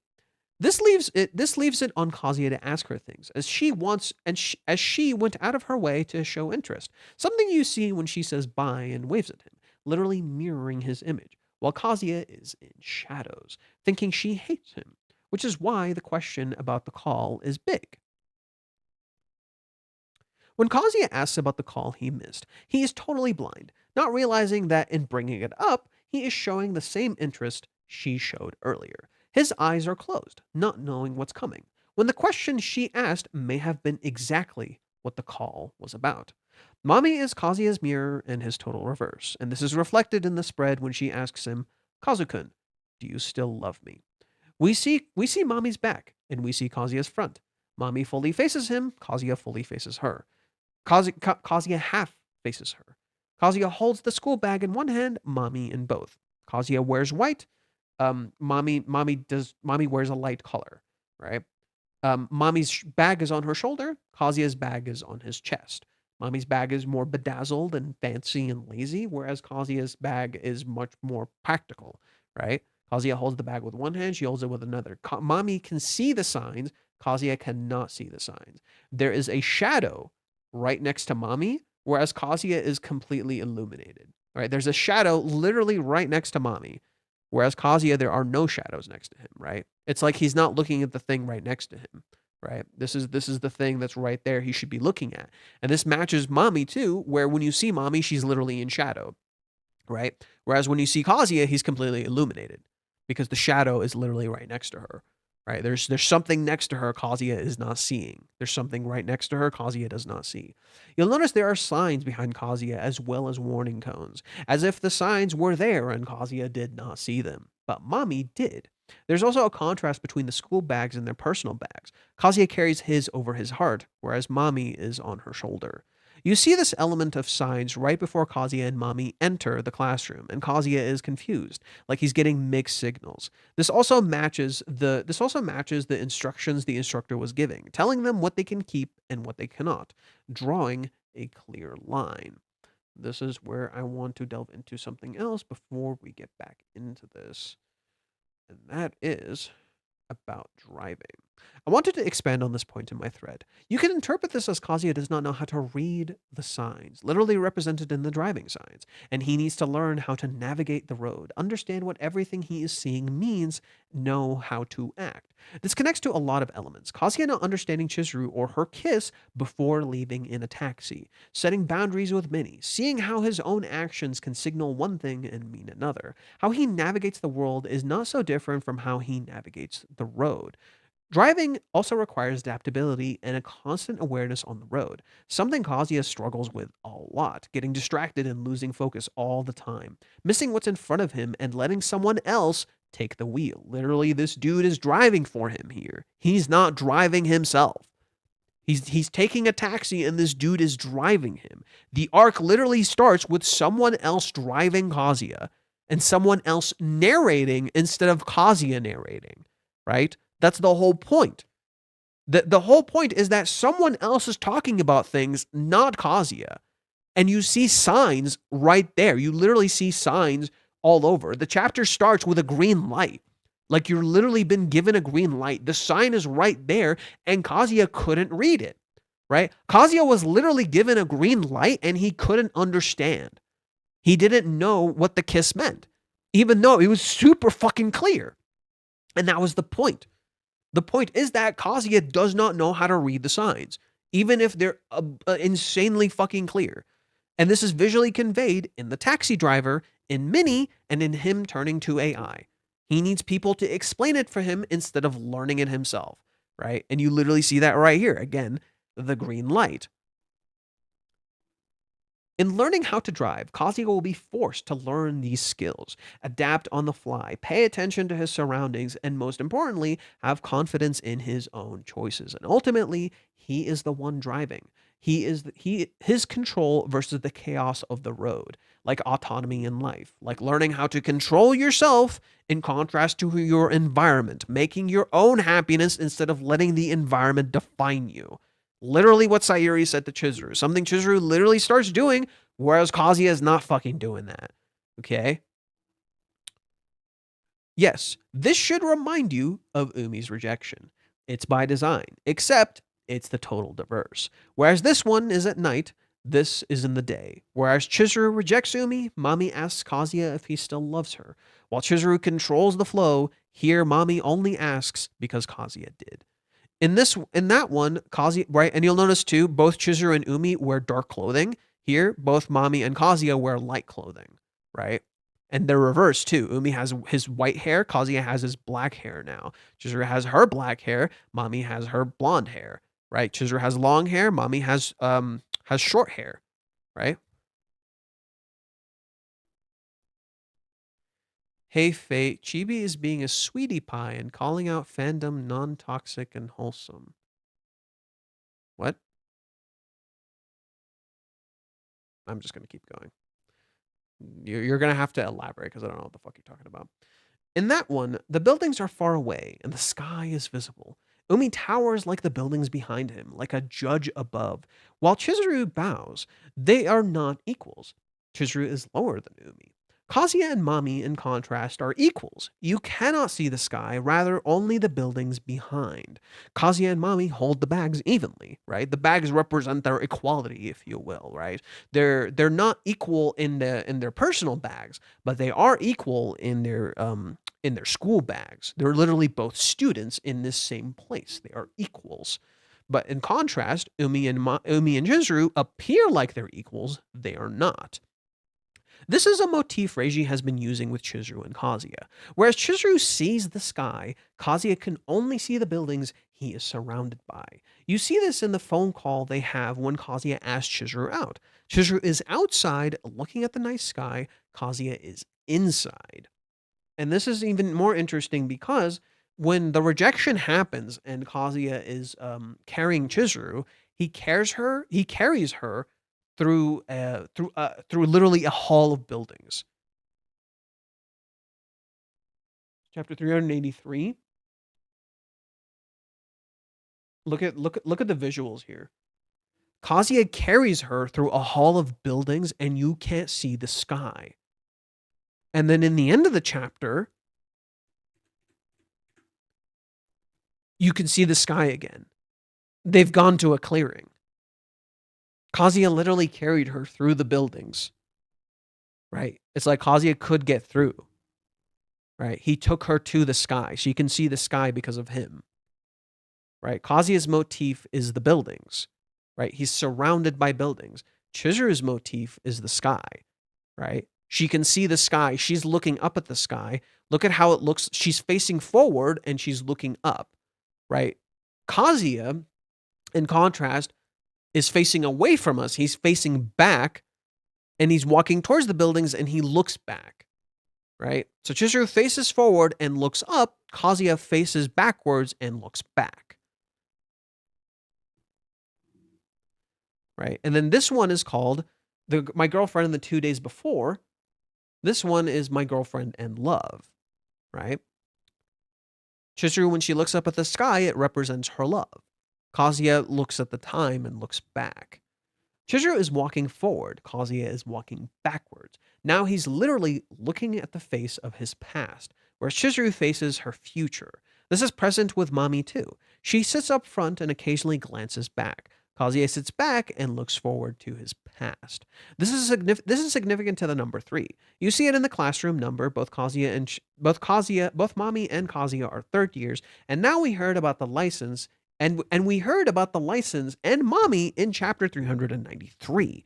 And that with the 3-month time skip and the reference to Science Gate, which is 3 weeks long, by the way, and the timeline makes sense, right? We heard about the license for the first time in chapter 393, where Kazuya's dad calls him and tells him to go get the license.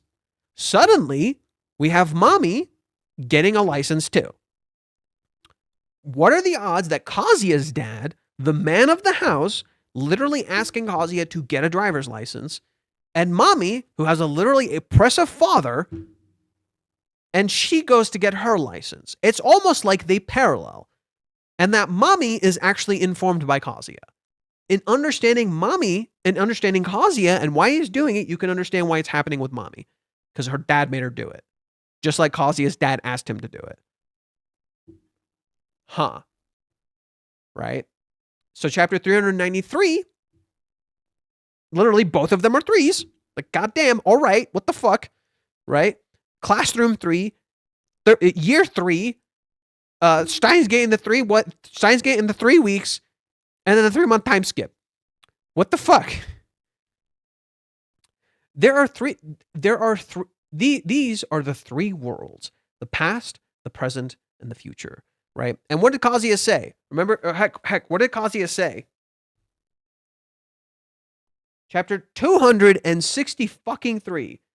What did Kazuya say?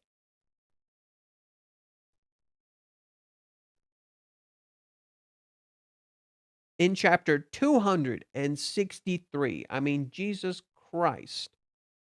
Perhaps there's another timeline in which I'm still together with her, though that's not possible at this point. An alternate world, a past, and now we're in a different timeline, if you will? Huh. This is Kazuya and Mami learning how to live with all 3 and find balance, paralleling many past scenes. Umi asking Chizuru if she loves Kazuya. Chizuru asking Kazuya if he loves her. Kazuya thinking Mami is his fate. Right, so look at this. And look at this. There's an interesting difference between these two. Who can tell me what the difference is between these two? Come on, class. Tell me. It's super slight. And I use that word very specifically. Slight. No? Nobody? Nobody? All right. It's right here. Perfectly even. Slanted. Slanted. Because Umi is lower than Chizuru. Kazuya and Mami are perfectly even. Umi is lower than her. Chizuru is higher than him in this scene. Whereas later, Umi is higher than her, and she's lower than him. Here, they're even, right? Kazuya and Chizuru are even in this scene. In this past scene, deep in my heart, I felt this was the girl I was destined to be with. Right? Umi is lower than her in this scene, and yet they're at eye level. Chizuru here is lower than Umi, whereas Umi is higher than her. He towers. There's a constant element of lack of balance between Umi and Chizuru. Umi is literally positioned below Chizuru in the first rejection, and thus his paneling is skewed and uneven, whereas Mami is perfectly symmetrical in the final page with Kazuya. This is reversed in chapter 395, where Umi is above rather than below Chizuru. Kazuya even mirrors Mami's past boyfriend in high school now, giving so in particular what Kazuya mirrors, this thing, the opening in the bangs, right? Kazuya has the exact same fucking opening in his bangs now. Look at that. He literally has the fucking antennas. Do you see the stupid antennas? He has the same antennas. They both have antennas. It's the same. They both have antennas, and yet Kazuya also somewhat mirrors Katsuhito. In particular, the driving element. He doesn't actually look like Katsuhito. His eyebrows do. Right? Kazuya's eyebrows look like Katsuhito's, but he doesn't actually have the same hair as Katsuhito. I think the sideburns here, or not the sideburns, like this part of the hair right here, that actually looks like Katsuhito. But the hair doesn't actually look like Katsuhito. However, it is splitting apart like him. And so like Kazuya is essentially losing his identity. He's becoming 2 different people. He literally looks like 2 different people. Right? He's like part Katsuhito, part Mami's ex-boyfriend. Who the fuck is Kazuya? He's neither of them, right? Giving credence that Kazuya's hair did matter here, despite never being mentioned. Something I emulated here without meaning to. I never mentioned Kazuya's hair in this entire post. And then I realized, oh yeah, I didn't fucking realize I did that. Contrasting how Kazuya is becoming more like Chizuru's grandpa and starting to drive. Raising the question, who even is Kazuya? The past? The future that is the past? Himself? This brings me to my last point. Whereas the school bags are the parallel part of the title, the girlfriend isn't. Mommy is Kazuya's ex-girlfriend, highlighting the idea of a mirror and a reverse. Mommy is the ex-girlfriend, and yet she evokes back to a time when she was his girlfriend, much like she is the princess, much like how she is a princess and she isn't. This is contrasted by Kazuya looking at his actual girlfriend, looking at the actual girlfriend he desires in the mirror of the TV, a fantasy reflected back at him. Chizuru's rental braid she specifically wore for him is clearly visible here, while before Kazuya would always forget what it looked like. It's so real that it transcends Kazuya's fantasies and shows something even his mind doesn't usually process. Yet it's a lie all the same, right? You can literally see it in the last chapter. Kazuya forgets what it looks like. And then you come here and Kazuya suddenly knows exactly what it looks like. Isn't that weird? Hence the static. It's not a real experience. It's a fictional one that feels so real to Kazuya that he convinced himself it is. Reality and fiction merging. His real desires to be with Chizuru clashing with the fantasy Kazuya created and convinced himself of in the driving example. This raises the question, has mommy merely seen Toru this whole time? Her ex-boyfriend. Kazuya looks at him. Kazuya looks like him now. Mommy never once mentions the hair, and yet is the hair more of a focus than it appears. Just as Chizuru's hair braid being clear, highlighting Mizuhara, not Chizuru, is Kazuya's hair highlighting Toru, not Kazuya. The teaser for next time is high defense, and I think this is Kazuya thinking mommy is on high defense around him when he is being defensive around her. I think I had a few more to go, but I've been getting blah blah blah blah blah blah, and then I had like one thing I said here. Let me double check what I wrote here. Let's see. Kazuya and mommy's past, their relationship and how much Kazuya liked her before, saying she was sent to him by fate, mirroring how right now their meeting is literally like fate, but just not the fate they think it is. Is it actually fate or is it just a coincidence? This in turn mirrors the fate Kazuya and Chizuru share, in turn questioning if this is merely coincidence, fate, or a trial for them to address what they do not speak about. A trial for them to address what they do not speak about. The phone call in chapter 14, just like the phone call Kazuya receives in chapter 367. Ooh. Yeah, there is a parallel there. Right? Mommy calls Kazuya in the beach trip in chapter 14, just as she calls Kazuya in chapter 367. Except Kazuya doesn't answer, whereas Kazuya answers back then. And now it's like Kazuya just answered the phone call again. And he gets the question she always wanted to pose for him. Mommy visiting Kazuya's apartment in chapter 59. Ooh, yeah. Mommy visits Kazuya's apartment in chapter 59, and we never figure out why. And yet, when did it happen? Right after Chizuru tells her, "Are you taking him seriously?" Well, shit. Kazuya and Mommy Mommy and Kazuya have 2 bags each. One bag is identical, perfectly mirrored, matching the title school bag, and yet the other bags they carry couldn't be more different. One is practical and over Kazuya's heart. One is fancy and on Mommy's shoulder. This contrast mirrors the first half of the title, girlfriend, which is meant to contrast Mommy while evoking the memories of how she was at one point his girlfriend. A literal reflection. Let's see. Kazuya in getting back Mr. Fish has reclaimed a hobby of his, something outside of Chizuru, and yet who he is a total mess internally. This makes it so he has to confront that part and deal with it, that part of himself and deal with it. Kazuya carries Chizuru through the buildings on the open sky. Chizuru kisses Kazuya in a cab with the sky reflected on the hood of the car. Ooh, I didn't fucking talk about that. Fuck. Yeah, when Chizuru kisses Kazuya, the sky is literally reflected on the hood of the car. And yet Kazuya carries her to the open sky in the end of chapter 385. Right? The sky is literally reflected on the hood of the car. And when Kazuya drives, the road is clear and he can see the sky. And the car drives away. This person drives for him because this person can read the signs. fuck? It literally started with Kazuya getting into a car and the dude driving for him because he couldn't drive himself. Because Kazuya can't read the signs, he doesn't have his license. It's like the license is literally a mirror of what Kazuya needs to fucking learn in order to be a boyfriend, if you will. The license mirrors what he needs to do to him being able to drive is him being able to actually have a relationship. Because he actually has autonomy now. What the fuck?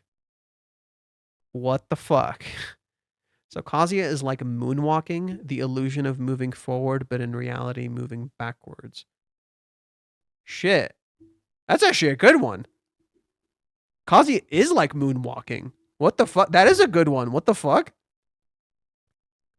That's a good one. Literally the illusion of moving forward, but in reality moving backwards. Damn, well said. Kazuya is moonwalking. Hence the moon. Oh god. You think he's moving forward when he's moving back. Oh my god. That's pretty good. That's pretty good. That's a pretty good one. Damn. His hair gives the same vibes if you compare to Chizuru's grandfather. It actually doesn't look that much. Kazuya's Michael Jackson. Aren't they making a Michael Jackson movie soon? Kazuya's hair doesn't actually look that much like Chizuru's grandpa. I don't mind Kazuya going back to black hair. I have a problem with the hairstyle. If he kept the color and went back to his previous style, I could have rolled with it. Kazuya is playing the Sorry board game. Kazuya isn't a smooth criminal right now. Well, okay. I think I covered about everything. Right, I think. Oh wow, damn! Not a single like. Oh, it hurts. Fuck you, Twitter. I did it. I worked hard on this thumbnail. Fuck you, Twitter. Not even a single like. My heart aches. Yeah, so we talked about this. Is there anything I missed?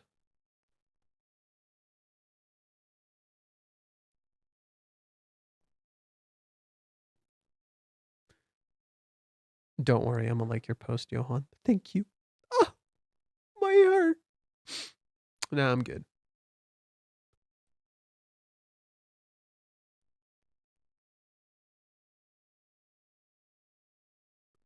Oh yeah.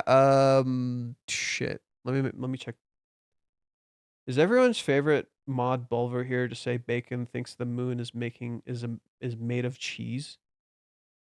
Oh yeah. Speaking of which, go to Twitch and leave comments. And make sure to follow if you haven't already. Make sure to follow if you have not already. We gotta reach a certain point so we can so I can start like getting stuff from Twitch. Okay, I think that's about everything.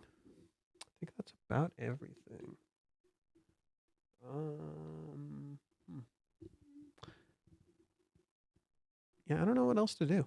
I think I'm pretty much done for the day.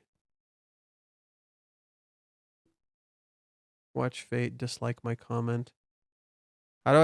You can't dislike comments on Twitter. It's not really an option. Yeah, they are. Wait, the trailer just dropped. Wait, trailer for what? Wait, trailer for what? What just dropped? What trailer?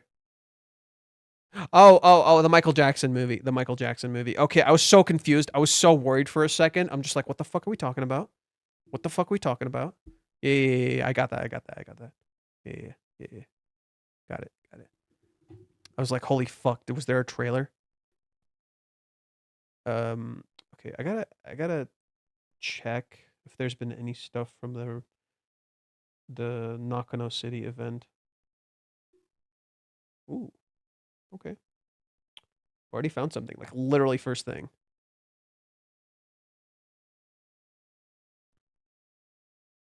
Cool.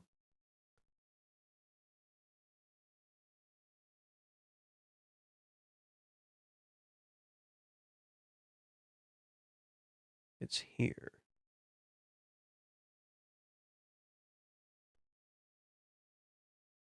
Oh, more art pieces. It's my first time at the Kanokari event. Man, it's so amazing that I'm totally moved to tears. Can't fit it all into one post. Oh, cute. Hell yeah. Yeah, this is one of my favorite scenes in the anime. Butchers it.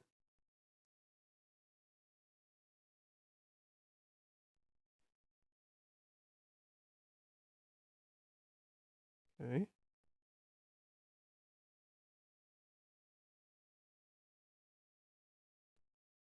Ugh, come on. Work with me, please.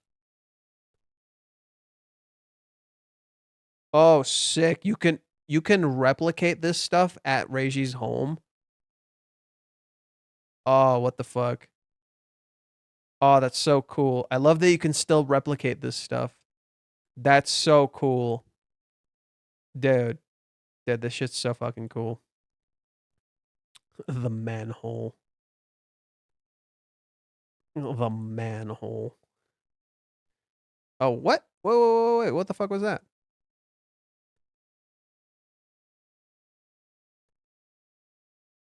Oh, you can get them as little things? Oh, damn it.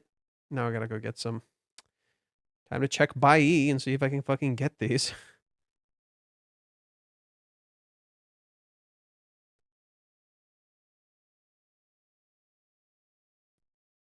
Oh, they made cardboard standouts of them.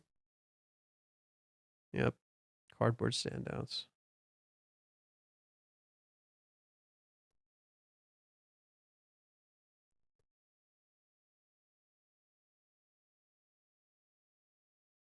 The manhole.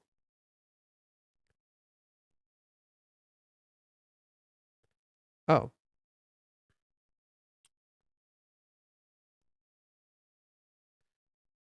Yeah, the talk show.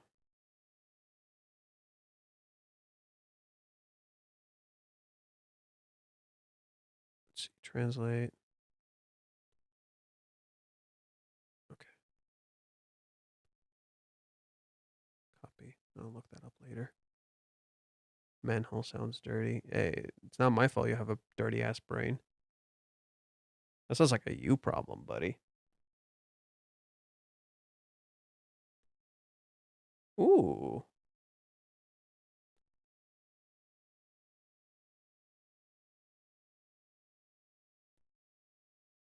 Ooh. This is cool.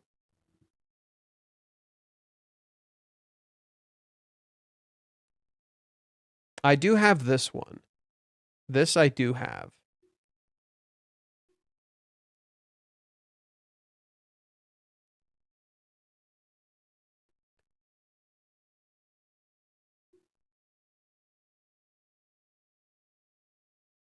Because I did get stuff for the event a while back. I did actually get stuff. Oh god. Oh god. Oh, what? Yo, don't do this. Whoop. Up we go. Do you think I could get some of this food from Bai?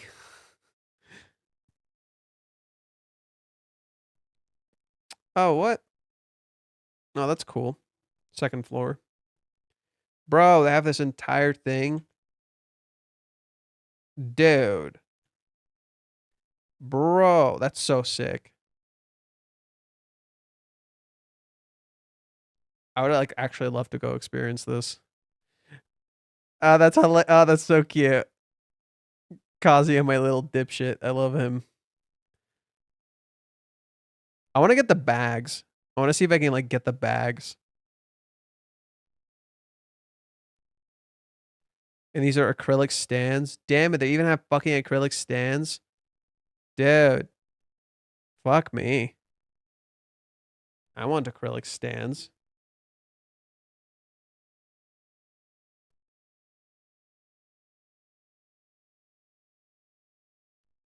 What's this?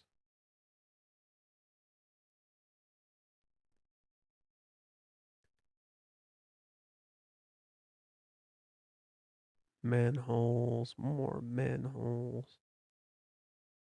Oh, oh my god, this looks so fucking cute. Oh, what the fuck? Look at this. Look at the red. The fucking the roses with black works so well with Chizuru. The roses with black work so well with Chizuru. Do they have like a full picture of it? Ah, what the hell? I want that. Bro, they have all the cool shit. I want more cool shit. Okay, I don't care about this.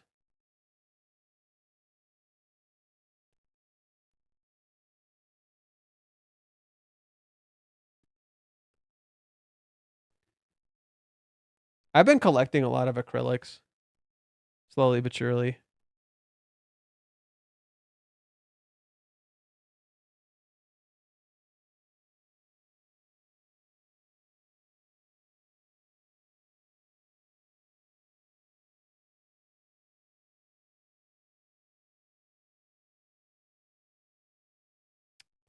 Why are there so many like weird Spanish accounts that are always like posting weird shit about Rent a Girlfriend?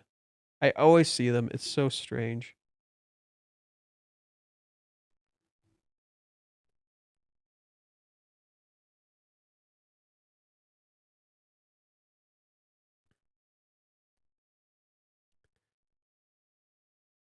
Okay, so when is the talk?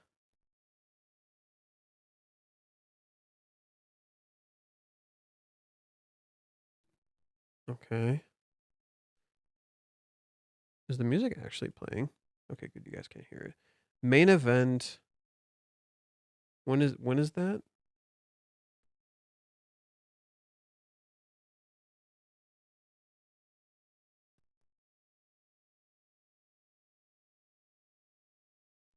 Oh, 20th anniversary and the theme is a rose. That's why they have so much roses. Okay. So okay, when is the talk show?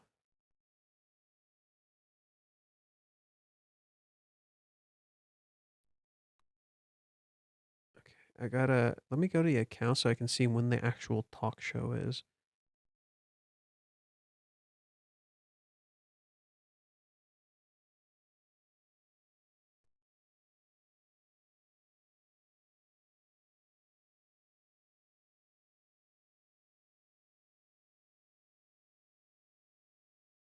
There we go. Regime Jime, creator of Rent a Girlfriend, will be making an appearance. A rare talk show with the author will commence at 14:30. So please do come along to the venue. Okay. What time would that be? 14. So that's gonna be like. Wait, that should be soon actually.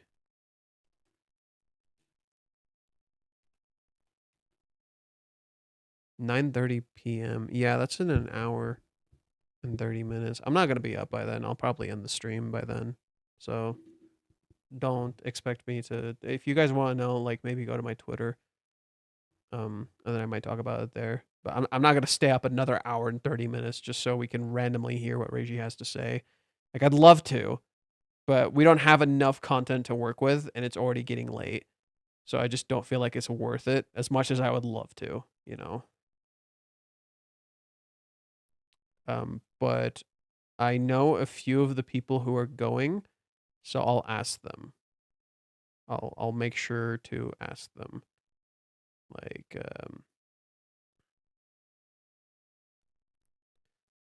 Like I've spoken to this person a few times, so I'll make sure to ask them.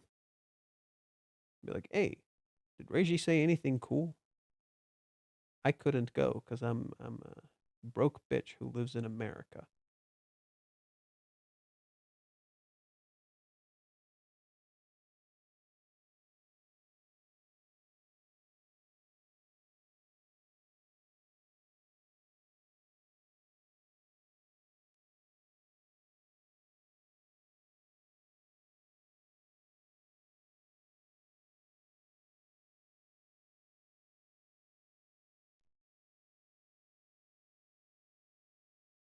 You know, speaking of these events, how how would you guys want to want me to make these like videos for these?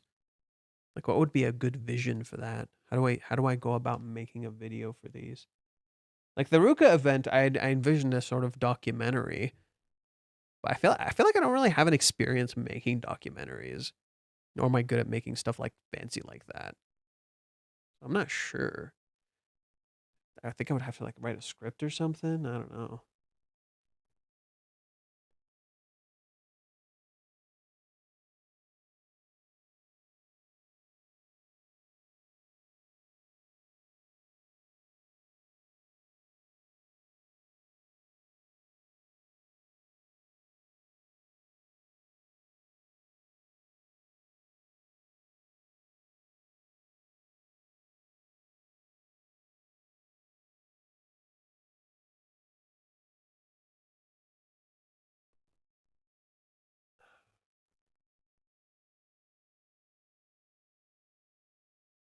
Nothing too crazy.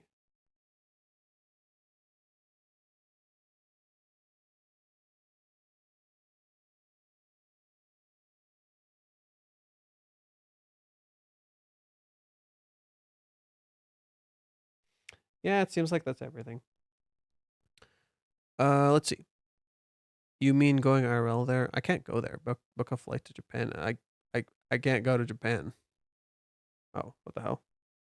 Oh yeah, I forgot I had that set up. So that the live captions you guys just saw, I had those set up so that way when Reishi does his space on Twitter, I can figure out what he was saying. I can know what he's saying.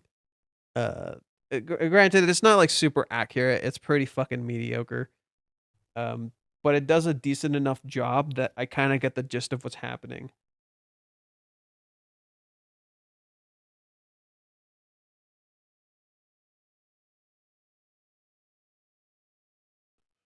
Okay.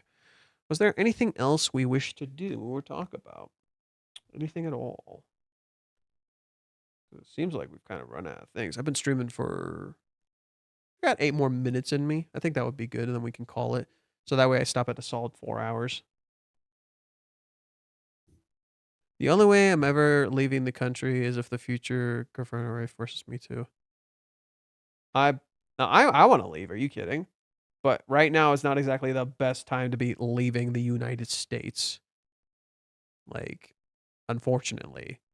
I'd love to travel, but one, I don't really have the money to be traveling right now, and two, you leave this country, you never know what a certain government organization will fucking do. So I'd rather just not deal with that until shit calms down, you know? Talk about how much rag merch there is on Buyee. A fuck ton. A fuck ton. There's so goddamn much. It's actually overwhelming how much there is. Cause I'm like, there's so much I want to get, and I don't have the money for it. This shit's so expensive. This shit is so goddamn expensive. There's so much crap I want to get, and this shit is so goddamn expensive. Like, oh, hey, okay, here's a good one. Here, I'll show you what I mean. So here, so look, I have this, and this. I don't have the Sumi one. I can't find the Sumi one. Just the Sumi one. I can only find it in this grouped one. And I don't want to pay $59 plus the all the extra stuff, which would make it cost even more. Okay? There is one with a bunch of rare Chizurus in them that I want to get. I don't know where it is. Yeah, so I only have the Ruka one here. All the other ones I don't have. This one I really want to get. And that one's like expensive as shit. I maybe shouldn't be showing these to you guys because one of you fuckers might buy them. And I don't want you to. Cause I would like to buy these. Thank you. Right? Here, look at this stuff. I don't care about this stuff. You can look at this stuff. Yep. I've been collecting these. I already have this one, the Shiunji family stuff. Actually, don't. I could remove this from the auction. I don't need it. It says this in my watch list, but I already have it. Thanks, Johan, for the idea. Fuck you. I swear to God. I swear to God, if you actually buy this, I will be so fucking mad. I'm not even remotely kidding. I will genuinely be upset. Fuck you. Oh yeah, I have this one already, so I don't need that one. And this one I've kept in my watch list forever, and no one's bought it. There's a few things that I found that are really cool, like this one, this Auka outfit is actually pretty similar to an outfit Chizuru wore. Right, this outfit Auka wears here is pretty similar to the outfit Chizuru wore.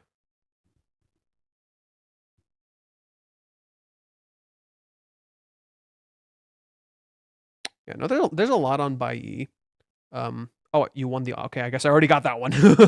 Whoops! I guess I already got that one. You won the auction. Thanks, GG. Oh, speaking of which, okay, let's just since we're here, I was gonna look it up anyway when I ended the stream. See, it's already there. It's already there. I told you. I literally fucking told you. It's already there. Like I said it earlier. No one fucking believed me. All right. So I already have this. I don't care. Is this all of them or just that one? Because if it's just one, I don't fucking want just one. Like 20 bucks for just this one? Are you kidding? No. I'm not paying 20 bucks for just that. No, it should not cost this much. This listing is wrong. It should not cost this much. There is an alcohol. They have a fucking alcohol. I'm not getting that. What's this?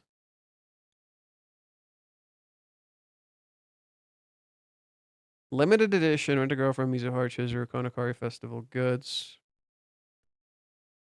Okay. I have this. I don't have these. These are stickers. I don't have these. Oh, this is how they plan the event. Or this is a reference to the original event. Cool. I won't get this though. I have most of the stuff in there already, so it feels pointless. This though. This though. What is this? Like it's a large size. It's a sweatshirt. I might get this.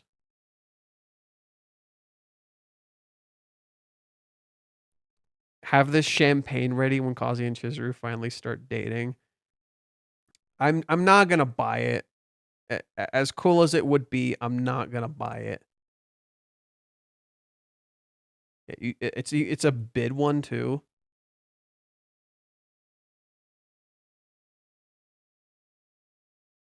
You cannot bid on this item. Is this one also a bid? Oh no, that's a purchase one. A straight purchase. The item is not available for a proxy purchase. Yeah, so I can't even get it if I wanted to. It's a sake bottle and they made 50 of them.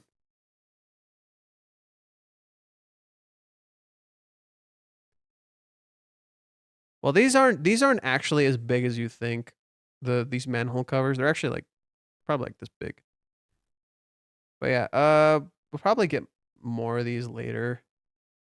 Maybe I think tomorrow, if I check it tomorrow, I might have better luck. Because the event just started today. So these are recent.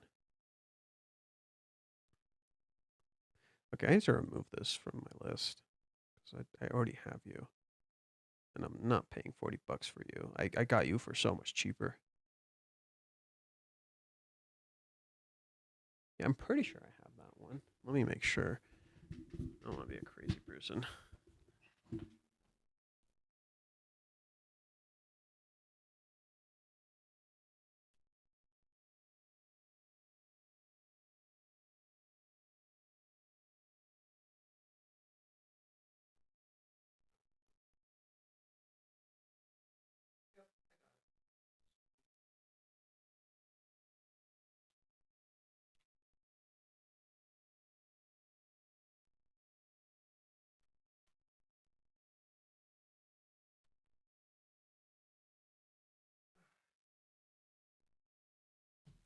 Yep, I already got it. I don't need it. Just had to make sure though. A lot of self doubt with this shit, you know. Oh wait, I'm going wrong blaze. Wrong blaze.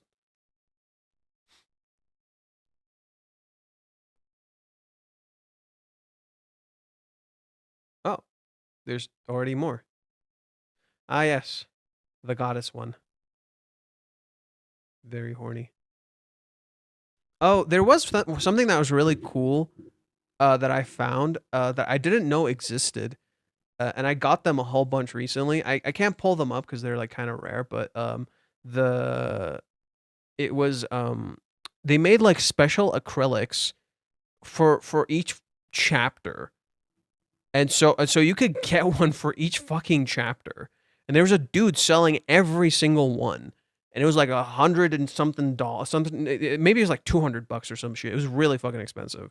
I'm like, I'm not getting that, but I'll get like the ones I can get on their own. Uh yeah. Um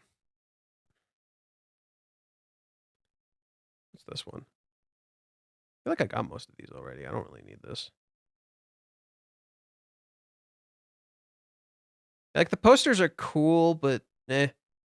And then I already have this one, and this one. I don't have Ruka. Yeah, I don't need this. I'll just keep it on the list so I know what to look at later.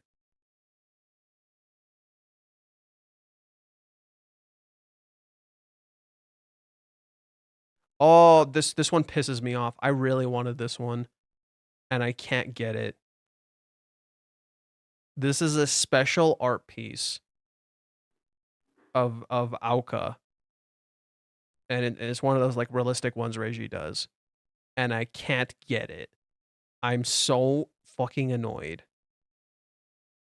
I want this one and I cannot get it. Like, why? Why can't I bid on it? That's so annoying. It's only like fucking $5. So annoying.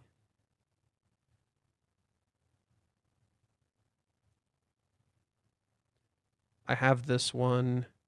I have this one.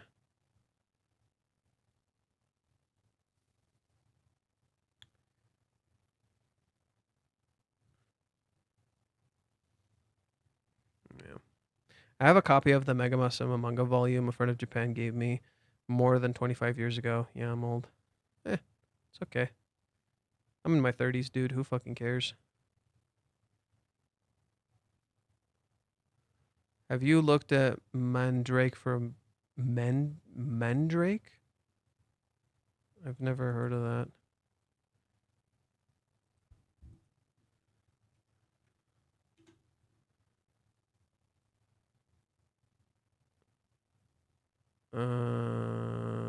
What the fuck? Whoa, whoa, whoa, whoa, whoa, whoa, whoa, whoa, whoa, whoa. Nope, nope, nope, nope, nope, nope. That was a mistake waiting to happen. Nope, nope, nope, nope, nope, nope, nope. There's a lot of boobs there. YouTube will not like that. So, yeah. Stepping away from that one. I'll probably look at that on my own time, but just so you know, I can navigate this site on my own without YouTube being fucking pissed. Oh, wait, wait. Oh. And I can't bid on it. Must have been the same one as earlier. It just looked different. If you can't buy it, copy and print it. It's not the same. You know it's not the fucking same. Oh, this is another case of get fucked. I have this one, this one, this one, this one, this one, this one, not the Sumi one. Fuck me. I can't find the stupid Sumi one. It's so frustrating.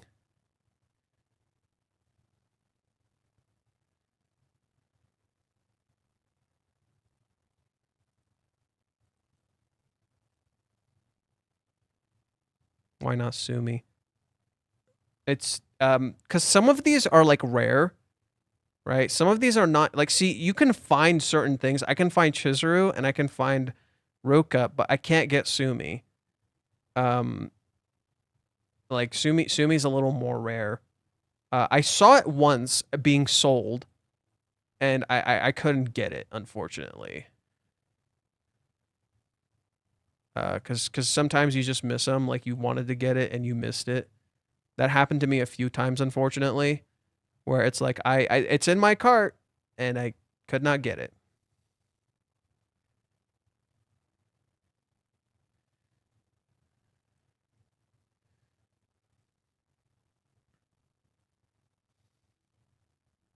Yep, a whole lot of nothing.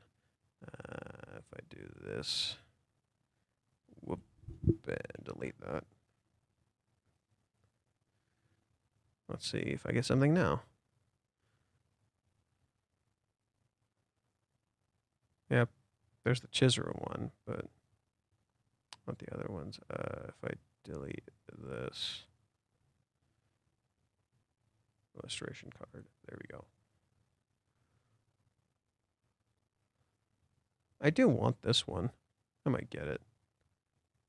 I think I have this one. I don't need it.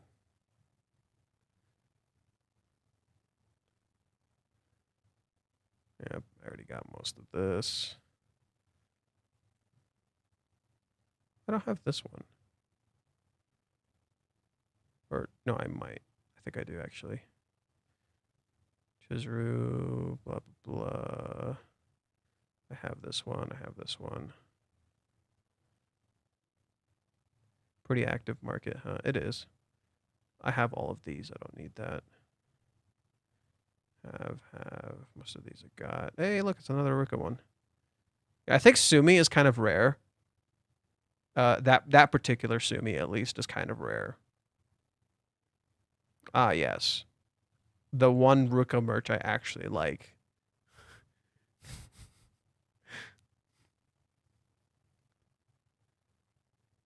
And nothing.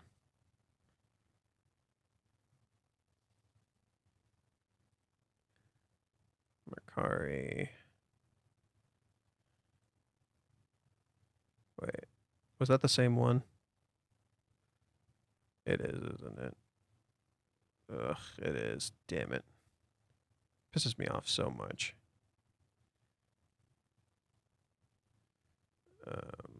Mercari.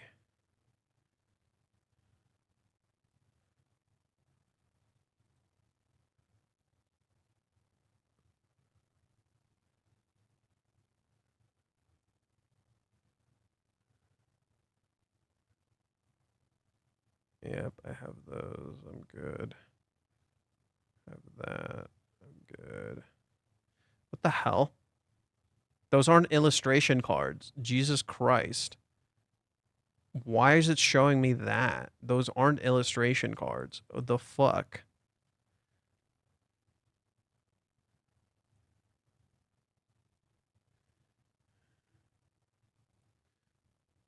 Have you searched Chizuru? What about Chizuru specifically? Exactly, are we looking at her?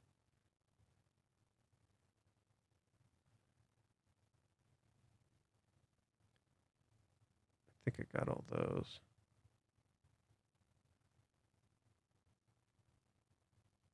Got all those, got all those. Oh, I don't have this one. This one I do want. Oh yeah, this Chizuru one is expensive as fuck, and I only have like either one or two of them.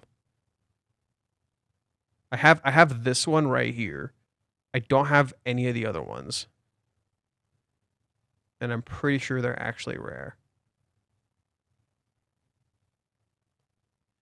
This one's awesome.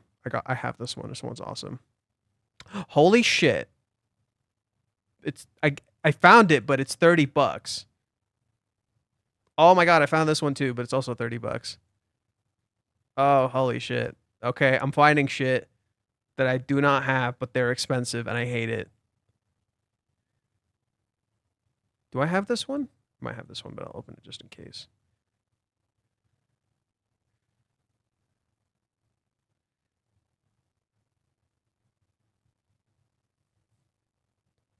God, why is it 30 fucking bucks? That's fucked up. I get it. It's rare, but that's 30 fucking dollars. Oh, ooh, ooh, shit. Oh, shit. I'll show you guys what that is, why I'm freaking out. I do have that one, so I don't care. I'll open you because I don't know what you are. I think I have this one. Pretty sure I have this one. I don't need it. Well, I'm finding different shit today. What the hell?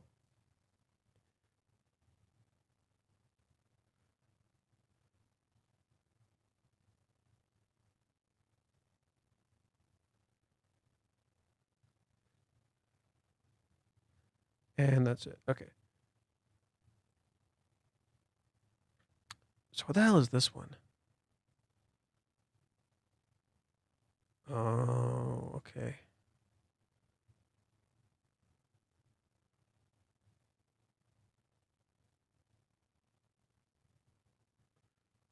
Unopened all first editions. Ooh. And it comes with all this stuff. Cool. I don't have this one. Well, that's just one out of a billion, and I don't need another set. As much as I would love another first editions, I don't need another set. Oh, this is not what I thought it was. So that was stupid. That was not what I thought it was. I think I have this one. Sumi's like, I have boobs. That's weird. What the fuck? I don't need any of these.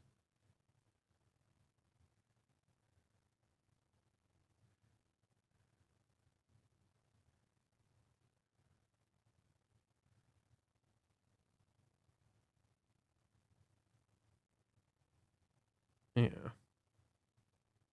See, I like this art, but it would just be a little weird having that there. I've never been comfortable with that. That just, oh, here, I'm just the boob thing. That's just, nah. I've never vibed with that. It's a little weird for me. But yeah, this one I definitely think I need. I'm pretty sure I need this one. This is something Reiji does, by the way. He loves, I don't know why, he loves like drawing or writing here, or like writing on certain parts of the woman's body. But like not in a super weird way, where it's like it's on certain areas, but not like in super weird way. Like he has it on his Twitter too. If you go to his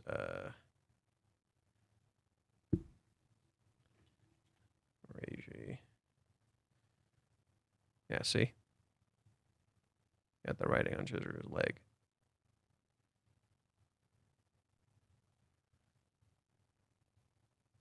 All that official merch. So those, what I'm showing you,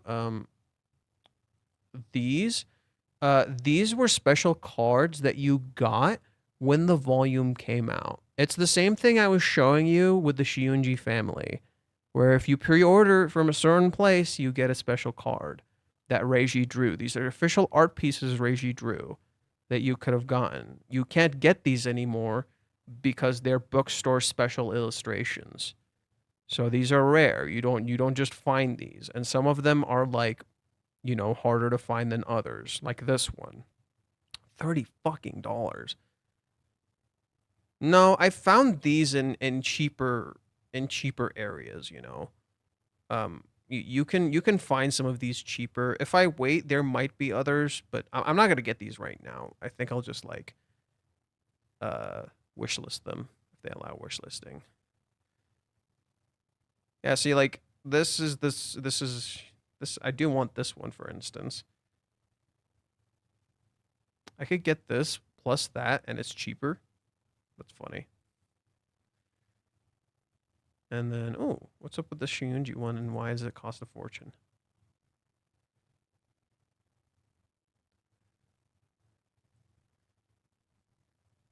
Ah, I have half of these already. Oh, fuck, I do want this, though. Oh, well. I'm not paying 76 bucks just because of that cute little thing I want.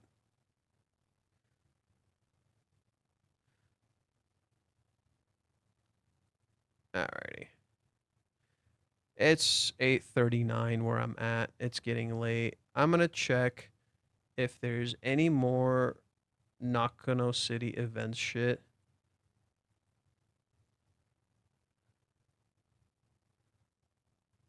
I doubt there is, but I'll check.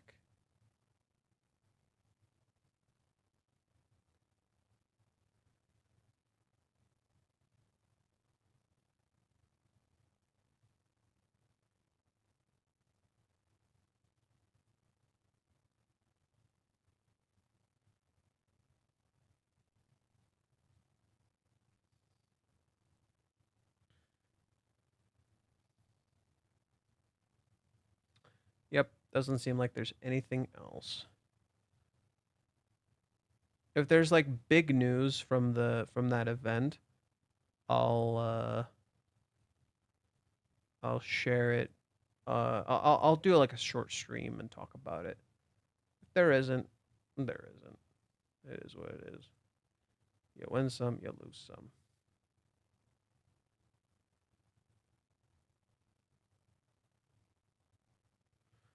So until next week. Well, so it's already almost next week. Tomorrow's the last day of the week, dude.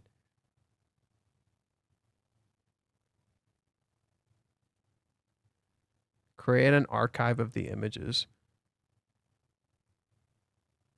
Yeah, I will. I did that for the Ruka event. I made a whole fucking archive of them. I'll probably do it tomorrow.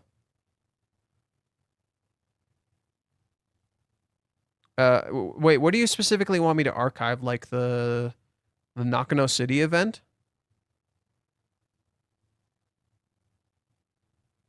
Or what? The things I'm trying to buy? Both?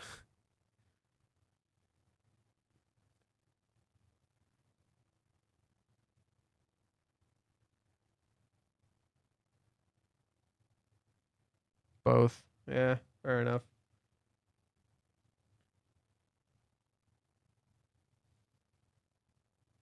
You know, like for example, you can still get like I bought this Ruka stuff. I bought this. It's from an older exhibition, like even older than the current one. I gotta look up how many exhibitions Reiji has done. Because I feel like there was more than I thought there was. I thought there was like 3. I think there might be like 5 or 6. Like I'm pretty sure I missed a few. Because the more I look into it, the more I'm like, wait, there was definitely more. Because there's the dialogue exhibition. There's the Zero exhibition. There's the Ruka one, and I'm pretty sure there's 2 other ones. Like, yeah, I'm pretty sure there's at least 5 or 6 of them.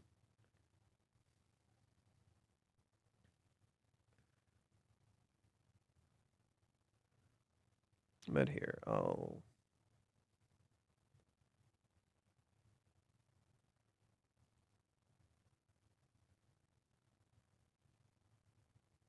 save that. Save that.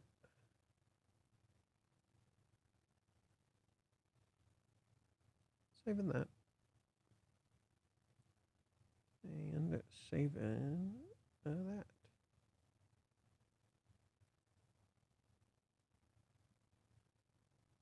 Okay. Also, Saturday is the last day of the week, and Sunday is the first, both ends of the week. Huh. Wait, is it? I mean, in other countries it is. I know in the US it's like Sunday is the last day and Monday is the new day. Really? Nah. Do new chapters drop at 7 a.m.? Unfortunately. Unfortunately. Luckily for me, I wake up early anyway. So I don't fucking mind. It's okay for me. But I think for other people, it's brutal as fuck.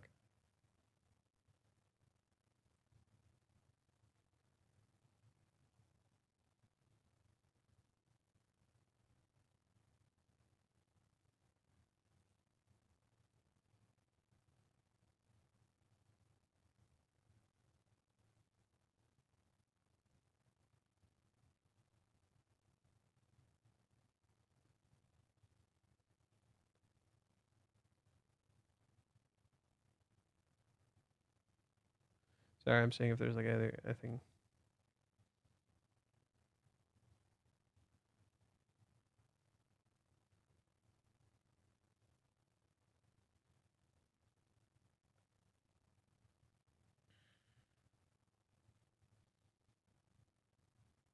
Nope, nothing.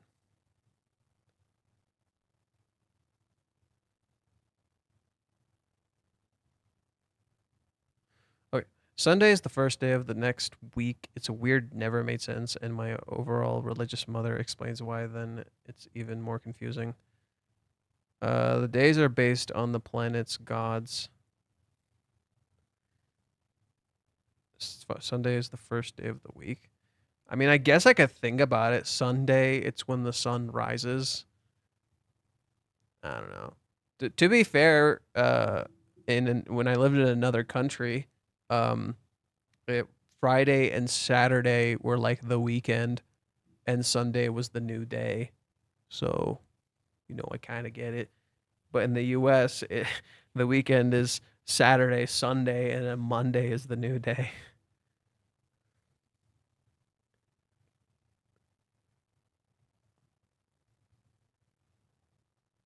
So I guess I've just gotten used to the U.S. bullshit. We make our own rules, motherfucker. We make our own rules. We don't follow your rules.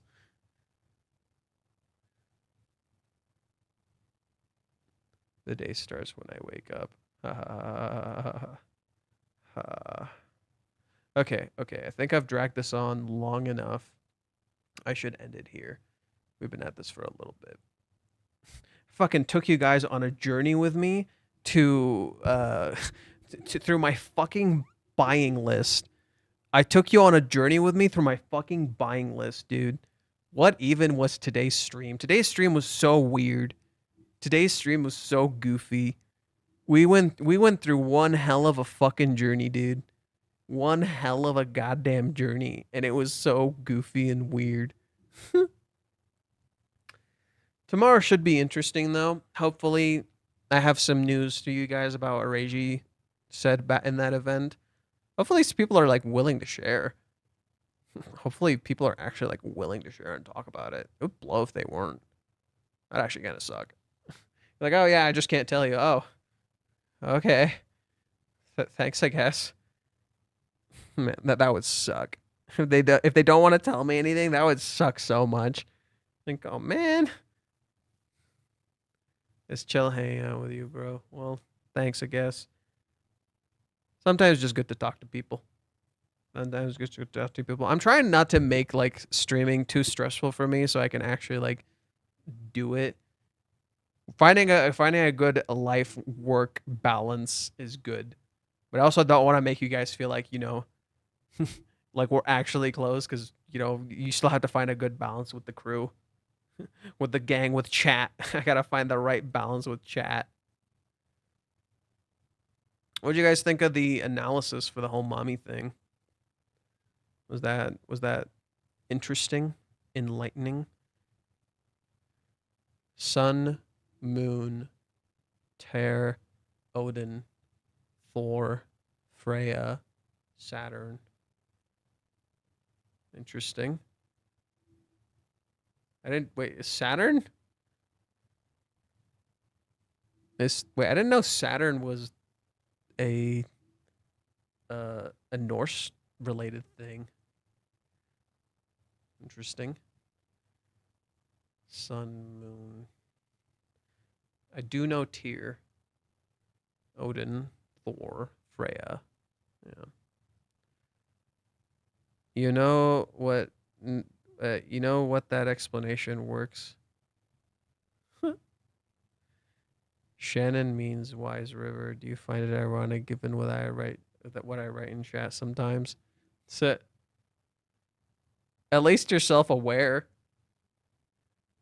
At least you're self-aware. Johann stems from John, which is directly connected to John the Baptist. They don't see me baptizing anybody. Well, I do baptize people into the religion of virgin girlfriend. Yo, join my cult. Join my fucking cult.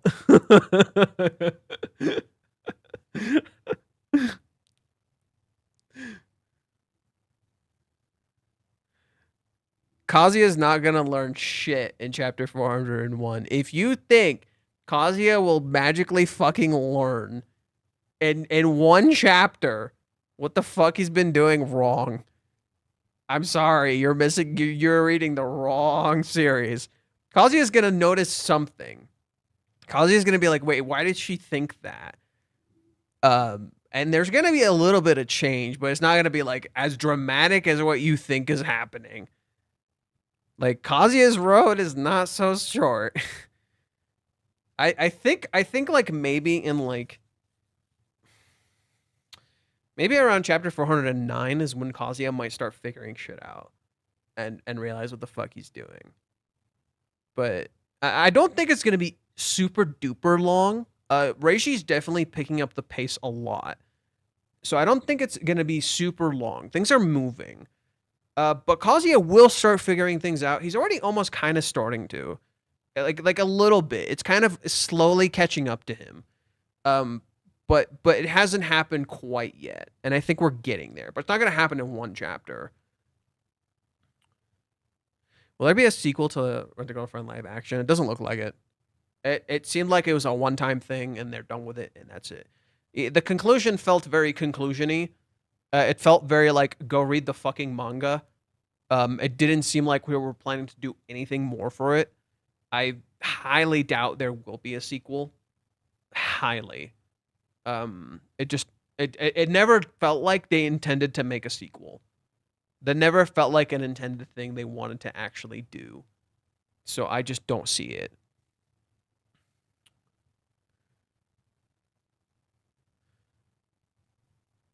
I don't know why, but I always thought your name was Scott for some reason. More like Polluted River. The bane of my name is that people always think I'm a girl. Shannon? I guess it sounds somewhat feminine. At least people can pronounce your name. Like, I go by Johan because people can't actually pronounce my name. That's why I go by Johan. And granted, I've made the name my own. Like I'm pretty like Johan is my name. I pretty much made the name my own. But people can't actually pronounce my real name. That's why I don't fucking use it. Only like people who speak the language can actually pronounce the name. Be like, oh, that's who it is. Is it Johannes? No, my real name is Yahya, which is Arabic for John the Baptist. It's a very specific name to John the Baptist in Arabic. Like if your name is Yahya in Arabic, it's literally John the Baptist, got it. Like it's not just John. Like it's a very specific form of John in the way it's written. So like if you meet like an Arabic person, they'll be like, "Oh, John the Baptist, got it."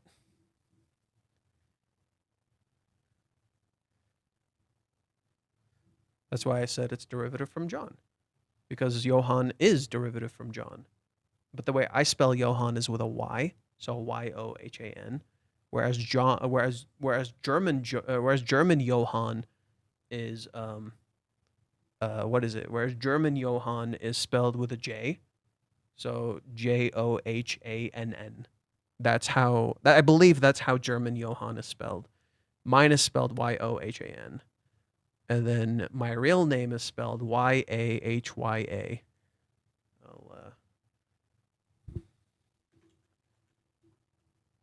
That's how you spell my name. Do you have any Rent-A-Girlfriend keychains? I have. Give me a sec.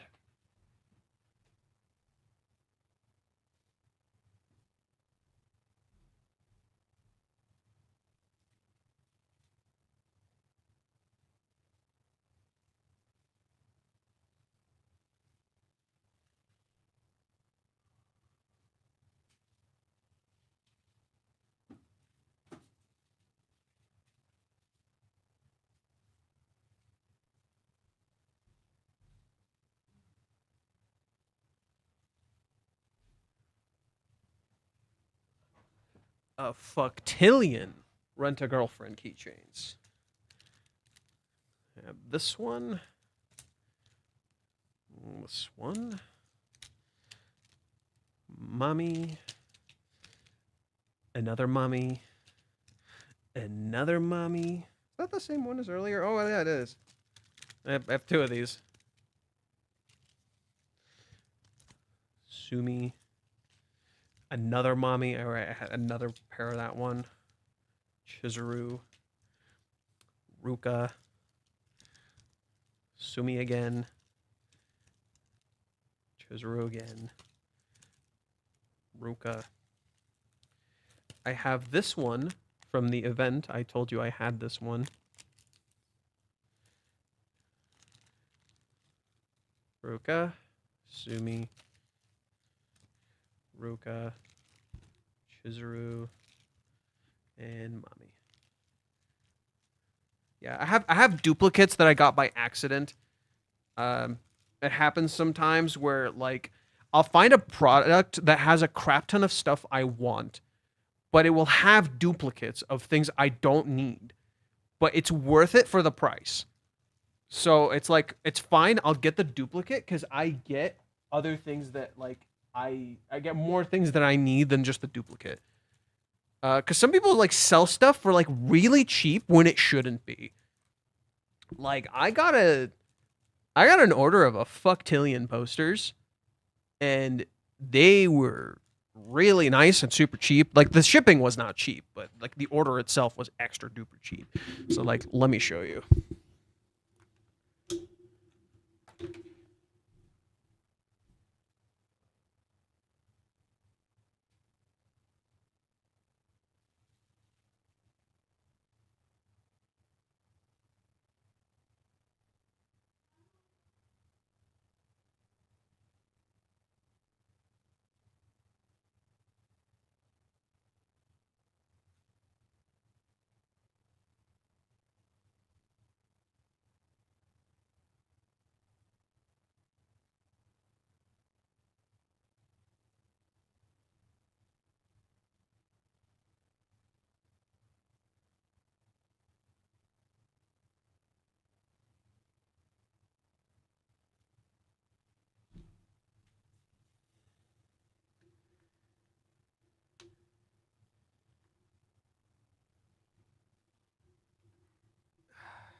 Alrighty.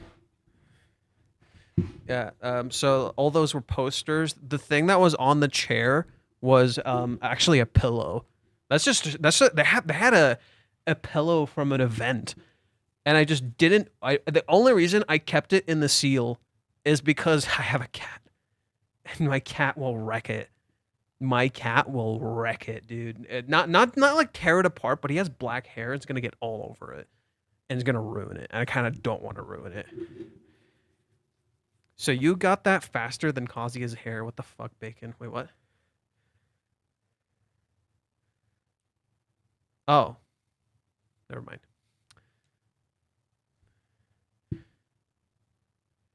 Okay. So yeah, I keep prolonging this when I should definitely be ending it. I keep prolonging this when I should definitely be ending it. Okay, so we're actually going to end it. Thank you guys for watching. If you enjoyed this video, consider subscribing and let me on the button to keep up with the uploads. Considering following me on Twitter, I would really appreciate it. Consider supporting me on Patreon. It would make my life a lot easier and actually make it easier for me to actually create content. You know, I'm trying to make more stuff for Patreon. In particular, I have two things I'm going to do for Patreon. So I'm going to show you guys a teaser really quick. So I already have access to it.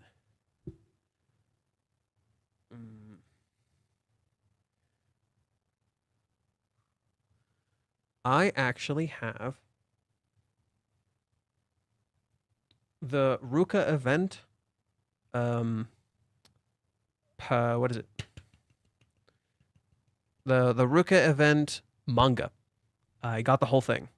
I received it from them. I have a digital version. I'm gonna see if I can get it translated, so that way I can post it on the Patreon, and I can read it through with you guys. So you guys can have an exclusive thing on my Patreon just for that. The other thing I will try to include is from this thing, from the Nakano City event, because that also had a manga. I'll probably also read that manga and have that added on there. And then finally, I have one more, which I actually have two more. Actually, I have a Chapter 0. People don't know. Reiji made a Chapter 0 of Rent a Girlfriend. People do not know this. It exists. And I will be adding that to Twitter, or not Twitter, to Patreon. And I will also be adding a special manga that Reiji made where two characters kiss. Two certain characters kiss. And some people don't know about it. So I have at least 4 things I plan to add to Patreon. The only thing is I need to get them translated first. And 2 of them are harder to translate because, what is it? 2 of them are harder to translate because they don't have digital versions, but 2 of them do have a digital version. So, you know, we'll have to see how that goes. But yeah, those are the 4 things I plan to add to my Patreon that'll be exclusive on there. Can't get them anywhere else. Just don't go sharing that stuff, you know. Just keep it exclusive there. And then finally, what is it? Join the Discord. Yep, join the Discord. And watch the videos. Try to support me. Try to talk to me. Help me get this shit running. It's not easy to get this shit running, you know. Man, I really gotta plan this stuff. Anyhow, that's it for now. I've been Fate. I hope you guys enjoyed, and remember, that's Muzzy. Woo! Okay, that should be everything. Phooey.